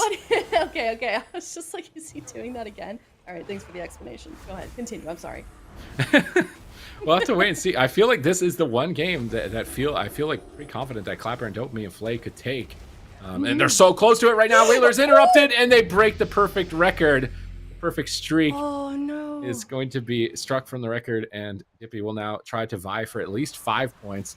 Really important. I feel like a lot of people are getting 5-point wins now. Yeah. And if you aren't also getting 5 points and at least trying to tie with them, you're probably not making it through the second round. Like if you're consistently getting 2, I feel like you're out at this point. You need to be getting 4 and up with the level of competition that we're seeing in there already. So Dipi has a good opportunity still here to get into that bracket. Fley is dominating. These Disc Priests, man. These Disc Priests. I know. They're doing work. They really are. Their backs must hurt. Speaking of Disc Priests, though, do you want to hear a fun fact about Fley? Sure. This is the only note that we received from him. It just says "Uwu." I was going to do something very cringe, and I'm glad that I didn't. I'm going to hold it back. What was it? No, you can't do that to us now. No, come I'm on, holding Sid. it back. I'm holding it back. Yeah, I will restrain the inner weeb. The inner cringe. It's restrained right now. It's contained. It's Listen, chained to as the a wall. It's not commentator, coming out. this is the thing. As a commentator, you can't resist the cringe. You just gotta embrace it. You be the cringe, Sid. Be the cringe. All right. You see another big push. You're on to Dipi. Fley trades out a lot of cooldowns, and I think he should stabilize at the barrier. He's running away into midfield, and this is another matchup you don't see very often. Like, I played some Mage Moonkin in Season 1 and Season 2, and the matchup that it was good into, honestly, was Ret Warrior. So it's like almost unlucky that KzFox and Clapper, they're the only Warrior in Ret, and they got a group where they have to fight a comp that's actually kind of hard as Warrior in Ret, because it's usually a pretty face roll stomping comp into a lot of other things. So if Dipi and Dopamine play this tactically, and just bait their opponents. The only thing though is they don't have a stun with a Disc Priest compared to a Holy Priest. So this is a good shot for Kz. But look at the positioning. Like poor Ret Paladin, look at him, just Cyclone in the middle of the map. He's so far away from home right now. Like I don't even think he can call a cab. He needs like a personal jet to get him back to the pillar with how far he's going to get pulled out. The Clapper is chasing Dipi now out into the corner of the map. Also a really bad map for them. Honestly, getting Maldraxxus Coliseum with a matchup. If they manage to win one of these, though, it opens the table up so much more for qualifications. Dipi in a bit of trouble as he is dipping in this Spear of Bastion. Fley trying to power through with Rapture, big powered shields, and manages to deal with that. I really like Fley's cooldown management, not using like multiple at the same time on a spear, just chaining one after the other. It's allowing his team to stay stable for such a long period of time. Yeah, it definitely seems like these players are kind of trying to slow the match down despite how quickly that dampening is ramping up, making those careful decisions. It seems like their communication has definitely sort of been utilized quite a bit. I feel like I see a lot of questions like that. Are they able to talk to each other? They do have that option. It kind of seems like both of these teams are. I feel like we're seeing a lot of really even trades, a lot of good synergy going on between these plays here. They're currently going after Dipi, that Ret Paladin, really showing that aggression, trying to get Cyclone off. And we do have a Fox Ret now caught in a stun, caught in a cyclone, just a bit of a CC chain. Dippy running for his life in the corner over here, but it looks like he is going to be able to stabilize just a little bit. Still putting that aggression out on the Red Paladin as well. About 45% dampening. This is about to get really unstable. Someone could go down any minute here. The damage is definitely going to be ramping up. Dippy getting yoinked back to his healer across the map. Probably a good decision. Kind of tragic. He popped all his damage buttons, yeah, and he just got pulled out of the fight. He's like, "I'm going for the kill." No, why did you pull me out of the fight, man? Like, it was. I swear, the paladin just bubbled. He popped Celestial Alignment and Kindred Spirits. He was gonna one shot the pally, and he just got gripped out of line. The leash. That's what these priests are. They're like, nope.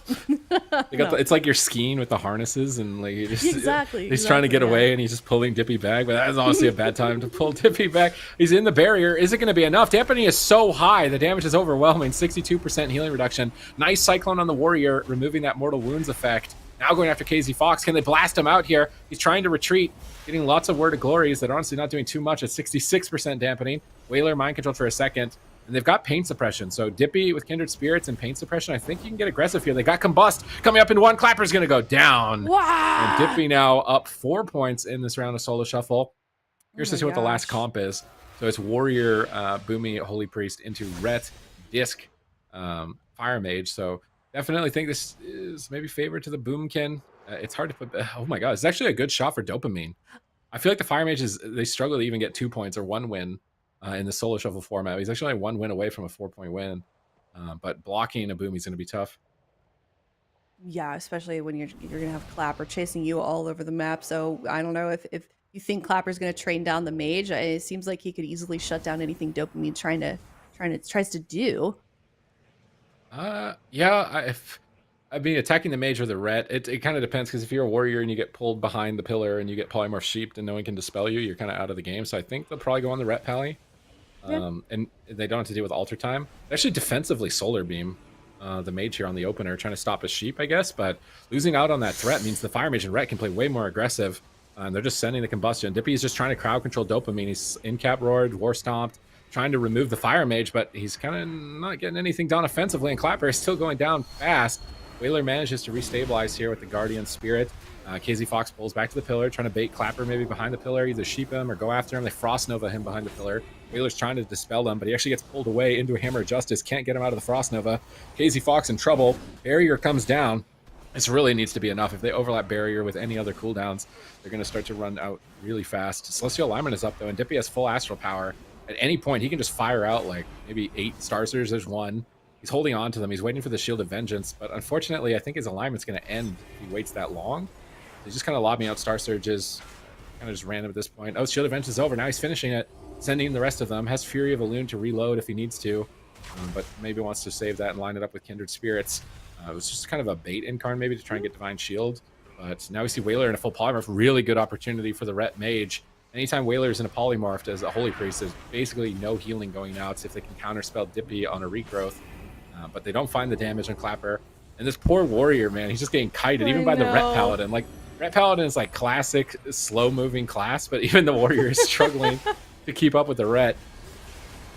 Yeah, he really does seem to be, but he was able to close that gap just now, so we're seeing KzFox drop in health at the moment. We'll see if Clapper can keep up that pressure, but he in turn is losing some health. Waylor managing to get him back up. We're even seeing some health coming out, some healing coming out from Dippy to try and keep him alive. Trying to get out of Cyclone as well, just to peeling him off from a little bit for his teammates. So we'll see if we can get anything done here, but it looks like both of those players have stabilized. Clapper, though, still dropping down in health, still getting that pressure. Dopamine caught in a Cyclone for just a little bit.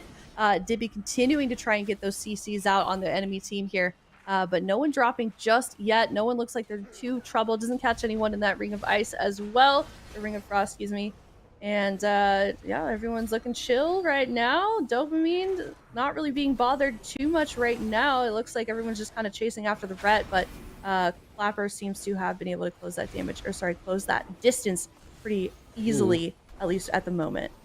Another barrier comes down, but dampening is really high. I love this Cyclone at low health. I think Cyclone when dampening is this high, it's so scary because as it goes on, you can't top your partner, and dampening is getting higher, so your healing is weaker when they come out of it. You might not be able to recover. So low Cyclone is definitely going to be key here. Fley gets solar beamed. KzFox could be in a lot of trouble. He's popping Shield of Vengeance, gets Incap Roared, trying to slow down the assault on the Clapper. Clapper actually has to pull away with his Spear of Bastion defensively, but KzFox is chasing him down, trying to get 2 points on the board. He leaps at 1%, but gets Shadow Death by Fley. That was a big game here for Dopamine, preventing Dipi from getting 5 points, getting himself 4, and as well as Fley getting 5 wins. Like, the healer competition right now is insane. It's so top heavy, I feel like, at this point. Oh yeah, I mean that was a really good game by Fley here. Really had some good plays that we saw, really keeping his team alive there. I mean that looks like if it had gone any longer on his team as well, they kind of had started to run out of things. So I'm glad that it was able to end for them. So absolutely well done to that team. Well done to Fley. He's probably very tied. I'm sure we're going to see those points adding up any minute here. But Fley, really good game for him. So I'm curious as to where he landed in the bracket so far. Sorry, in the points standing so far for the healers. The healers are playing against each other. If you guys are just now tuning in, healers are competing against each other for points to try and get those wins is how they get those points, and the DPS are competing against each other, and then they're kind of all shuffled into Sunday for the top point earners, excuse me. So we'll see where they end up after this round. But yeah, interesting combinations that we saw in that one, Super Tees. Yeah, definitely. We had a little bit of a break from the Pirates. You know, they paused the Pirates of the Caribbean series, and we got to jump into a little bit of a different, what? like, a lot of all the pirates, all the outlaw rogues. We're pausing, putting that series on pause. We jump. I don't know what movie those classes would be. I'm trying to actually think of one because you got a chicken. Classes? You got a chicken, and then you got a flashlight warrior, and then you got Conan the Barbarian. Flashlight warrior. Okay. And then you got what do you got for Fire Mage? What Fire Mage be within the fantasy world of other movies? Wizard. It's kind of boring. There's got to be a character. Isn't there one in X-Men that lights themselves? Phoenix or something? The Fire Mage is like Phoenix. Oh, like is that the guy that's like flame on? Well, maybe there's two people that go on fire. There's definitely Flame on guy, and then I think there's also another one. But here we go. So KzFox fans, like, you were worried about him there, but that win that he just got, that game where I thought he wouldn't win, he's playing a really tough bracket into that Warrior Boomy, but that win got him into the top 8, at least for now. So he's still in the runnings. Dipi is confidently up here with 9 wins, along with, is it Bicmex or Bicmex?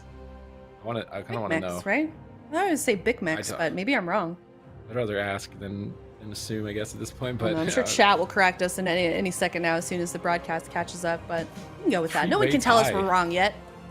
What's up? Calvish and Trill and Drizzy, just 3-way tie. Yeah. And some like last second tiebreakers coming through to put Calvish in the number 1 position. So it's looking like right now you want to be getting close to 9 or 11 points. That's like, I think Zika mentioned it as like the soft cap where you're like somewhat safe for getting through. And yeah, poor Aang, I think there's no shot, right? There's got to be no shot for Wealthyman B. Not likely. I don't even think, maybe Jellybeans if he wins 6 and everyone else loses every single, which isn't possible. So wait, some of our... can we go back? Do we have hunters in the top 8, right? Or is that it? Or are they both? We have a survival hunter. Survival hunter, yeah. It's interesting. I mean, I guess it's not surprising that survival hunter seems to be the best spec for hunters in the solo shuffle. Yeah, I mean, I think Jellybean just picked marksman because that's like his bread and butter, right? Like that's what he likes to play. Survival's, I think survival's probably more flexible. Might depend on your group, honestly. Like the two. You get a lot of double range. Maybe marksman's all right. But it's not the most competitive healer. Now at the moment, Brain with 8 points. Come on, Brain, hold it together, man. I need you to hold it together for my prediction here. Cdew and Gilysel on their heels before we move into some of the final rounds. The last chance to get some points. Gekz really needed that last series that he had, getting back up to 5 because he had a very poor performance in the first round. It's looking not too good for Meep, I think, at this point. The chances of making it through, I think, are slim. He's maybe playing spoiler at this point. And also, you get prize money based on your overall rankings. So you want to try and avoid last place, because I think you can climb up into some more money as well. It's not like you're just playing for nothing, even if you don't have a chance to go to Championship Sunday. I think there is even a little bit of a prize pool, no matter where you do where you do end up. But looks like we're going to be hopping into this match already on the second one. These are replays actually from the last, from the one that we didn't actually get to see. Zico, are you in now? Yep, I am in. What's up? What's up? I noticed Supati stole one of my puns and took full credit, but it's okay. Which it's okay. one? I don't know. It's okay. I'm not gonna throw him under the bus. We gotta give him, It's okay. It's okay, Sid. I got love for you. I'm happy to see your Boomkin is doing well. Actually, I'm very impressed so far with Dipi's performance. He's kind of looking like the NA Zipa. He might be the B caster who pulls through here. And these are the scores after we finished 2 full rounds of 6. So now we're getting to our last 6 rounds here. This is the last chance people have to earn themselves some points. And right now the top point earners had 9 points here in North America. Yesterday, the lowest qualifier in EU had 11 points, and it was a tie between, I believe, Zipai and Blizzo. So 11 points, kind of a little bit of a like a bit of a mark you can look at for at least what the EU cutoff was. But preferably, I would say you probably want to grab at least 12 to feel somewhat safe for qualifications for that Championship Sunday. So even the people with like 6 points, if they go 6-0, it could happen. They could definitely be people that qualify. So nobody's completely out of it yet. And I think a lot of it is just going to come down now. This is where it all gets settled, and we can see the match schedule here. I mean, catch your eye, Aya?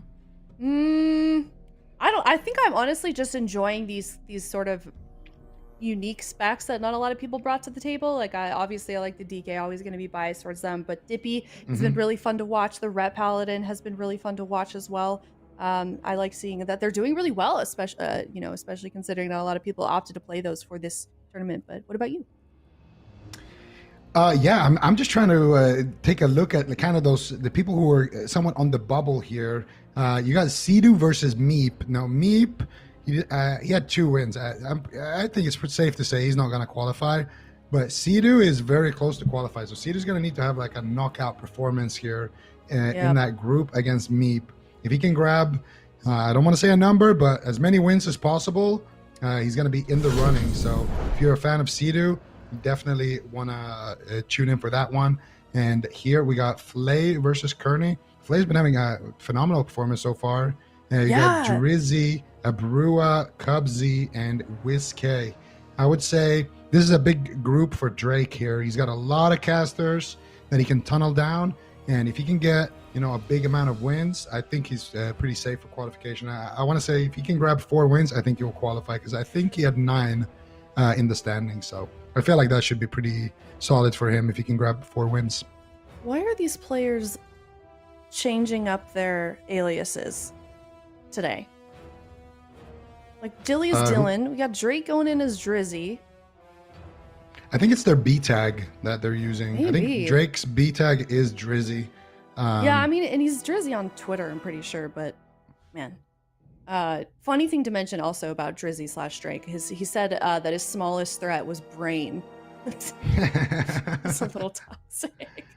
But, so too bad he's not in this matchup, but pretty even. I like that it's dead split between Fley and Curney at the moment, but then it's kind of all over the place for the DPS. Not really surprised personally that Drizzy and the guy playing the rogue is that the highest percentage here, but I haven't seen a warlock today.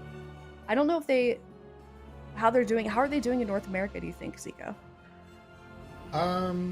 Not too great. I mean, we saw it in Europe as well. Warlocks didn't, we had some monster performances, but this is not just any Warlock. This is Cubsy here, guys. This is, cream of the crop. You got to get more than 7%. There's got to be some Warlocks out there rooting for Cubsy here. I mean, come on, guys. He's just getting lower and lower. What happened? He was at like 8% when I started talking about him, and look at it. It's just going more and more in favor of Drake. You stop making talking it worse. about him, man. All right. It's literally the more you talk about him, the worse it gets. Oh, wait. my God, no. It went down. It went down again. Oh my God, we're just gaslighting ourselves into getting a low score for Cubsy. But I mean, dude's obviously a legend. He's such a good multi-classer. He's played multiple roles at the highest level of competition. So I'm gonna disagree with this percentage at the moment. But it's also interesting. I'm excited to see how he'll do on a DPS class today, Zico. I don't know what you're thinking for Cubsy. Well, to be honest, at the start of the year in the AWC, I really wasn't feeling the new Cloud9 roster with Cubsy kind of stepping down as the healer because he was so good at it. But I mean, they almost won the entire year, so they were just a couple of percent HP wise away from actually dethroning Drake here. So maybe Cubsy can get. Wait, where did Cubsy go? We got Dopamine here. What? The Cubsy's got so little votes that they just kicked him out from the group. Boot him out. we got Dopamine and Abrua. Maybe we just had the graph wrong, and it's going to be a 2 mage kind of group here. 2 mages, 2 priests. Actually, 2 mages, 3 priests. With Wizkx, of course, being the shadow priest. Okay, so it sounds like just as an update, Cubsy actually did drop out of the tournament. So we were able to fix that graphic. So these are actually the players that could be in there. So unfortunate that we didn't see. I was really excited to see Cubsy, but that's okay. This is also a really good group. Got 2 mages, 1 priest, and a rogue. So, and I like that we have matching healers once again. So lots of casters, lots of priests, and lots of mages. Yeah, this one. Dopamine and Abrua here, trying to snag themselves a spot. I don't think they have the greatest showing so far. I think Ceralium is my best bet for a mage actually making it through. And that's been a fun thing to watch here in North America. There's been a lot of casters actually having pretty solid performances, but there's no more guessing games. We have ourselves a classic matchup here. Shadow Priest Mage versus Rogue Mage. Of course, we got some twists here with the Holy Priest, but yeah, I think it's going to be tough for Abrua and Wizkx to grab a win here. Drake's been looking like he's on fire, and he's backed up by a Fire Mage, so let's see if they can pull through here with that Discipline Priest on their side. You know what? I believe in this team on the right side. Wizkx, he's used to being trampled. All these players on the right side are used to being trampled by RMP, so they've been in this position many times before, so maybe they can pull a little bit from that experience to try and get a win out here. But I feel like I wonder what if we could get like an actual percentage of how many times a rogue mage, whatever healer has actually won in these matchups, because obviously you would think that that'd be the automatic win, but we've seen a few losses actually with the rogue mage compositions, which I feel like is interesting. But I mean, I guess when you are switching up your teams every time and you don't have a lot of time to prepare, it kind of does make sense, but I wouldn't say it's the automatic win. Yeah, no, nothing here is an automatic win. This is the solo shuffle, of course, and it is different, of course, because on a live 3v3 game, dampening ramps up much slower. So a Fire Mage gets more combust. And speaking of combust right now, Abrua is definitely feeling the heat from Dopamine here. Catches the Guardian Spirit, goes for the Panda Racial onto Drake, and Abrua will be able to stay alive there, trusting his healer in that solo shuffle environment. Very important, and he gets rewarded for that trust. Curney trades out his cooldowns, but that Guardian did proc, however, so they're not going to have that for another 3 minutes, and dampening basically just started 30 seconds ago. Big swap onto Fley. Fley trinketing out there from that situation, I believe with his IQD actually, and they also traded out his pain suppression. So both teams actually doing decent here in terms of pressure. Cross CC coming out here from Dopamine. Nice Ring of Frost, Polymorph, Cross CC. They're going after Abrua again on that mage, trying to get a little bit more pressure here as well with the Ring of Fire. And Dopamine's been doing a great job offensively so far, but that one swap to Fley really opened things up. But Drake now going for the kill here. Can they get some cooldowns? No, a little bit of a defensive overlap. Abrua caught a massive heal right there as he entered that ice block. Maybe should have just greeted it and tried to let his cauterize trigger there, but it's hard to say. And 2020 vision after you've seen it happen. Let's see if Abrua can take things back here. If he can get some pressure, maybe back onto Drake here. Drake actually Cloak of Shadows offensively, and it looks like he's going for the kill here. I wonder if he will actually be able to get it. Yeah, maybe. I mean, Abrua doesn't really have much left. He's used quite a few of his cooldowns. Curney also dropping a little bit low in mana, but pretty much only has Cauterize available to him at the moment, so we'll see if he can stay alive after this go. But you can see just the aggression coming out from here. Dopamine trying to stay away from the action, just blinked in a little bit, though, to get up in the faces of the enemy team here, trying to make something happen. Gets that poly off on Curney as well. Curney able to get out of it almost instantly. And Abrua now very quickly dropping in health and nothing available to him. We'll see if he gets that Cauterize. Is staying alive. He gets yoinked back to the other side of the map in safety just a little bit for a second, but Abrua still may drop down here, but he dies in the end. In the end, Abrua will fall here, so kind of a little bit expected to see the Rogue Mage get ahead on that matchup. And now the matchup will be flipped. Abrua is the one who gets to play with Drake here on the Outlaw Rogue. And let's see if Wizkx and Dopamine can grab a win here against the Rogue Mage, because I feel like that's really what's going to decide kind of this matchup, trying to win as the Shadow Priest Mage, because I feel like when we see the double mage together against Rogue Shadow Priest, you know, anything can happen in Solo Shuffle, but so far, I don't think we've seen double mage win at all in any of their matches. It could be possible, of course, with Dopamine and Abrua being such phenomenal players, but we'll have to wait and see when we get there. For now, it's going to be a big game here for Wizkx and Dopamine, see if they can grab themselves a point on the board. I wonder if that's a statistic that we can get, actually, the win rate of these compositions that are being played out here for NA and EU, and just kind of seeing what the actual win rate for that is. It'd be cool to see how those competitions fared out, those compositions fared out. But either way, we're getting started here. About 20 seconds left until dampening starts. We're already seeing just like a lot of aggression happening already. Abrua trying to get out that polymorph, and Wizkx looks like he might be dropping a little bit, but he's totally fine at the moment. Also, something funny to mention about Wizkx, this is like these players are flaming their own team members. He says that Wizkx said that his smallest threat was Absurge, and his biggest threat was Pikaboo. Which is fair. Pikaboo is fair, but Absurge, come on, let's talk. I feel like Pikaboo's been holding it down on the Assassination Rogue, so it makes him extra scary. As a player, of course, and he actually has a shot at qualifying with that. That would be absolutely incredible. We're going to see his matches a little bit later on, but now we see a little bit of pressure coming out onto Drake. He has no Cloak of Shadows, actually. Drake choosing to back out here, realizing that without that cloak, he could be a target. Doesn't want to throw the game away. Dopamine's going to have his combustion coming up soon. See if they can get something going. They're going after Wizkx behind that pillar, and they're actually getting a lot of pressure here. They got a full Ring of Frost onto Fley, and Wizkx still has that dispersion in his back pocket if he needs to, but he's being greedy with it, and sometimes greed is good, especially when it's that dispersion, because most likely he's not going to get that back if he decides to use it. Dampening already being at 27% here.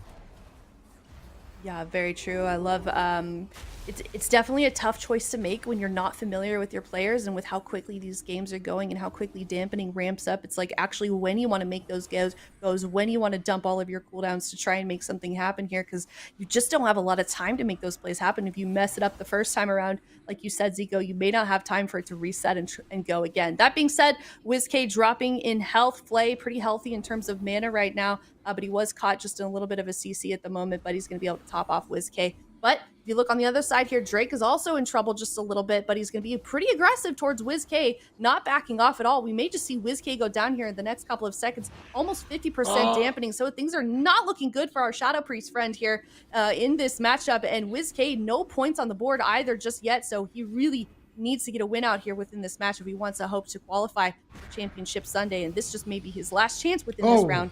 And oof. Wizkx gets dropped, and now we're gonna see it. Double Mage Disc Priest. Now, Double Mage Holy Priest, at least you have a stun, but Double Mage Disc Priest is going to be extremely tough. I mean, you got Wizkx, he can Master Spell, You got Curney, he can normal dispel, so you can forget about getting polys. I mean, if you perfectly time, 2 Dragon Breath Sheeps on either priest and go after the rogue, maybe. But the problem is you don't have a way to really pin the rogue, so he can just shut down one of you, and then, the one priest that didn't get polyed will be able to dispel the other one. So they're going to need to have a pinpoint coordination here on the side of Abrua and Dopamine.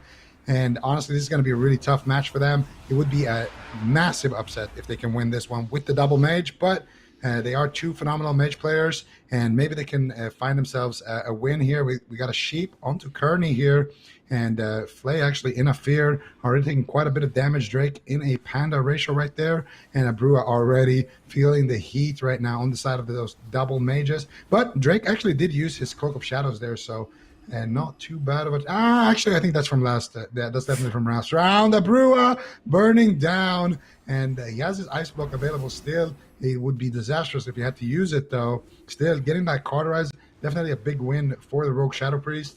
And this is looking like Wizkx's first win here, potentially. Yeah. Oh, no, he blinked out of the barrier! Oh, no! Disaster! The Solo Shuffle strikes again. He blinks out to try to, build some distance between him and the rogue, and at the same time his priest dropped that big powered barrier, that big defensive, and then he tried to get back into it so he wouldn't have to ice block, but he died, I think, as he entered it. So that's the thing about Solo Shuffle. You're not always going to be on the same page as your healer. You don't always play with the same healer as well, and there's definitely some trust issues.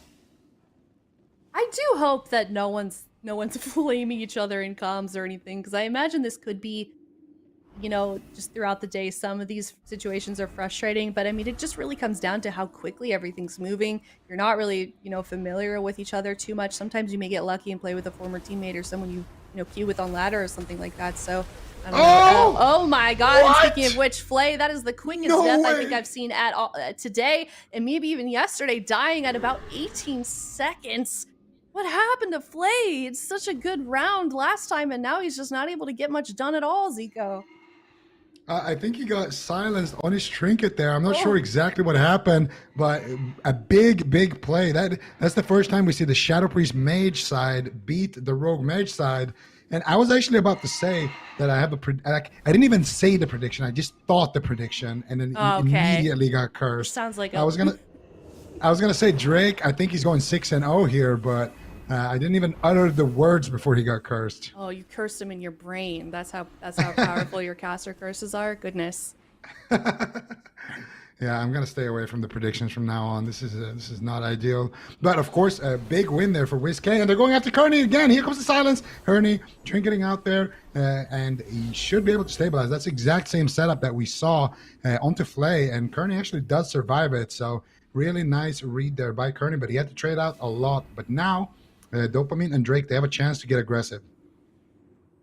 Yeah, certainly. I mean, we're seeing so much aggression in this matchup already. Drake really just has been relentless game after game, getting right up in the face of these casters and just not letting up at all. Wizkx trying to get some space between those two, but not able to do it at all. Drake just chomping down on his damage. Wizkx gets away for just a second before Drake grapples right back up into his face, and he's just continuing to dip in health, not able to get any stabilization from Fley despite his best efforts. And we may just see Wizkx go down once again. He's not in the worst trouble in terms of points on the side of Wizkx. He's got 2 so far, and this is only the 5th round, so he's doing pretty decently. So I don't know, we'll see what happens to our little Shadow Priest friend, because I have been really rooting for today those DPS classes that nobody else brought to the table in the Solo Shuffle, and Wizkx is certainly one of those people. But right now, things not looking so good for him. But I guess he topped off his health a little bit, but we'll see if it lasts. Yeah, we'll see if it lasts. One thing that will last is for sure Drake tunneling him down. But they're going for Curney. He's got no trinket. This could be the win. Abrua going in for the combustion. Almost taking him down. That was really the big push there from the Shadow Priest Mage. And now that the pressure is gone from that combustion, I don't know if Abrua gets another one. They're going to have to play some solid defense for sure to make that happen. Polymorph coming in here onto Curney. They're doing what they can here, trying to stabilize a little bit, but still, I am so afraid right now for Wiz, and I have no idea how he's going to survive. Fley actually using his IQD trinket right there, and so he's not going to have that now for the rest of the match, and Wizkx still just feeling the heat from that big damage coming in. And Dopamine still has a combustion as well in his back pocket. So Dopamine could just pop up at any moment here. Drake, with no Cloak of Shadows, though, is a good opening here for the Shadow Priest Mage. They could potentially try to take Drake down. Drake's been a very, very important member so far in this lobby. Let's see if he can continue his assault. Kidney Shot coming in onto Wizkx, but no damage really to follow it up. Curney trying to cast out the Holy Fires here as well, but there's no crowd control onto Fley. Curney actually trying to bait the fear there. I think he actually missed his own fear right there. And now Fley has a chance to go in and get his own fear. The Fey Guardians coming out. Curney trying to do what he can here to stay out of crowd control. Now, finally, a Kidney Shot onto Fley. If they can find some crowd control at the back of that, that could be a massive window of opportunity. They don't even need a sheet. They're just kidney him into a gouge and force out the big dispersion there at 55% dampening. Things are definitely getting unstable here for Wizkx. Oh my gosh, yeah. I mean, it was just a moment ago, we saw his health dip extremely low, and now he's caught another CC. We'll see if he survives. Looks like they're about to set up another go on him. However, Drake dropping a little bit in health as well. We've got players stuck, not quite in that ice just yet, but Drake dropping low, Wiz dropping low, Fley not a lot of mana either. We'll see if anybody stays alive through this. Wizkx looking really vulnerable at the moment, but Dre is also, you know, not in the safest spot right now. We'll see if somebody goes down. There are no cross kills in this format. As soon as someone dies, that is the end of the round, and just maybe Wizkx in a couple seconds right here. Yeah, Wizkx trying to hold on with the Fey Guardians. He's on 1%, and he will get dropped at 74% dampening right there. Drake picking up yet another win, and we have started another lobby right there. Very interesting. Dipi on that Moonkin has been, I think this is his qualification lobby. Let's just dip in here for a second and take a look at what's going on. We got Tuna right now in a counterspell. Dipi's in stealth, so they're actually getting rid of that counterspell before the gates have kind of even open here. Bicmex on that Hunter will be the target. He's taking huge hits of damage already, trinketing, trading out the Roar of Sacrifice, Exhilaration. He gets Cyclone on low HP. I gotta say, Dip has been very impressive so far in this tournament. He's actually been doing so much work on that Moonkin, controlling the game, bursting, and just owning. And he's got a great map as well. I think Dipi, if he's gonna qualify, he's got the tools to do it here. And we'll see exactly what happens there. But first, we are going to wrap things up here in this other lobby.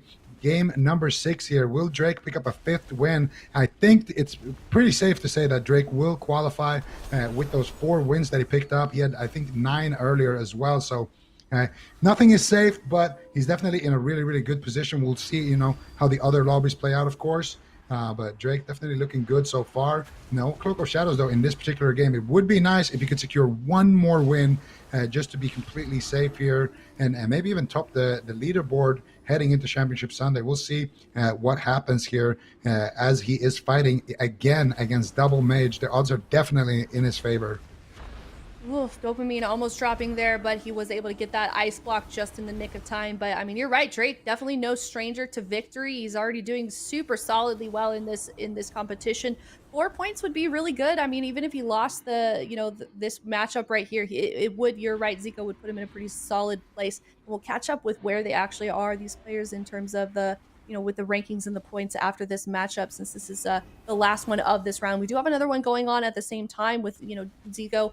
Kind of mentioned it a little bit with that pip. Someone almost went down there, but Fley yoinked him away out of harm just at the last minute. Drake gets topped up, immediately goes right back up into Abrua's face, trying to get some damage down, trying to get anybody, just trying to get any damage at all. Abrua able to get that polymorph off of Wizkx. He's stuck in it for just a little bit. Looks like he is going to sit, but everyone seems to be pretty stable at the moment. But, you know, I mean, the left side of the team is really just getting CC'd left and right here. Drake might go down also, dropping low in health. Such a close call there onto Drake. He's got Cloak of Shadows in 15 seconds. That window of opportunity is definitely closing. And that Double Mage, when they have a Holy Priest at least backing them up, they have a stun to work with. So a lot more pressure compared to when they play with that Disc Priest. They played out a great game so far. Can they close it out and deny Drake that 5th win? Curney wants to do it because then he will be the winner of this lobby. And Curney so far needs every win he can get here. The healer bracket is completely stacked, but I don't think he's going to find a Dopamine with no ice block. He's got the Cauterize to work with. He's blinking away. He's going to be on fire. Full kidney shot. And now he is a pod. They will take it down as well. Drake picking up 5 wins, Wizkx picking up 3 wins, and Curney here picking up 4 wins on that healer role. Wow. What an aggressive showing, game by Drake, just really relentless with the pressure there. That is not a good match to be in if you were a caster class. I feel like as soon as they saw that, like, oh gosh, Drake is in that round, that's going to be difficult. And we definitely saw those casters struggle just a little bit. But we're going to hop over to another round. We've got hunters, we've got mages, we've got Dipi, we've got our favorite balanced druid, and then we've got Saul, who I think is enhancement shaman as well, right? Yeah, that is correct. And this is what I love about the Solo Shuffle. It's just constant action. We're just hopping between the lobbies. We're watching all these crazy comps. I mean, what is this? Mage Moonkin right now versus Hunter and Hans. Typically not something that you would see in a real 3v3 game like that. So all these players definitely being put to the test here, and they have to be very creative to see exactly what they can come up with here in the mid game strategies. We got 10% dampening. Dipi right now looking good on that Moonkin, already picking up that first round. Can he pick up a second one? He's had I believe he got 5 wins and 4 wins in these previous lobbies. So Dipi definitely looking like he could qualify here as the Moonkin. And I know Supertees would be absolutely thrilled to hear that. Let's see. Aang, though, trying to stay alive right now on that mage, trying to kite around here, but Saul definitely making it tough for him. Aang needs to stay alive. He's got his ice block. He's got his... Oh, he might need to use it, and he will. Oh, no! His cauterized proc at the same time. That was an incredible amount of damage there coming out from Saul and Bicmex. Yeah, but it looks like everyone's recovered just a little bit from that go. 30% dampening at the moment as well. Dipi's still just very confidently sitting in the middle of the map and just getting that damage off, just kind of throwing it behind that pillar over there to Bicmex, who is about halfway into his health bar. But him and Saul are kind of peeking around that corner, seeing if they can get some poke damage off here onto Aang, who's sitting in the middle of that map. But yeah, I mean, once again, Aang, he's already used his ice block. He's already used his cauterize, so it's certainly an unfortunate thing that happens to him. So we'll see if they can make it back around once again to get that, because otherwise I don't really know if they're going to be able to get another opportunity to try and get a player dead for the right side of the team here. So we'll see if they can make anything happen, but everything's kind of stable at the moment. Not really a lot of plays that I think that I could see being happening at the moment in any couple seconds. I'm not sure. What do you think, KzFox? Yeah, that's a good question. I Saul's think good. Saul right now is seeing some plays happen.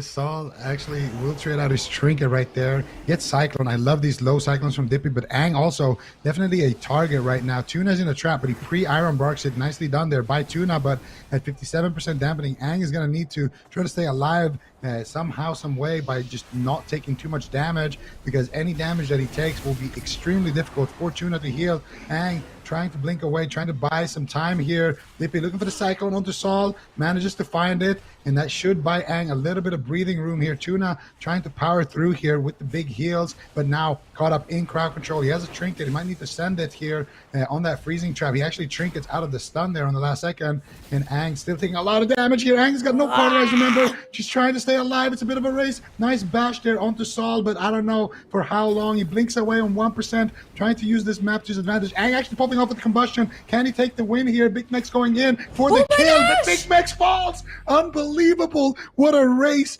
1% HP. Aang just throws caution to the wind, sends the combustion. Dipi backs him up with the damage, and Dipi remains undefeated in this lobby as the Moonkin. Wow, my eyes were on that mage's health bar, but Bicmex in the end just, I don't know, what did he like overextend? I mean, that seems like a really quick, he just kind of pounced in there and then died instantly. I mean, that's the thing. There's no cross kill. He went for the damage race, and Aang did a great job kiting there, honestly. That was very impressive. Aang is just one of those mages. When it really counts, he knows how to just buy himself an extra second or two, and that's really what got them to win. Dipi as well with a nice bash there onto Saul, but we got no time to talk about what happened. We're already in a new game. Dampening is about to kick in 45 seconds, and these players are already throwing out the CCs, and nice grounding totem there actually by Saul. Ground the trap there from Bicmex, and let's see if that solar beam will stick around there. onto Dyllbar. It looks like they will have a full solar beam on cast right there. Dipi looking for more CC. Bicmex just doing what he can here to kite. And so far, I would say the right side is looking pretty good. They've survived the combustion. They haven't really traded out any major defensives. And so far, I think they're in the, they're kind of dictating the pace so far in the match. Zico, I hate to say it, but I think that Fire Mages in A are just a little bit better. Look at that. They're just doing really well. Yeah. We got these noobs over in Europe, Alec, Raikou. These guys definitely just not on point. Yeah, just it's all about the NA mages, of course. And we'll see. Aang has definitely been having a good showing so far, but you gotta, you gotta give a little bit of credit to Tuna and Dipi as well in that last match. We'll see if Aang can win this one, then we can start to have that conversation. Yeah, a little bit of a history about Aang as well. He's kind of newer-ish to the AWC scene. He first came on the scene when he started playing with Charlotte Phoenix as their mage, and he did incredibly well with that team, kind of joining mid AWC season. So ever since he's joined the AWC scene, he's been one of the top mages in the North American region, and he continues to prove that today here on the battlefield of the Solo Shuffle Showdown. So it's cool to see him do so well with that Fire Mage, and obviously he's finding success so far. 1 point on the board already. There's 3. We are on the 3rd match, so we'll see how he does with this Enhancement Shaman. Currently was in just a little bit of a Cyclone. Now Aang stuck in a Cyclone as well. Lots of CC going out onto the left side here, they're just kind of pushing around along. Bicmex dropped in health, able to top it off once again. But one thing is for sure, we need some points on the side of Dyllbar if he wants to stay in the competition. Tuna already having 2 points in this matchup. Dyllbar not able to get any points so far. We need to keep that Resto Shaman dream alive. Zico, what do you think? Yeah, I think there's a lot of shamans. We're definitely going to see one of them push through, I would say. But we'll see. It's going to come down to these last rounds that we're watching right now. And Aang actually being forced into that ice block. I really like what Aang did with his combustion earlier. He sent it onto Bicmex, and then as soon as he used that Roar of Sacrifice, he just swapped to the pet and killed it off. And that's why Bicmex doesn't have that aspect of the turtle. But look at Saul here. It's not looking too good. Saul dropping dangerously low right now. So much pressure coming in here from Dipi and Bicmex. Low Cyclone once again. And did he just get deleted there? I didn't even see. He was like 30%. He actually just got erased. Dipi right now looking for the perfect lobby. Nobody has done it yet here in North America. Nobody has gone 6-0. Dipi's been close. He had a 5 as well. He had a 5-1. Drake's been close with a 5-1. There's been a couple of others as well, but nobody has gone for that perfect 6-0. Will we see it here? And maybe in this lobby here, Aya, what do you think? Would it be a Moonkin that does it as well? That would be insane. I think it'd be great to see a Moonkin. I feel like right now it's Dipi's world. We're just living in it. I mean, this dude's all over the place, just really, really championing that balanced Druid spec. It's really awesome to see. I don't think many people would have predicted that, but Dipi, obviously an incredibly skilled player, so we'll see what he does in this 4th matchup. Already there in the middle of the map, and he is paired with a Fire Mage this time and a Resto Shaman. We'll see what they can do with this composition, but how do you feel like the Enhancement Shaman Hunter composition is? I don't think that's one I could ever even have like made up in my head, Zico. I feel like that's a question for Venruki. He loves that composition. Does he? Yes, it's his favorite to play against. No, to play against. There's a very famous clip of Venruki dying in like 2 seconds against that. Oh no. But an interesting point about this game is actually Tuna and Dipi has been on the same team, every match. So this is kind of has it been Tuna carrying or has it been Dipi carrying? I feel like that's what we're going to find out. I feel like we haven't given Tuna enough credit here as well. He's been playing a solid game. Definitely not. I think just the healers overall of yesterday's games as well are really doing a lot of work. I mean, it's got to be super difficult to have the players that you're healing and the classes that you're healing switch off every single game. You basically only got 10 seconds to prepare as well between these 6 rounds. So huge shout out to all the healers that showed up for North America and Europe, because it's really cool to see what they're doing, how they're making of these, how they're adapting in these situations with these competitions as we move further and further into this race. But Tuna right now up 3-0 versus Dyllbar. So if you're just now tuning in, basically the healers are competing for the most points, the DPS are competing for the most points within those roles. And Tuna currently ahead. I'm not sure where he is was it in the rankings before we went into this match, but these points, even if he does lose the next two, are going to be really good for him in terms of the standings for making it into Championship Sunday. Yeah, we're going to take a look at the rankings later on and see exactly where the chips are falling. But for now, it's all about this one lobby here. Dipi looking for the perfect score. Tuna looking for the perfect score. And I got to say, the Mage Moonkin is looking pretty solid right now. They've made it to kind of deep-ish dampening. They have a combustion in their back pocket. And Dipi's got some damage cooldowns rotating back up as well very soon with his Celestial alignment. So definitely a lot of work to be done here. And I think the Mage Moonkin might actually be able to grab another win here. They're going after Saul. Here's the big damage with the combustion. Aang ripping through here. Saul, though, just brushes it off. Tuna doing a great job there with the heals and the Iron Bark. But Bicmex takes a huge chunk of damage there on that swap. Gets Cyclone on low health.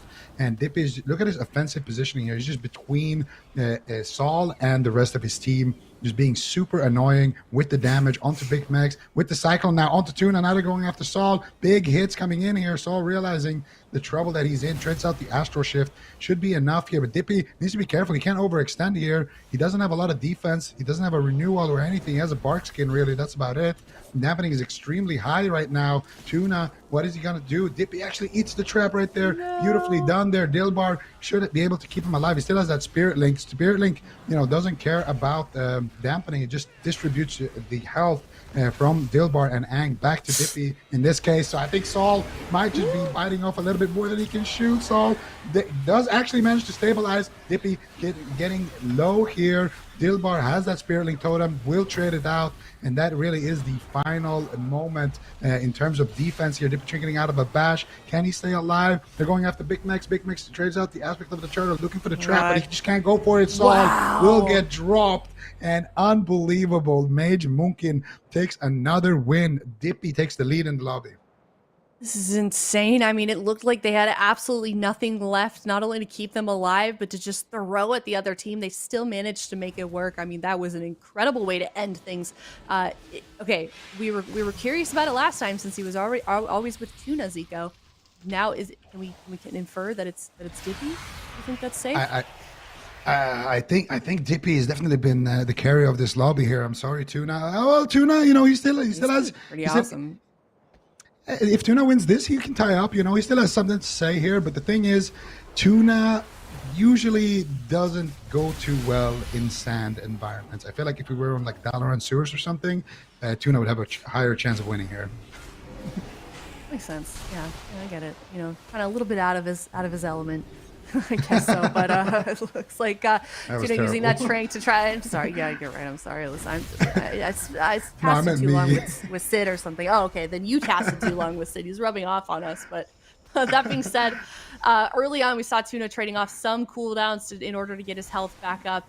Caught in a cyclone right now at the moment. Dipi dropping low in health pretty quickly, but he's going to be able to stabilize in just a moment. We're seeing this double shaman composition as well, alongside the resto with the enhancement. How do you like that decision as well with Saul opting to stick with that enhancement shaman? I know yesterday we had three Ellies for Europes, and now we've got Saul here sticking with that enhancement. What do you think, like, the advantages of that are? I mean, obviously a huge difference between being melee and ranged caster class, so. I think it all comes down a little bit to what you're paired with, but for Saul, it's hard to say, because if you get those cleavy matchups, like you get matched with a lot of warriors, then it's awesome that you're enhanced. But if you're matched up with a lot of casters, maybe not the move here. But actually, as I say that, he is matched with a Boomkin, and they are ahead right now. A lot of damage onto Aang. They force out his Ice Cloak, and they force out Bicmex, basically entire defensive arsenal. And Tuna also doesn't have too much to work with. He has a trinket still. Bicmex reviving his pet. Aang left in midfield here by himself. So definitely a lot of pressure coming out here from Dipi and Saul. And Saul definitely representing the enhancement shamans well so far in this tournament. It's been awesome to watch him play so far.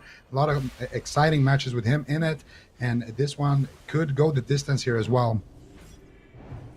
Most definitely. Speaking of distance, we're pretty solidly into this game at 30% dampening, so damage and pressure certainly ramping up here, especially considering they've only got 2 more games to try and get as many points as possible. Dipi in a good spot, obviously. Tuna in a pretty good spot as well, but these last 2 ones are definitely going to be separating the big point earners from the people that are going to have to be sort of catching up for the rest of these rounds. Aang could be going down here. He's no use of his ice block. He does have Cauterize still available, trying to get out of Polymorph, but he gets caught in a Cyclone instead. Bicmex going behind that pillar. Tuna able to top him up just a little bit, but his player Aang is still continuing to be in trouble, and he doesn't really have much left to try and get that pressure off of him. Bicmex just chasing around him to try and see what he could do here, but Aang's going to run away, see if he can get to safety, and he does stabilize just a little bit with his health, but Aang also continues to be in trouble, and Tuna not really a lot left in order to keep his team topped up, and it just looks like things are not looking very good for the right side team here. Everybody dropping low, everybody utilizing pretty much just burning through all of their defensives as well as Tuna's mana to try and stay stabilized, but really cannot keep a good health bar going. It looks like Aang almost went down. Cauterize did go off though, and he is in that seed right now, so it's kind of looking like it might be the end. Is Tuna gonna be able to keep him alive? And he's not, unfortunately, and that's gonna be the end of match number 6. This could be it. I don't want to commentate or curse anybody, but Dipi is the closest anybody has gotten to those 6 wins. He's got 5. He's got the last lobby right now to pull through, and he's playing against Fire Mage Enhanced Resto Druid. Like, you can never count anybody out in the solo shuffle, but that is a terrible comp, like straight up. There's no synergy there whatsoever. You got no stats aside from Tuna's bash, basically. You got really not much to work with. No Mortal Strike. There's no kidney shots or anything. And Hex and Sheep are also on the same DR, and Dragon's Breath and Cyclone are on the same DR. So this is just not ideal for Aang and company. But we've seen Aang pull out miracles before, and either way, we're going to see a miracle from Aang's side, or we're going to see Dipi go for the first 6 wins of the tournament in the NA region. I'm really sorry to all of the players in this match, but just because I really want to see a player win 6 points in a round, I'm going to be rooting for Dipi in this one. And it looks like they're starting off pretty strong so far. Saul already dipping pretty low in health. Tuna caught in a CC. Saul now in a Cyclone. I mean, this is just non-stop Cyclones and CC chains from the team on the right side all already. So pretty close, pretty quickly, we're seeing some unstable footing right now, and we're going to see dampening start pretty soon here as well. So we'll see what they can do. We'll see if this right side team can set anything up, but it kind of looks like this team on the left side has just been trying to find their footing ever since the gates open. I mean, look at that in a Cyclone once again already, and it just I don't know. It looks like they're kind of on the defense for this whole game so far, Zico.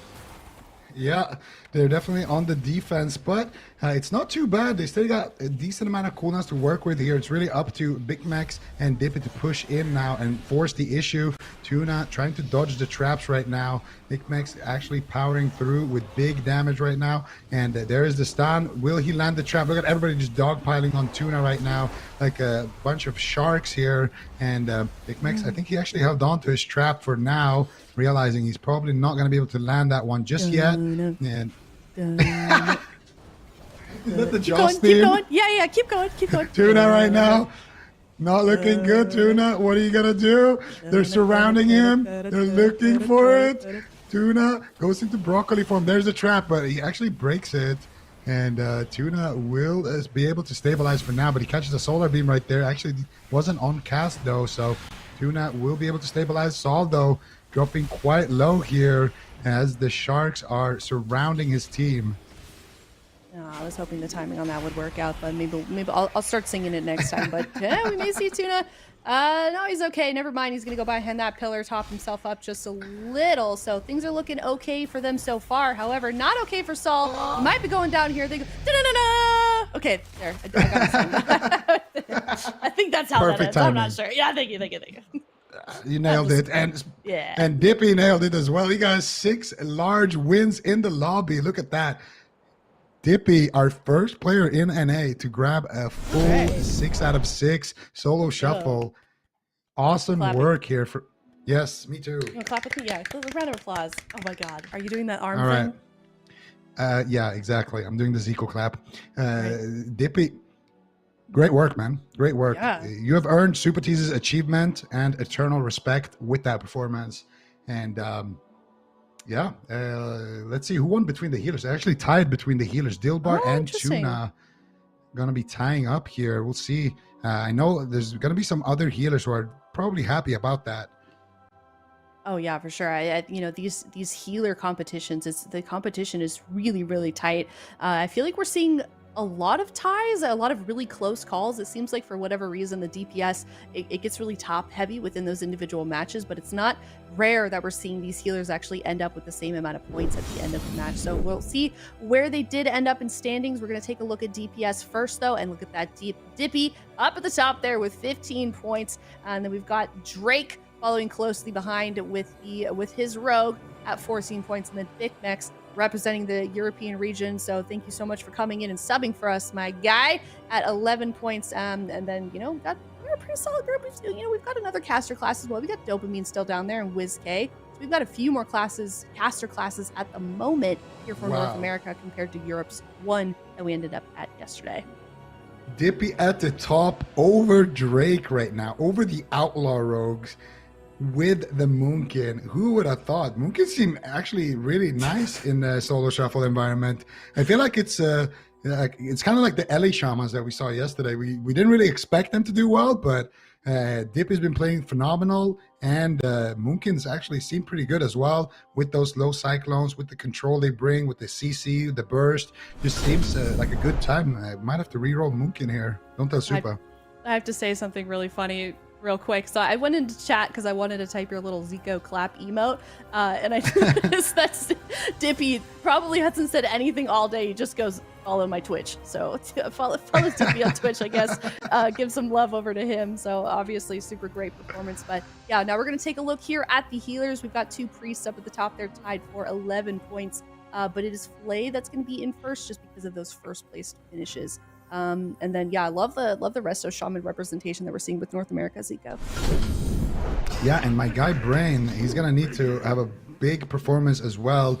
3 wins should get him into maybe tiebreaker territory, but ideally we're gonna need to see 4 wins. And speaking of 4 wins, I want to see Ceralium pull out some big wins in this one. He's got Pikaboo on his side, he's got Gilysel on his side. Can they do it? Clapper right now getting absolutely clapped by the assassination rogue of Pikaboo. This is kind of the heroes. You got Ceralium representing the mages right now, the best shot out of any mage to make it, and then you got Pikaboo here as well, looking to represent the assassination rogue, the only assassination rogue, Maruki. Yeah, that is true. And this is actually the only Fury Warrior, I do believe, also. So, and the only Affliction Warlock. So, some people playing some different specializations here, really, really representing. Let's see what they can get done. This looks like a lot of pressure right now for the left side, though. This Warrior Lock Shaman is just absolutely tearing Pikaboo, Ceralium, and Gilysel apart. Finally, a little bit of stabilization, but this map is very chaotic. Like Blade's Edge Arena, a very chaotic map, and I think that could, give some benefit here. I think for Bia, having the Z-Axis teleport is going to be really nice. And I honestly expect this Affliction Warlock to do really well in this lobby on this map. Yeah, I think you could be absolutely right about that. Solo B just having a great time, basically being untouched right now. Pikaboo just dying without even being in his line of sight here. Doesn't even have a single dot on him, but he's just getting crushed right now. Gilysel actually catching a full fear. He trinkets out though. Clapper still taking a lot of damage here. Foxyllama trying to get some work done there on that Shaman, trying to dish out those purges. Pikaboo manages to duck for cover, but look, they've left Gilysel by himself. Gilysel, he's as well, yeah. They manages to at least catch Clapper in that kidney and stabilize for a little bit, but Pikaboo's got no defense, Ceralium's got no defense, and Gilysel is still just rotting down. This Affliction work is just taking control over this lobby. Yeah, I mean, this is looking really good. Gilysel has been struggling from start to finish. Ceralium, he's got no ice block. Cauterize, burning him down. Of a silence on Gilysel. He goes for the dispel, but I think Ceralium is going to get chopped up, and that is a win for Foxyllama, Clapper, and Solo. Yeah, I feel like for most of that game, they had pretty much all the pressure. There was a few moments where Clapper was maybe in a little bit of trouble, but not too much. But yeah, I think this map is going to be looking really, really good. We'll see though if Ceralium can kind of flip the switch here on the Warlock, having that Fear War on his team. There is potential for Clapper to kind of go on the Warlock. Maybe Ceralium can get the crowd control on Gilysel, but I don't think it's going to be easy. I would still kind of give my favor for the left side. Yeah, I think I'm with you on that one, but we'll see. Ceralium, it would be nice to see one mage pull it through. So but at the same time, Pikaboo is my top pick. So I feel like I'm very conflicted in this lobby who I want to actually win. But we'll just see. May the better team win. Pikaboo going in for the smoke bomb right now. Getting pinned down in his own smoke bomb by the spear. Taking huge hits of damage there. Foxyllama coming in as well with some extra purges. But Gilysel manages to save the day. Pikaboo actually having to run with his own vendetta. But look at the pressure coming in from the Warlock right now. Doing so much work when he's left free. And it's like you said, the Warlock is just having a field day in this lobby right now. Not being targeted so far at all on this map. And can see here the pressure is just unrelenting. We're not even in dampening and already major cooldowns being forced. This is looking really solid, but Pikaboo, keep in mind, when the assassination rogue, it's not like the outlaw rogue. You are very vulnerable, and a big fear coming in from Clapper. Leaps over, manages to get the intimidating shout and get the trinket from Gilysel. So really, really good offensive plays there. And Pikaboo has to be a little bit scared. If you look at his cooldowns, he's got nothing, literally no cooldowns left. Going for a play here on Foxyllama, but if they go after Pikaboo too long and they're just leaving Bia completely wide open, but I don't think it's going to matter. Pikaboo is going to get taken down, and that is the one disadvantage, I would say. I mean, Assassination has some things that are really nice about it, right? Like the Shiv, the reduced healing, Vendetta is a lot of burst damage, but I'd say the one thing that it is kind of struggles with is a lot less durable than Outlaw, so I think he is going to be kind of a pressure point here.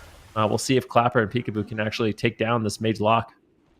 Yeah, I wonder, they got to go after B, right? Or Gilysel, maybe. I feel like Ceralium, they could go after anybody, though. They could go after Ceralium as well, honestly.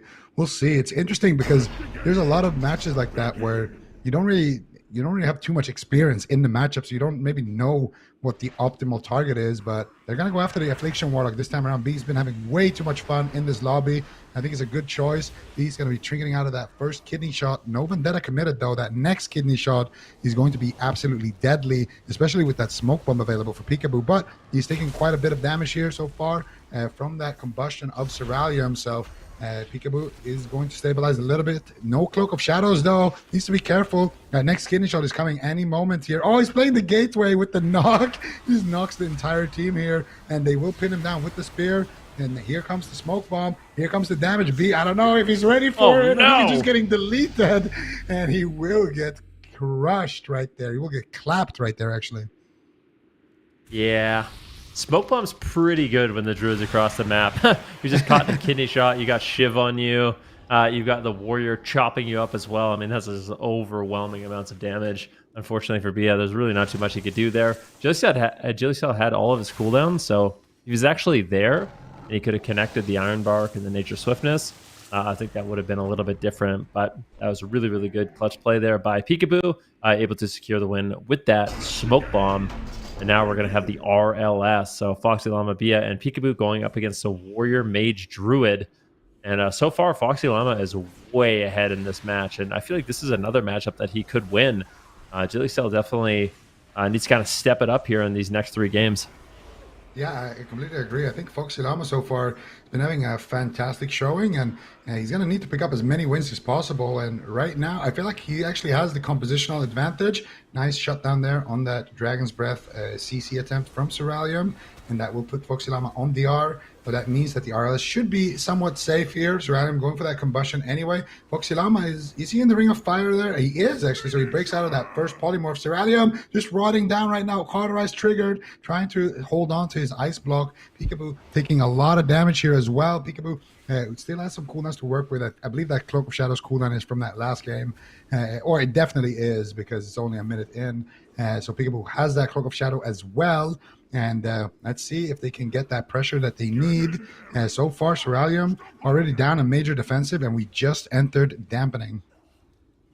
Yep, and dampening is very dangerous in this mode. I mean, it ramps up incredibly fast, and these healers are going to have to deal with that. Ceralium with an altar time right now, making himself not really a target, but it looks like they're just going to be going after the Warlock, but this is what I'm saying. This is the map. He's paying dividends, and they make a swap on Clapper. Pikaboo with a big kidney shot, and he manages to take down Clapper very, very easily, and that's the thing. Those consistent kidney shots on the Warrior, especially if he's training the Warlock, can be absolutely devastating. So now Foxyllama finds himself in a spot where he is up 4-0.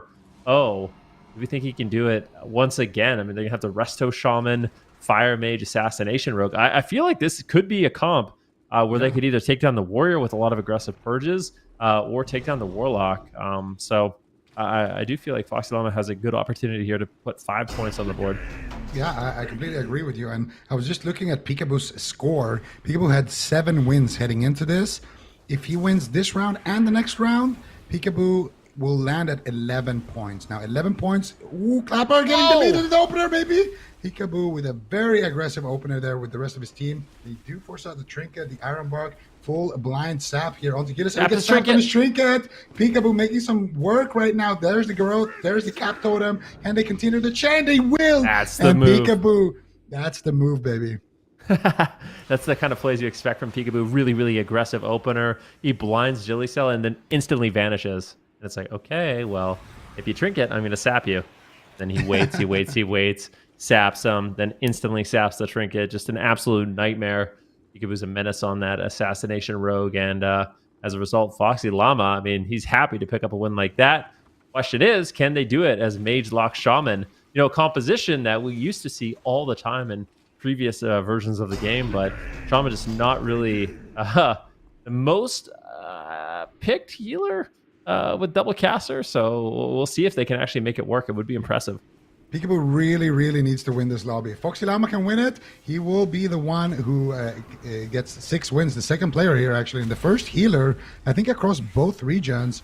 But Pikaboo really needs this win because that would put him at 11 wins. 11 wins was what the lowest person had on EU yesterday when they qualified. So if Pikaboo can do it, the Assassination Dream might be alive, depending on how some of the other matches go. And they're going for it right now. Foxyllama in a kidney shot, Trinkets out, trades out the Spirit Link, but they're just continuing this pressure. He's just rotting down here. There's Descendants, and he will do it. Pikaboo coming in with 4 wins in the lobby. That will put him at 11 wins in total. So we'll see how the math works out, how many first place, second place, etc. he got. But Pikaboo going to at least feel a little bit better. Yeah, it was a good last push here from Pikaboo. I think as the Assassination Rogue especially, I think he deserves a lot of respect for that performance. That smoke bomb into blind sap Trinket play that he did was absolutely disgusting to look at.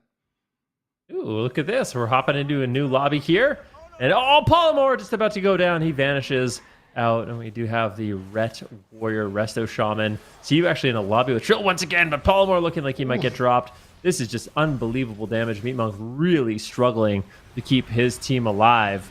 Now let's see. I mean, just so many close calls. Fuse incredibly low now, right now also. And I feel like just compositionally, I've definitely give the edge to the right side, and it kind of shows in their pressure so far. Yeah, there's a lot on the line here. I'm just taking a look at the score, and Cdew is sitting at 7 wins, Trill at 9 wins, and Palumor also at 7 wins here. So you definitely want either Palumor or Trill to not pick up too many wins in this lobby. If you're a Cdew fan, you want him to pick up as many wins as possible. If he has 7, he might be on the cusp. If he can grab himself like 4 wins or so, at least he wants to pick up at least around 4 wins, I would say. And we'll see exactly how things shape up. KzFox actually as well at 7 wins. So there's for sure gonna be some ties happening later on. We'll take a look at that when we get there. But Meep right now getting swapped to teleport, and it gets absolutely blasted right there. He had no revival. He had nothing really to work with. That teleport coming through while he's stunned, but just not enough defense. That Ring of Peace didn't have time to knock anybody away from him before he died. Yep. Unfortunately for Meepmonk, not able to get enough distance from his port. I think he actually did port there, but there's no distance, right? So even though you port, you're just immediately the melee are there to take you down. So a bit unfortunate. This is kind of like a Mistweaver's playground, though. This is a huge map. I'd like to see Meepmonk actually put his portal up top, I think, his Transcendence. maybe give him a little bit more room to play kind of max range, which I think is like kind of the specialty of the Mistweaver Monk, right? Like if you can just play far away and avoid being attacked, your mana efficiency and your throughput is really, really strong. He will portal early on in the match and use the Fortifying Brew, so it looks like he will be able to hold on. And you can just look at Meep Monk's positioning here. Actually, Transcendence back in. He's playing the Escape from Reality legendary, but I do worry about him a little bit. If they decide to go after him now, I think Meep Monk could be in a little bit of danger. He's not going to have that Transcendence for quite some time. Yeah, Meep Monk now caught up in the stun. As you trade out his trinket right there, as you predicted, Cdew was in a blind there. He actually gets bopped out of it by KzFox. KzFox just wants to stay aggressive, doesn't want to trade out any big defense just yet. And now Meep Monk once again trading out his Transcendence there while he's stunned. And now will get ported back there as well with that legendary.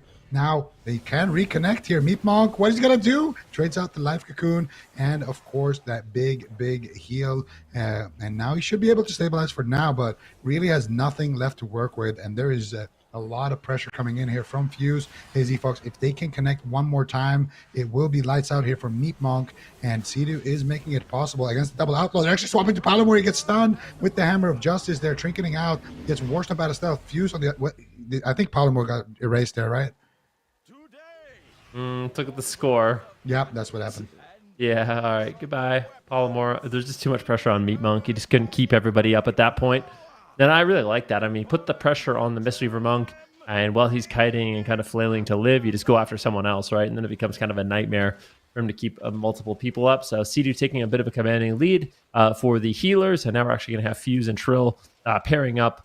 And I feel like this composition should be okay. The Outlaw Rogue with the Feral Druid and the Restoration Shaman.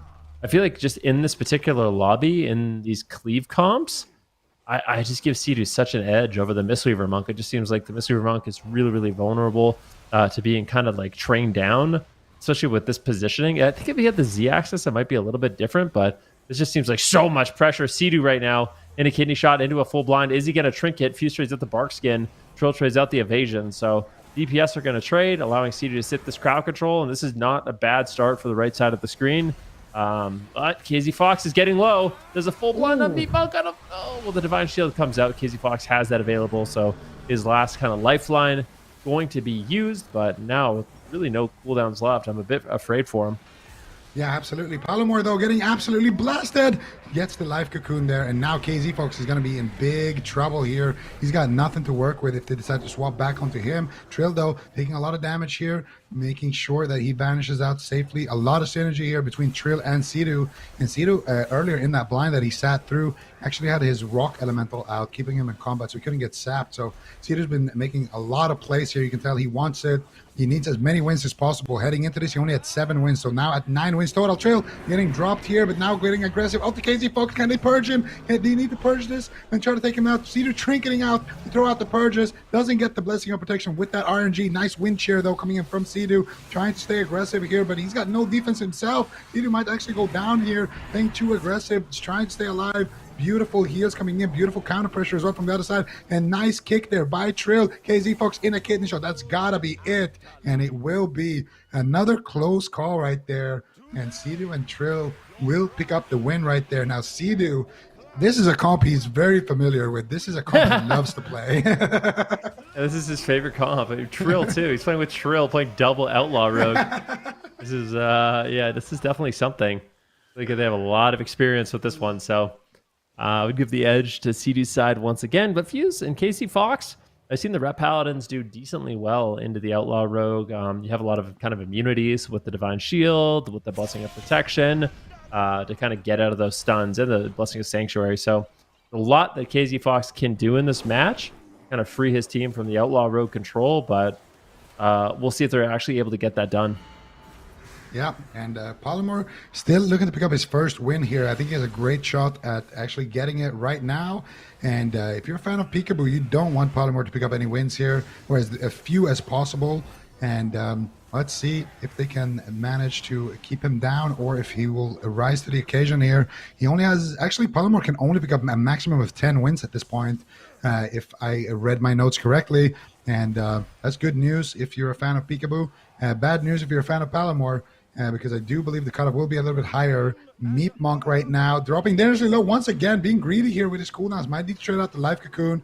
The greed is good right now. So look at Cdew here, just running around in Ghost Wolf, using the map, using the ZY axis, just trying to kite and build as much distance as possible. But now the pain train has connected. Big damage coming out. Nice blind there defensively coming out from Trill. Seeing that synergy between Trill and Cdew. Once again, Trill looking for the sap there as well, but actually Fuse was in combat by something. Now going after Meep Monk. Meep Monk actually trinketing out there, I believe, breaking out. Actually, he got sanctuaried by KzFox. That's what happened. So Meep Monk still will have that trinket available with that rep backing him up, but they are slowly losing their cooldowns here on the left side. We'll see if this double pirate pain train can continue right now. KzFox definitely feeling the heat, but look at Cdew. They're going all in onto him, but Cdew manages to stay alive here with the well-timed spirit link. KzFox still very low though. No divine shield, I believe. He's got that avenging wrath up, and that shield of vengeance as well just popped right now.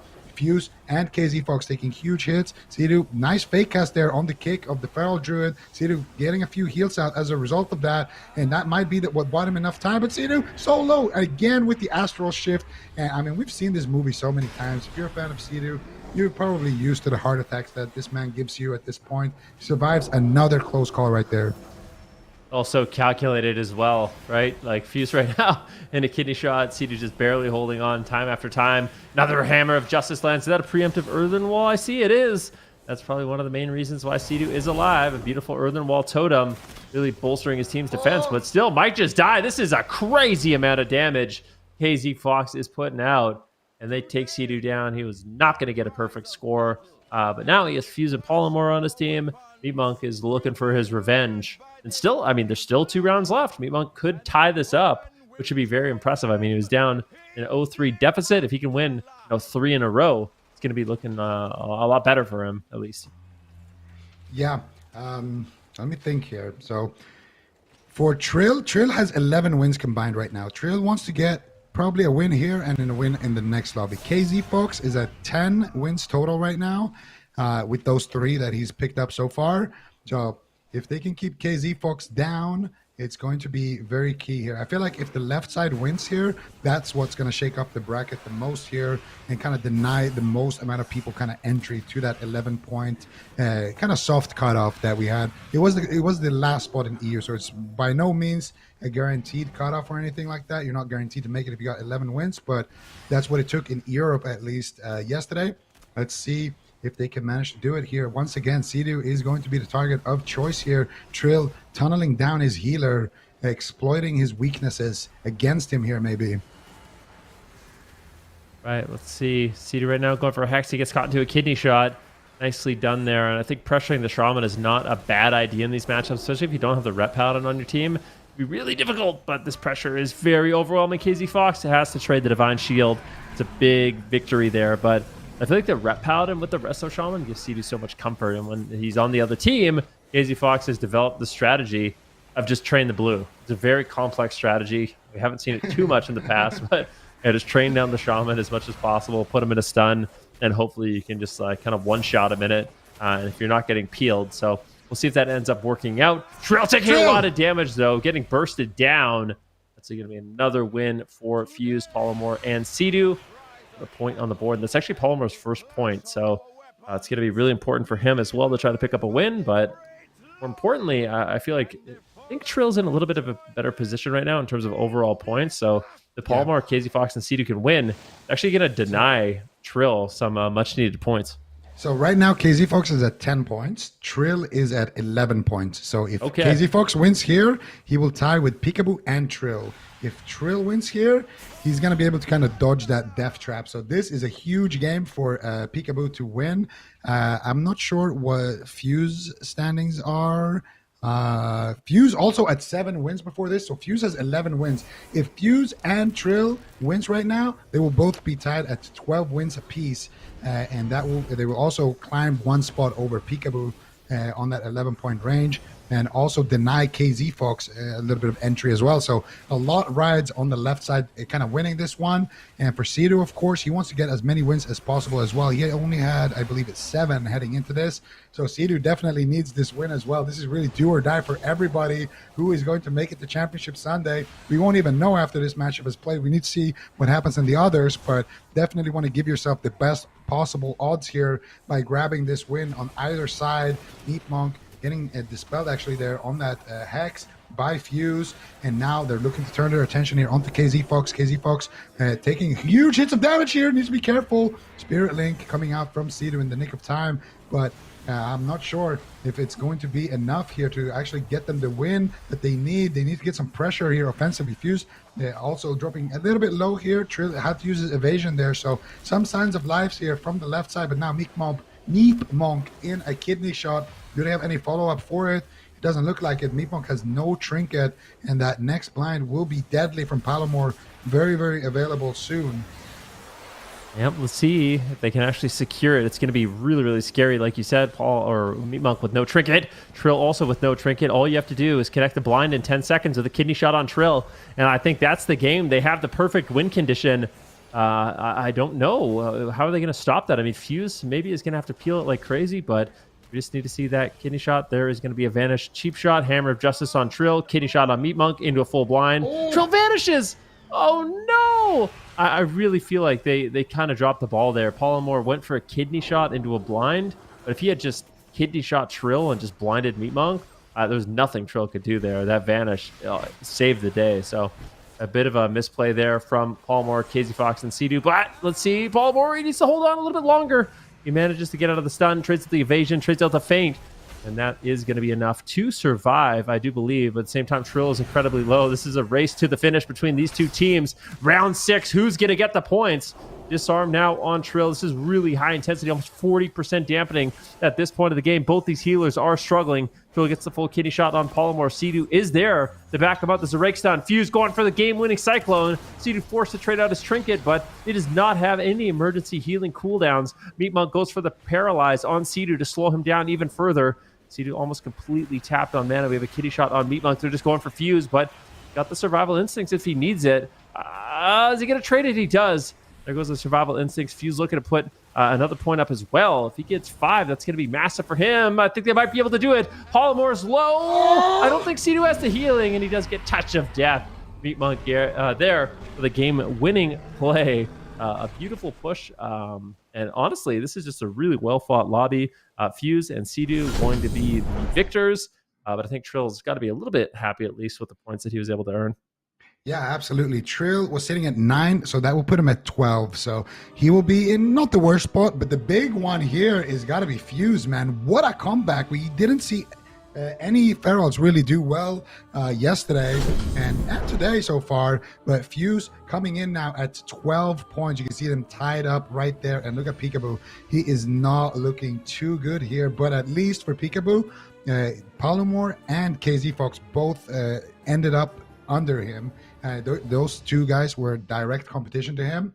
Unfortunately for him, Fuse did climb above him. He would have liked to maybe not have that happen and just have Trill soak up as many points as possible. But either way, very interesting development here in the bracket. And we're going to see exactly what happens.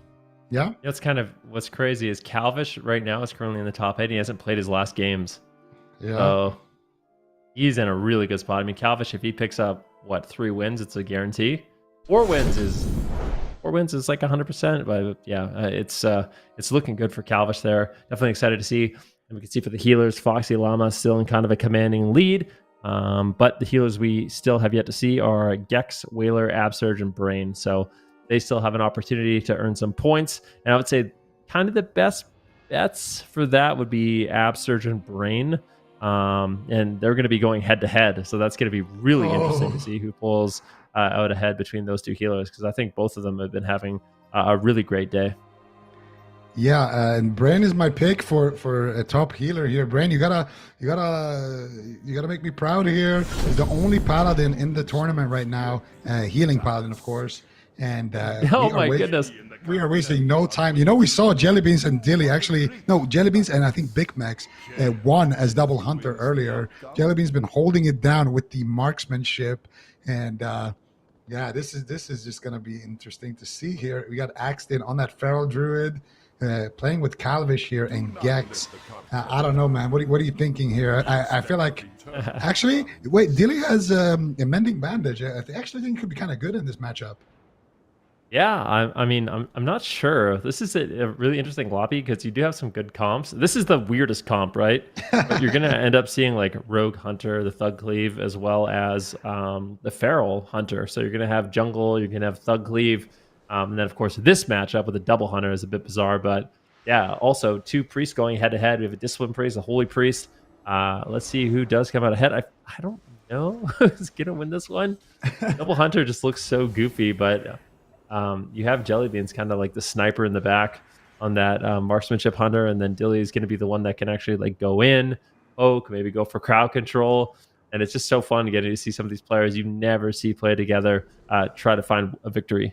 Yeah, I mean, people who never play together, comps you never see. And talking a little bit about the standings right now, Jellybeans is at 4 wins. So even if he goes 6-0, I don't think he can qualify. I mean, I'm not sure exactly on the math, but I'm going to say it's very, very low chance that he qualifies.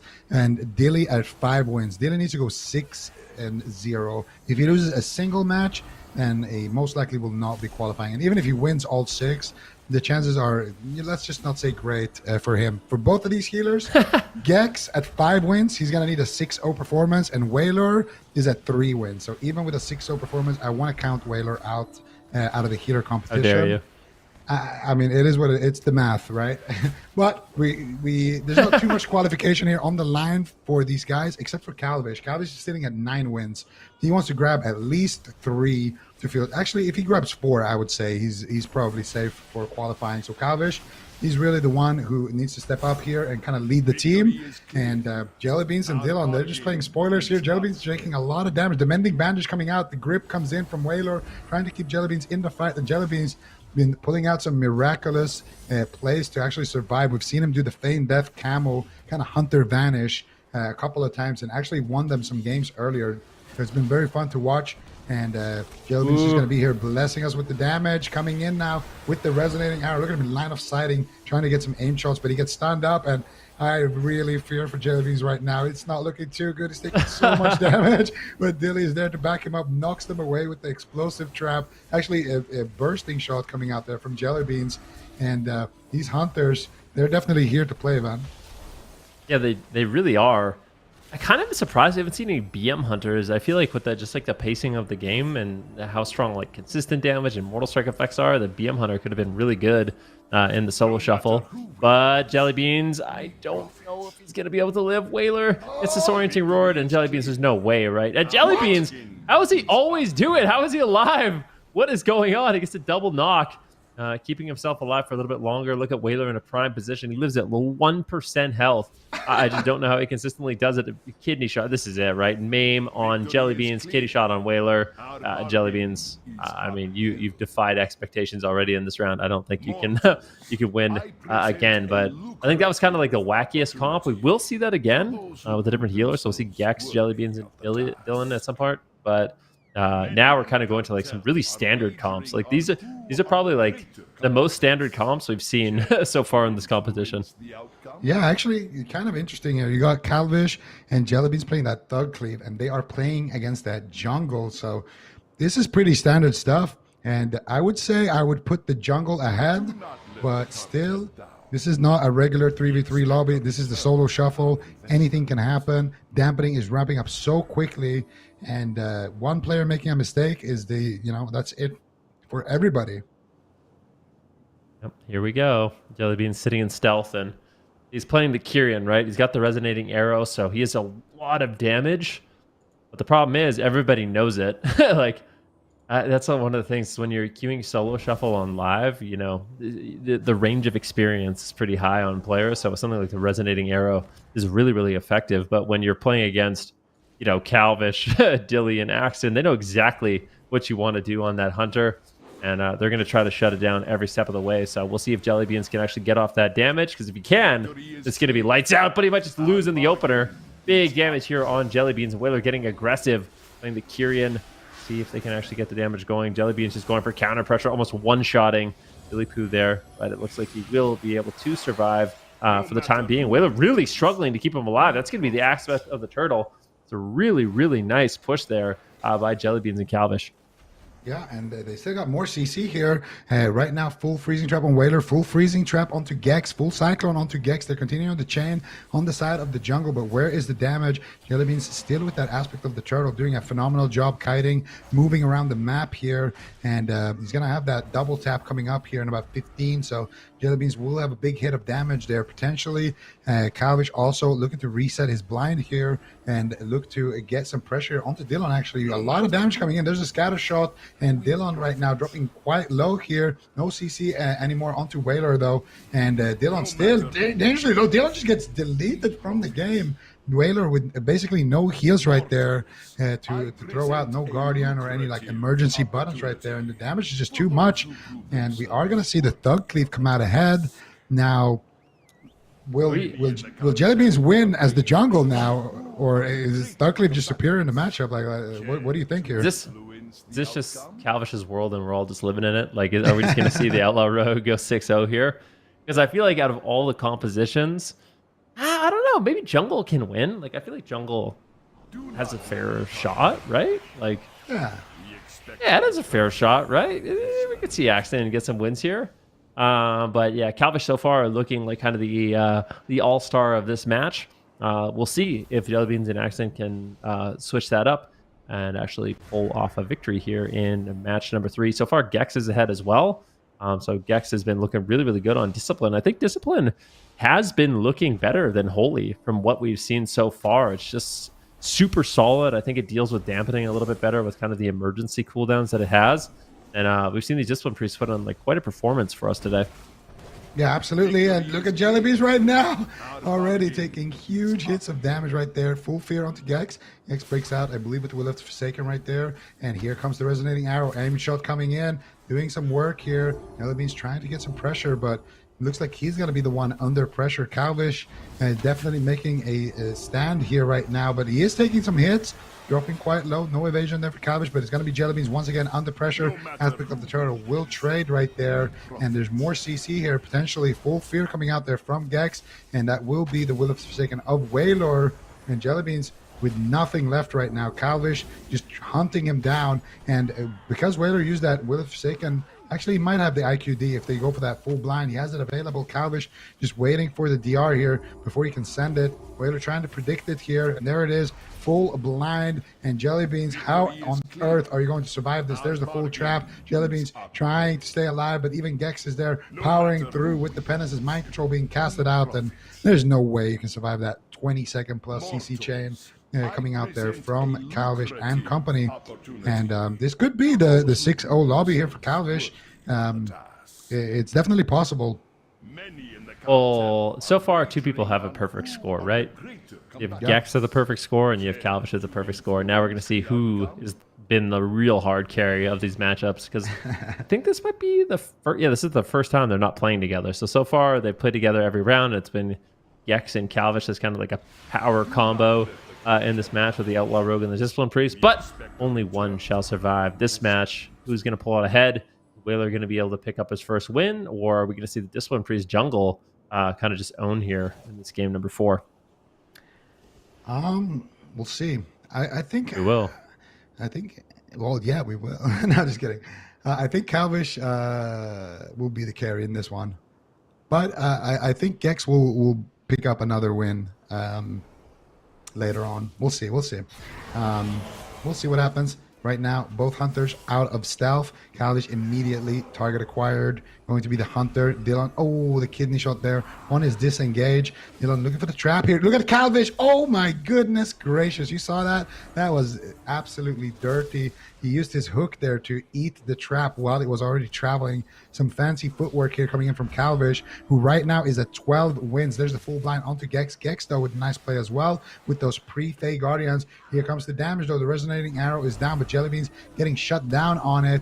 Can they continue the pace here? Full trap now onto Gekz. Look at Dylan. What is he going to do? He goes for the Feign Death with that legendary, but I don't know if it's going to be enough. Gekz finally coming out of the trap, and there it is. Pain Suppression should stabilize Dylan for now. Waylor also loading up that Kyrian ratio, or that Kyrian Covenant ability, trying to blast off here. Jellybeans, though, taking a lot of damage, and Waylor will be able to stabilize him for now, but now caught up in a full trap. Jellybeans doing a great job kiting right now. Some Hunter on Hunter violence. Nice scatter shot there onto Axtin. KzFox in using that kidney shot onto Dylan, looking for that damage and looking to power through here for his 4th win potentially in this lobby. Dylan actually using that turtle to res his pet, so pretty significant win right there. And Gekz actually with no pain suppression could be a target here on that undead priest. They're swapping to him. Full kidney shot. He will shrink it out with his IQD, and he will stabilize. But now that next blind is game over. If KzFox can get that full blind sap, I think it's over for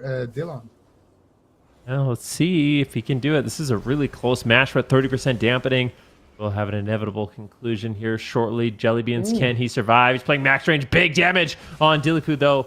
And he live. He gets up.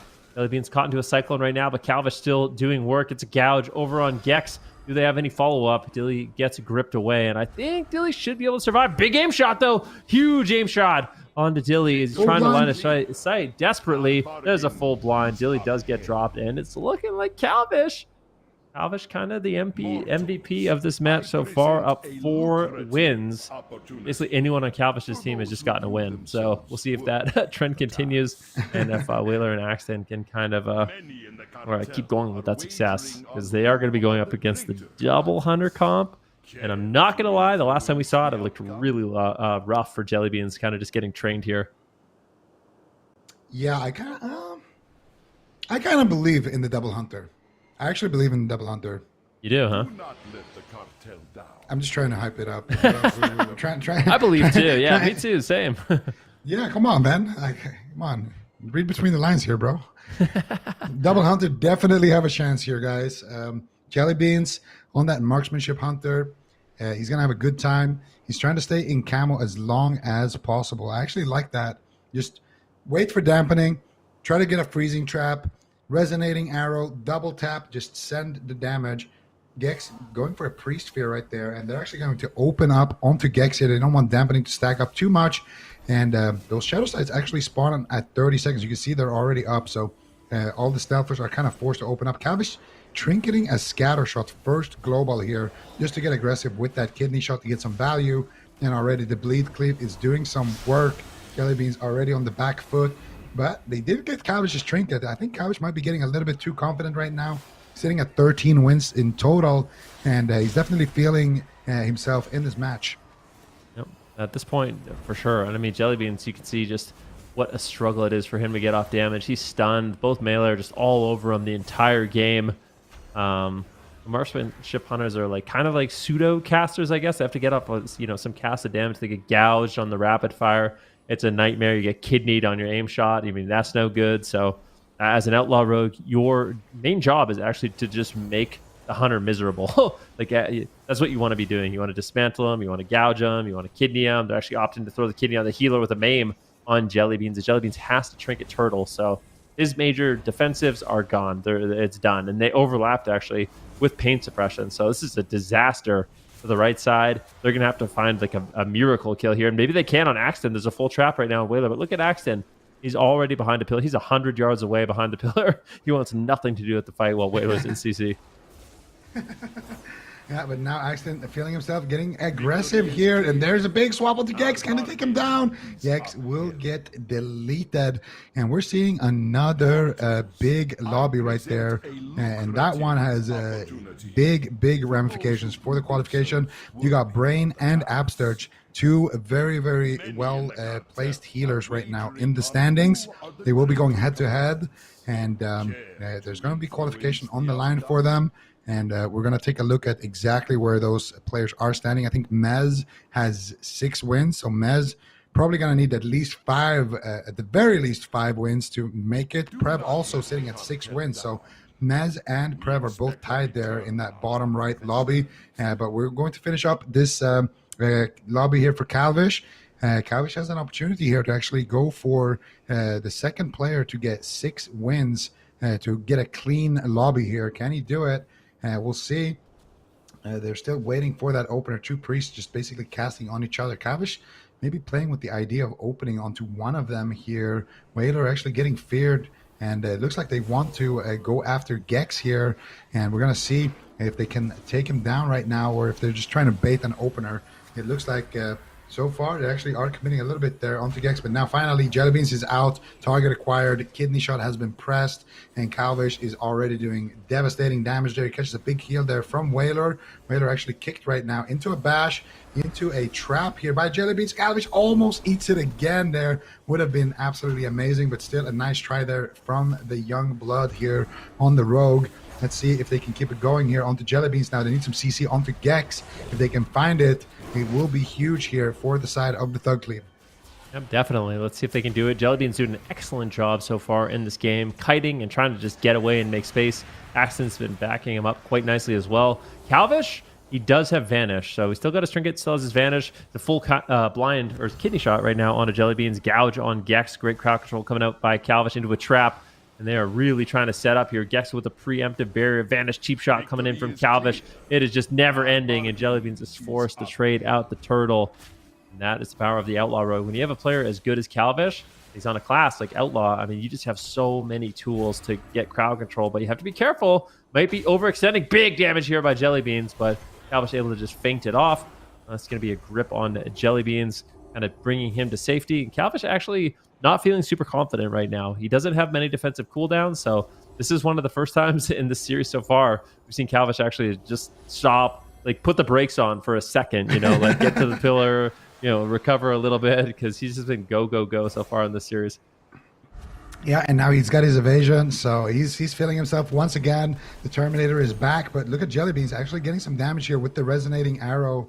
Some hunter on hunter violence here. Jellybeans trying to grab himself potentially a 3rd win in this lobby, and it's not looking too good with KzFox all over him right now. He knocks him away for just a second with that bursting shot, trying to buy some time. That rapid fire doing some work here as well. Jellybeans getting a beautiful distance right there, but there's a full trap onto Gekz, into a full kidney shot. They're swapping over onto Gekz once again, and Gekz is taking huge hits of damage. Without any more follow-up after that kidney shot, Gekz will connect with the pain suppression. He's got the power word barrier coming up as well. Nicely timed roar of sacrifice there as well from Jellybeans. The only reason why Gekz is actually alive, but now I'm scared for Jellybeans. He's got no trigger. He gets full blinded. They're going after Gekz. This is the kill, potentially. Full kick into a full kidney shot, and Gekz will trigger a cheap shot on his trinket and delete that. KzFox, ladies and gentlemen, has done it. Tying himself up with Dipi at 15 wins, and we are not even skipping a beat. We're going immediately here into the next lobby. Let's see what the damage is like. We had DK Rogue Holy Paladin winning the first game. Brain right now taking a lead, and what do you think is going to happen here, man? Not sure. In this match, the Shadowverse DK, I'm feeling pretty good about with the Paladin. Can Prev get a Master Spell here? And what's interesting about this lobby is Prev and Brain get to play together, right? So that's kind of a little bit of advantage, where Brain has like one of his main teammates that he's going to get to play, I believe, 3 rounds with. So it's going to be interesting to see how they end up doing together.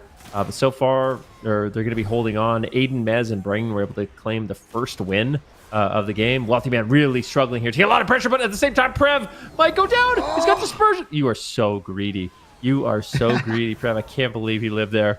1% health for like 5 seconds. Finally trades out the dispersion. Brain, of course, has his divine shield. He has a sacrifice also, but what a close call that was. Yeah, and there's just so much on the line here right now. Prev taking huge hits, but the sacrifice comes in, and that is the ultimate sacrifice coming in from Brain. We got your top pick healer versus mine here in this one, Van. Sturge actually with a lead, sitting at 9 wins heading into this one. Brain with 8 wins heading into this one. And Mez and Prev both want at least 5 wins each. Mez has picked up 1, so there's a lot on the line here. Mez and Prev, they need to basically perfect this lobby more or less. They can drop maybe 1 game and still potentially qualify. It will probably come down to some tiebreak situations. And Brain and Sturge at least want to grab 11 wins here as well. So we'll see who can come out on top. If Sturge picks up 3 and Brain picks up 3, they might actually both qualify as well. So there's going to be some math that we need to do later on. But for now, let's see what happens here in the game. The Rogue Mage definitely falling behind. It's not looking good. And wait, who died? Prev went down. He had nothing. No cooldowns All right. left. Brain had no answers, and he ends up going down. So that means Aiden up 2 wins here. Everyone has been able to pick up 1 win except Prev at this point, and you kind of mentioned it, right? Like Prev and Mez, they need a lot of wins. Like this has all this particular series has tons of ramifications on who's going to actually make it. We need to see Mez and Prev get a bunch of wins. We need to see Absurge and Brain. I feel like if they go even, then I think it's good for both of them. Is that enough? Both of them? I guess we'll have to wait and see. Okay, so we got. I'm keeping a tab out on my second screen here. So as of round 2, Wealthyman and Prev are both out. They're just playing spoilers. Mez needs 4 more wins to be able. If Mez drops 1 more map, he's out as well. And Aiden needs 6 wins. So Aiden needs to perfect this lobby right now. He needs to really step up. And as far as the healers go, we'll get that updated as well. But so far, I believe Brain and Sturge both need 11 wins total. Sturge is at 10 right now. So Sturge just needs 1 more win, I believe, to actually make it. And Brain needs 2 wins to make it. So there's still a lot of games to be played here in this final lobby. Let's see who can make it out ahead. And Mez trying to play spoilers here, trying to get some work done with Wealthyman on his side. And Aiden right now looking to perfect the entire lobby here to qualify. Let's see exactly how it's going to play out. I feel like that's not much stress for these healers, though, right? Like just win 2 games, no big deal. They should be able to do it, especially if Aiden is able to win every game. That means that both healers are both going to get 3 wins. Potentially, Wealthyman on fire. That's cauterized, overlapped with his ice block. And it's really, really difficult for the Restoration Shaman to heal a Fire Mage. Fire Mage has to be super mobile, but the Shaman wants you to stand still. So it's like, it's a really awkward kind of matchup here. It's just like healing an Affliction Warlock. And it looks like Wealthyman might just go down. We got a kidney shot on Absurge. Wealthyman in defiance goes for the altar time. Can he get away? He's so incredibly low, 1% health. But Aiden could go down too. They have to take down the seed. It's a race to the finish. And no way. Is he actually going to live? Wealthyman? He's going to... How? What? How is he alive? And now Aiden might actually go down. This is unbelievable. No. Sacrifice trades. I can't... How did Absurge heal that? I have no idea what just happened, but that was crazy. Absurge is your top pick for a reason, and he's definitely stepping up big right now. Aiden trying to take down Wealthyman for a second time in this match. Wealthyman in complete defiance here, just waiting for that next combustion. But they're swapping over to Mez. Lord Mez right now in a kidney shot, trades out the Icebound Fortitude, but that's going to give Wealthyman a little bit of breathing room.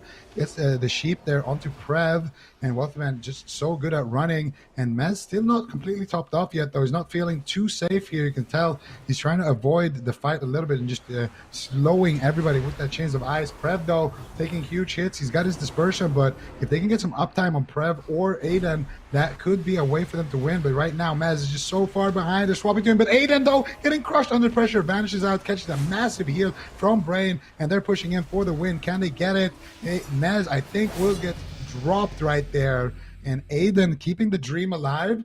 All right, let's see what the damage is like here. So Brain now is sitting at 10 wins. Absurge is sitting at 10 wins as well. Absurge getting 1 more point. He's in. Brain getting 1 more point. He's also in. Mez is out. Actually, yeah, Mez is out. Prev is out. Wealthyman is out. So it's Aiden, Brain, and Absurge that still have qualification on their line. Aiden needs to win 3 out of 3 lobbies. If Aiden wins 3 out of 3 lobbies, he can do it. And if Brain wins 1 and Absurge wins 1, they're both in. So both of our predictions will be right if that happens, Van. And that's obviously the most important thing here. So I guess the most important thing is Aiden just winning every game. Because if Aiden wins every game, everyone or not everyone, but Absurge, Brain, and Aiden make it. So it's just about Aiden surviving and the Outlaw Rogue do it. It's Brain, Aiden, and Wealthyman right now playing the Rogue Mage Paladin, a very powerful composition. But the Shadow Priest DK Resto Shaman seems like it could be okay also. I wonder if they actually have a fair shot in this matchup. I believe they do. I mean, this is a really aggressive push. Wealthyman is in trouble. Big heals coming from Brain, though. on that Paladin. Just been an absolute powerhouse so far. As a healer, Aiden getting really low though, but that was the Abomination's Limb, and that's the scary moment, right? Once the Abomination's Limb is used, once the Shadow Priest is used, his Void forms, the damage really tapers off, and if Wealthyman can hold on to his Ice Block, it's going to be a really, really reasonable position for him to be in. And I would say for at least the next couple of minutes, I'm giving an edge here for Wealthyman, Aiden, and Brain until that A-Bomb's Limb is back off cooldown. Yeah, and Prev actually getting kicked here on Shadow. He gets the Spirit Link there and the Trinket there from Absturge. So the Rogue Mage definitely looking good right now. Wealthyman getting some good value on that Combustion, which has been quite hard for the Fire Mages here to pick up some wins in the Solo Shuffle. And if they win this one, Brain will be in. So they need to try to get this win on the side of that RM Pally. And we'll see if they can do it. If Absturge's side wins, then Absturge will be in as well. And Aiden will be out, guaranteed. And if you're a fan of Cdew, you want only one of these healers to qualify. You don't want both. Like, you want Brain to pick up 4 wins, or actually you want Brain to pick up 5 wins, or Absturge to pick up the majority of the wins here. Wealthyman dropping initially low. Wealthyman blinking to safety. Not even his Cauterize will trigger Brain, keeping him alive. Beautiful kiting there from Wealthyman, staying alive in that situation. Nice CC there onto Mez as well, making sure that he cannot connect. At Abomination's Limb, doing some work once again. Full blind now onto Absturge, full kidney shot onto Prev. Ring of Fire is out, and they find a sap. He grips him into the Ring of Fire. Beautiful play there by Prev. Kick on the Fleshcraft into a full Hammer of Justice. Can they get any follow-up? There's the full Sheep. Beautifully done there by Wealthyman. He actually gets bopped to go for that Sheep. Everybody's playing out of their minds. Can they take Prev down? He's got nothing. He's going for the heals. He actually manages to connect the Shadowman right there in the nick of time. And Absturge, leaving crowd control, will have a chance now to keep Prev in the fight.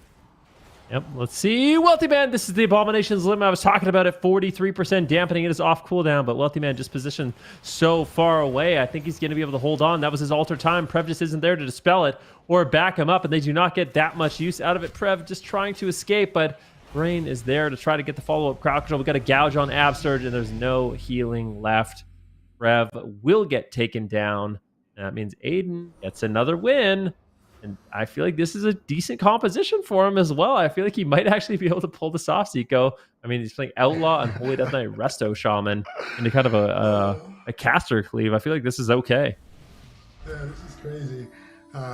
If Aiden pulls this off, what a legendary run. Like, just backs against the wall. A lot of people counted him out. And I saw Abrua earlier in the chat talking a little bit about Aiden and how his run has been so far. And now Aiden gets to just show up big here, potentially. I don't want to jinx him, man. But Brain, congratulations, is qualified over Curney / Cdew. He's going to win that tiebreaker, and he's tied on 11 wins. So Brain is in. And now if Absturge wins this one, he's in as well. Prev's taking a lot of damage here. Nez going in here with the slappy hands, doing a lot of work with Aiden. Full kidney shot onto Brain. Can they take down Prev? Prev needs to not be too greedy. Trinkets out. Uses the Battle Master. He's got the Fey Guardians. He's got the Sacrifice. They're really trying to make sure that Prev doesn't have to use his Dispersion and instead use everything else. Brain basically with not a whole lot of cooldowns left to work with after that initial assault, but now with that Abomination's Limb on cooldown for Mez, things will quiet down here for a little bit. Anti-Magic Zone coming out there. Wealthyman using his combustion in that exchange. So it was a good trade. There was a Scything down as well that nobody killed off. So getting a lot of value. And now, once again, you got the melee cleave running to target Prev. But look at the kiting between Brain and Prev. So good synergy. Just chaining that freedom with the Blessing of Protection. They need to try to purge those as much as possible here. But Absturge just trying to make sure that he's healing his team, keeping them nice and topped. So stressful as a healer in this situation. Dragon's Breath coming out. Full Sheep by Wealthyman. He secures it. Ring of Fire coming out now as well. Aiden just going to play it a little bit safe here, but I'm not sure if he can be too safe as well. Dampening is ramping up. They're swapping to Absturge here. They don't want to trade. Absturge trades out big there with his Trinket and his Spirit or his Astral Shift. So Absturge still has that Spirit Link in his back pocket. They do, however, get the Dispersion right there. And Mez has Abomination Limb coming back up. So not looking too bad here for the Aiden side. He needs to get this win and the next one if he's going to qualify then. Can he do it? We'll have to wait and see. Absturge may have thrown the game there. I mean, no, they're going after Aiden. So here comes the combustion. I was going to say Aiden or Absturge could potentially go down. He's got no trinket, and that wasn't the combustion during that go. So I kind of feel like Prev and Wealthyman might have been able to set up a kill on Absurge if they did it right, but they're opting to just go after the DPS. I feel like going after the Death Knight, even at 34% dampening, is like a bit risky. I don't know if they're going to be able to take him down, and I think that was the push. That was a combustion that they're afraid of. Now Mez and Aiden can kind of just go. Beautiful Dragon Threat there by Wealthyman, slowing down this melee DPS. He's going to try to run, but he gets gripped into the fight instantaneously, and now he's stunned up, forced to trade out his Ice Block. Unfortunate. There's a full blind on Brain as well. He's not going to be able to recover. They're at 45% dampening, a full sap on Brain. Aiden trying to make his dreams a reality. He's got 4 wins. He needs 2 more. And this game is looking like he should be able to do it. A sap on Brain. He's forced to trade out the Divine Shield, but does he have the healing to actually keep Wealthyman alive? Wealthyman gets interrupted. There's a Blessing of Protection overlapped with the Cauterize. Wealthyman is burning down. Can they drop him? And it looks like they will be able to. Way. Mez snipes him, and this is the last game. This is the dream. I mean, I think Absurge and Brain are both safe in terms of healers. Now, as RPS with Absurge and Prev, he needs to make his dream a reality. And I mean, look what he's going up against DK Fire Mage. I feel like they got a pretty good shot. Unbelievable, dude. Aiden, this is what he loves to play as well. This is one of his main comps. You know, he's been playing Rogue Mage as well, but Rogue Shadow Priest is really what he's excelled at a lot of the time. You know, we've seen him perform very well on this comp, and he's got 2 of the best Rogue Shadow Priest players on his team as well. I feel like against DK Mage, I don't want to jinx it. It's still Wealthyman and Mez. Anything can happen, but I feel like the dream could actually happen here for Aiden. The dream run would be absolutely unbelievable. And we'll see here. We'll see exactly what ends up happening. Aiden, I do believe he should qualify with that, but we'll see exactly what happens later on the scoreboard. Wealthyman already. He's already burning down here. He uses Ice Block as well. Wealthyman catches a few heals by Brain. He gets wind sheared. And Wealthyman trying to stay alive here and hold on to his Ice Block. That Ice Block, it shows that it's on cooldown, but that's from the previous round. It just hasn't reset on the UI. Unless you used it before the gates, he should still have that in his back pocket then. Yeah, I think it's okay. Let's see. I mean, I can't think of like a worse composition to fight into as a Fire Mage. If Wealthyman pulls us off, he's an absolute legend. Just getting trained down, purged by Prev, purged by Absturge. That was Mez's big go with the Abominations limb, and now damage should just be completely gone. You just run to the Fire Mage if you're Aiden. You want that win. You want to get the 6-0 and potentially qualify here. Let's see if he can do it. Wealthyman just so low. Is it going to be Ice Block? Does he have it available? Brain's going to trade out that sacrifice, and that will be enough of a cooldown trade to survive, but dampening is getting higher and higher. Wealthyman does have combustion coming up soon. A few more fireballs. He's got the combustion available. Who can they go after? Who can they actually stun? And they do it. Let's see. Wealthyman gets a polymorph onto Aiden. Is there any setup? The thing is, like, they barely have a stun. They do have Brain, though. Brain can go for a Hammer of Justice. Maybe they could do some hero play, like a Hammer of Justice onto Absurge and try to one-shot him. I kind of doubt it, but let's keep the dream alive for Wealthyman on that Mage. Absurge's going to get gripped away. They actually try. They try to go for the hero play, but the Master Spell from Prev frees him, and Wealthyman gets potted. Aiden, I think, is going to do it. Is he? Is he going to do it? Bops the seed. They bop the seed. They've seen this Full trick Hex before. on the Brainy bubbles out, but it. they do take the kill.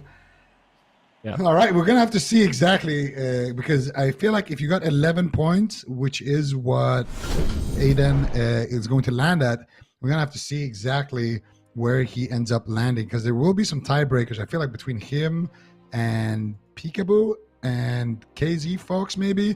I'm not sure. It's there's a lot of people, and we're just gonna have to look at the situation here when we see the score tallied up here by our poor admins, and look at that. Okay, so now we have our healer qualification done. No, Cdew and Curney both loses. Cdew loses out on a tiebreaker. You can see there on the first place finishes. That's the first tiebreaker. The second tiebreaker is the second place finishes. The reason why Brain qualifies over Cdew is because he has 3 second place finishes. They both have 0 first place finishes.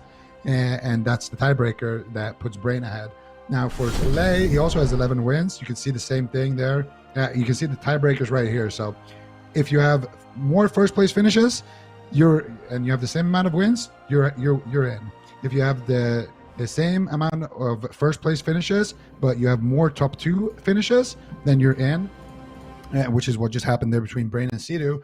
And tiebreaker number 3, if you have more top 3 place finishes. So if you have the same first place finishes, let's say you both have 0 and you both have 0 second place as well, and you have the same amount of points, whoever has the more third place finishes will be the one who advances. Now, the 4th tiebreaker is the sum of match opponents' scores. That means that they will take all your opponents, calculate how many wins they got together, and whoever fought harder opponents is the one who has the higher sum of match opponent score. And then if that is tied as well, then we have more tiebreakers. So let's see here.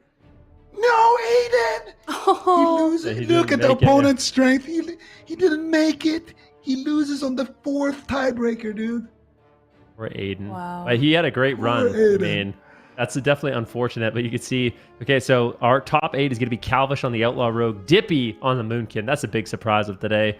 Drizzy on the Outlaw Rogue. You have Fuse on the Feral Druid, Trill on the Outlaw Rogue, Pikaboo on the Assassination Rogue, holding it down. The only rogue to play non-outlaw. So that's kind of cool. Then you have Bicmex on the Survival Hunter and KzFox on the Rep Paladin. So kind of interesting. We're seeing a Rep Paladin, we're seeing a Moonkin, a Feral Druid, a Hunter, and then a bunch of rogues. We got a lot of rogues, and the rogues have been really, really strong today.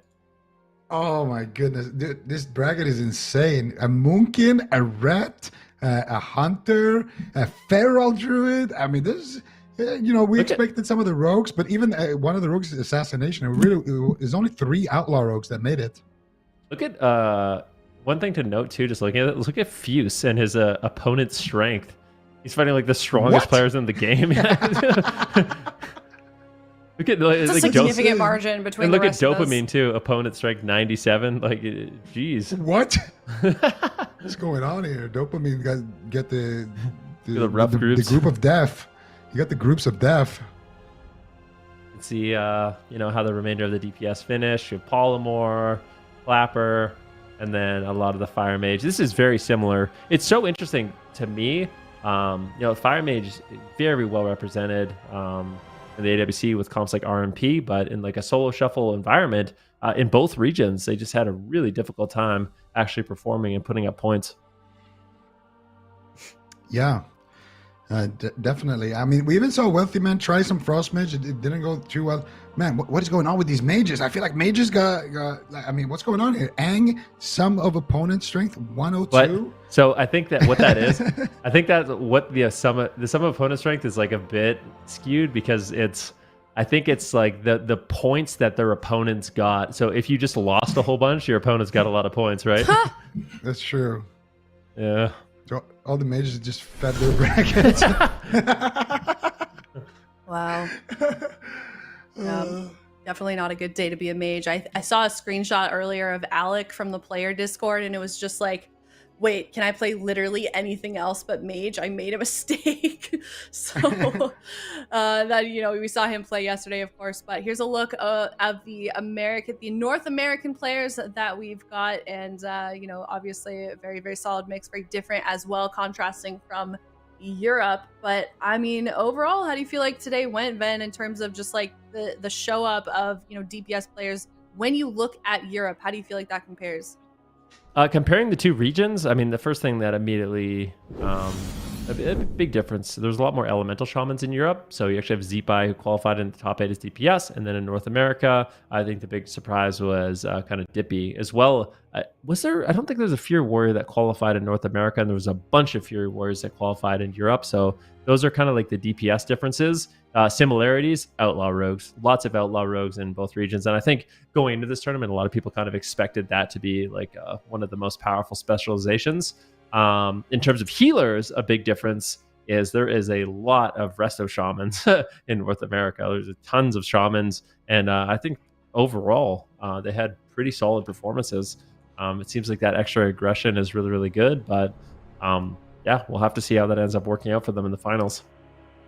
Yeah, most definitely. Really highlighting the players from yesterday as well as today that have the strength and the ability to be able to adapt to that ever-changing situation, to adapt to players that they may not be very comfortable with, comfortable just in terms of like play time together. So it's really cool to see. players like, Dipi that we may not expect, or like Zipai yesterday on his Elemental Shaman really rise to the top, rise to the occasion. So that being said, tomorrow we're going to head into Championship Sunday. We're going to see Europe and North America battle it out. Each player will be competing in 2 matches, and then the top 4 DPS, top healers will advance to the final match from both regions. So it's going to be, if you guys thought the competition was stiff today, it's going to be even harder tomorrow, especially when you're narrowing it down to these DPS specs and these healing specs that really shine in this solo shuffle format. There's also a nice prize pool. If you're making it this far, even if you didn't win anything, I'm pretty sure you still get that, $500, which is not a bad time to spend your weekend. So obviously, that first place $8,500 is what every player here is striving for. So, yeah, I was gonna say, I mean, if you make it into that final lobby, like you're looking pretty solid, right? Got $3,000 guaranteed. For real. Yeah, so it's gonna be really, really interesting to see, and those matchups are, there's gonna be lots on the line for them. I'm really excited. Yep, so make sure you guys are tuning in. Thank you so much to everyone for watching today. We'll see you guys tomorrow on Sunday here. Same time, same place, 10 a.m. Pacific, 7 p.m. CEST here at twitch.tv/Warcraft. We'll see you guys tomorrow.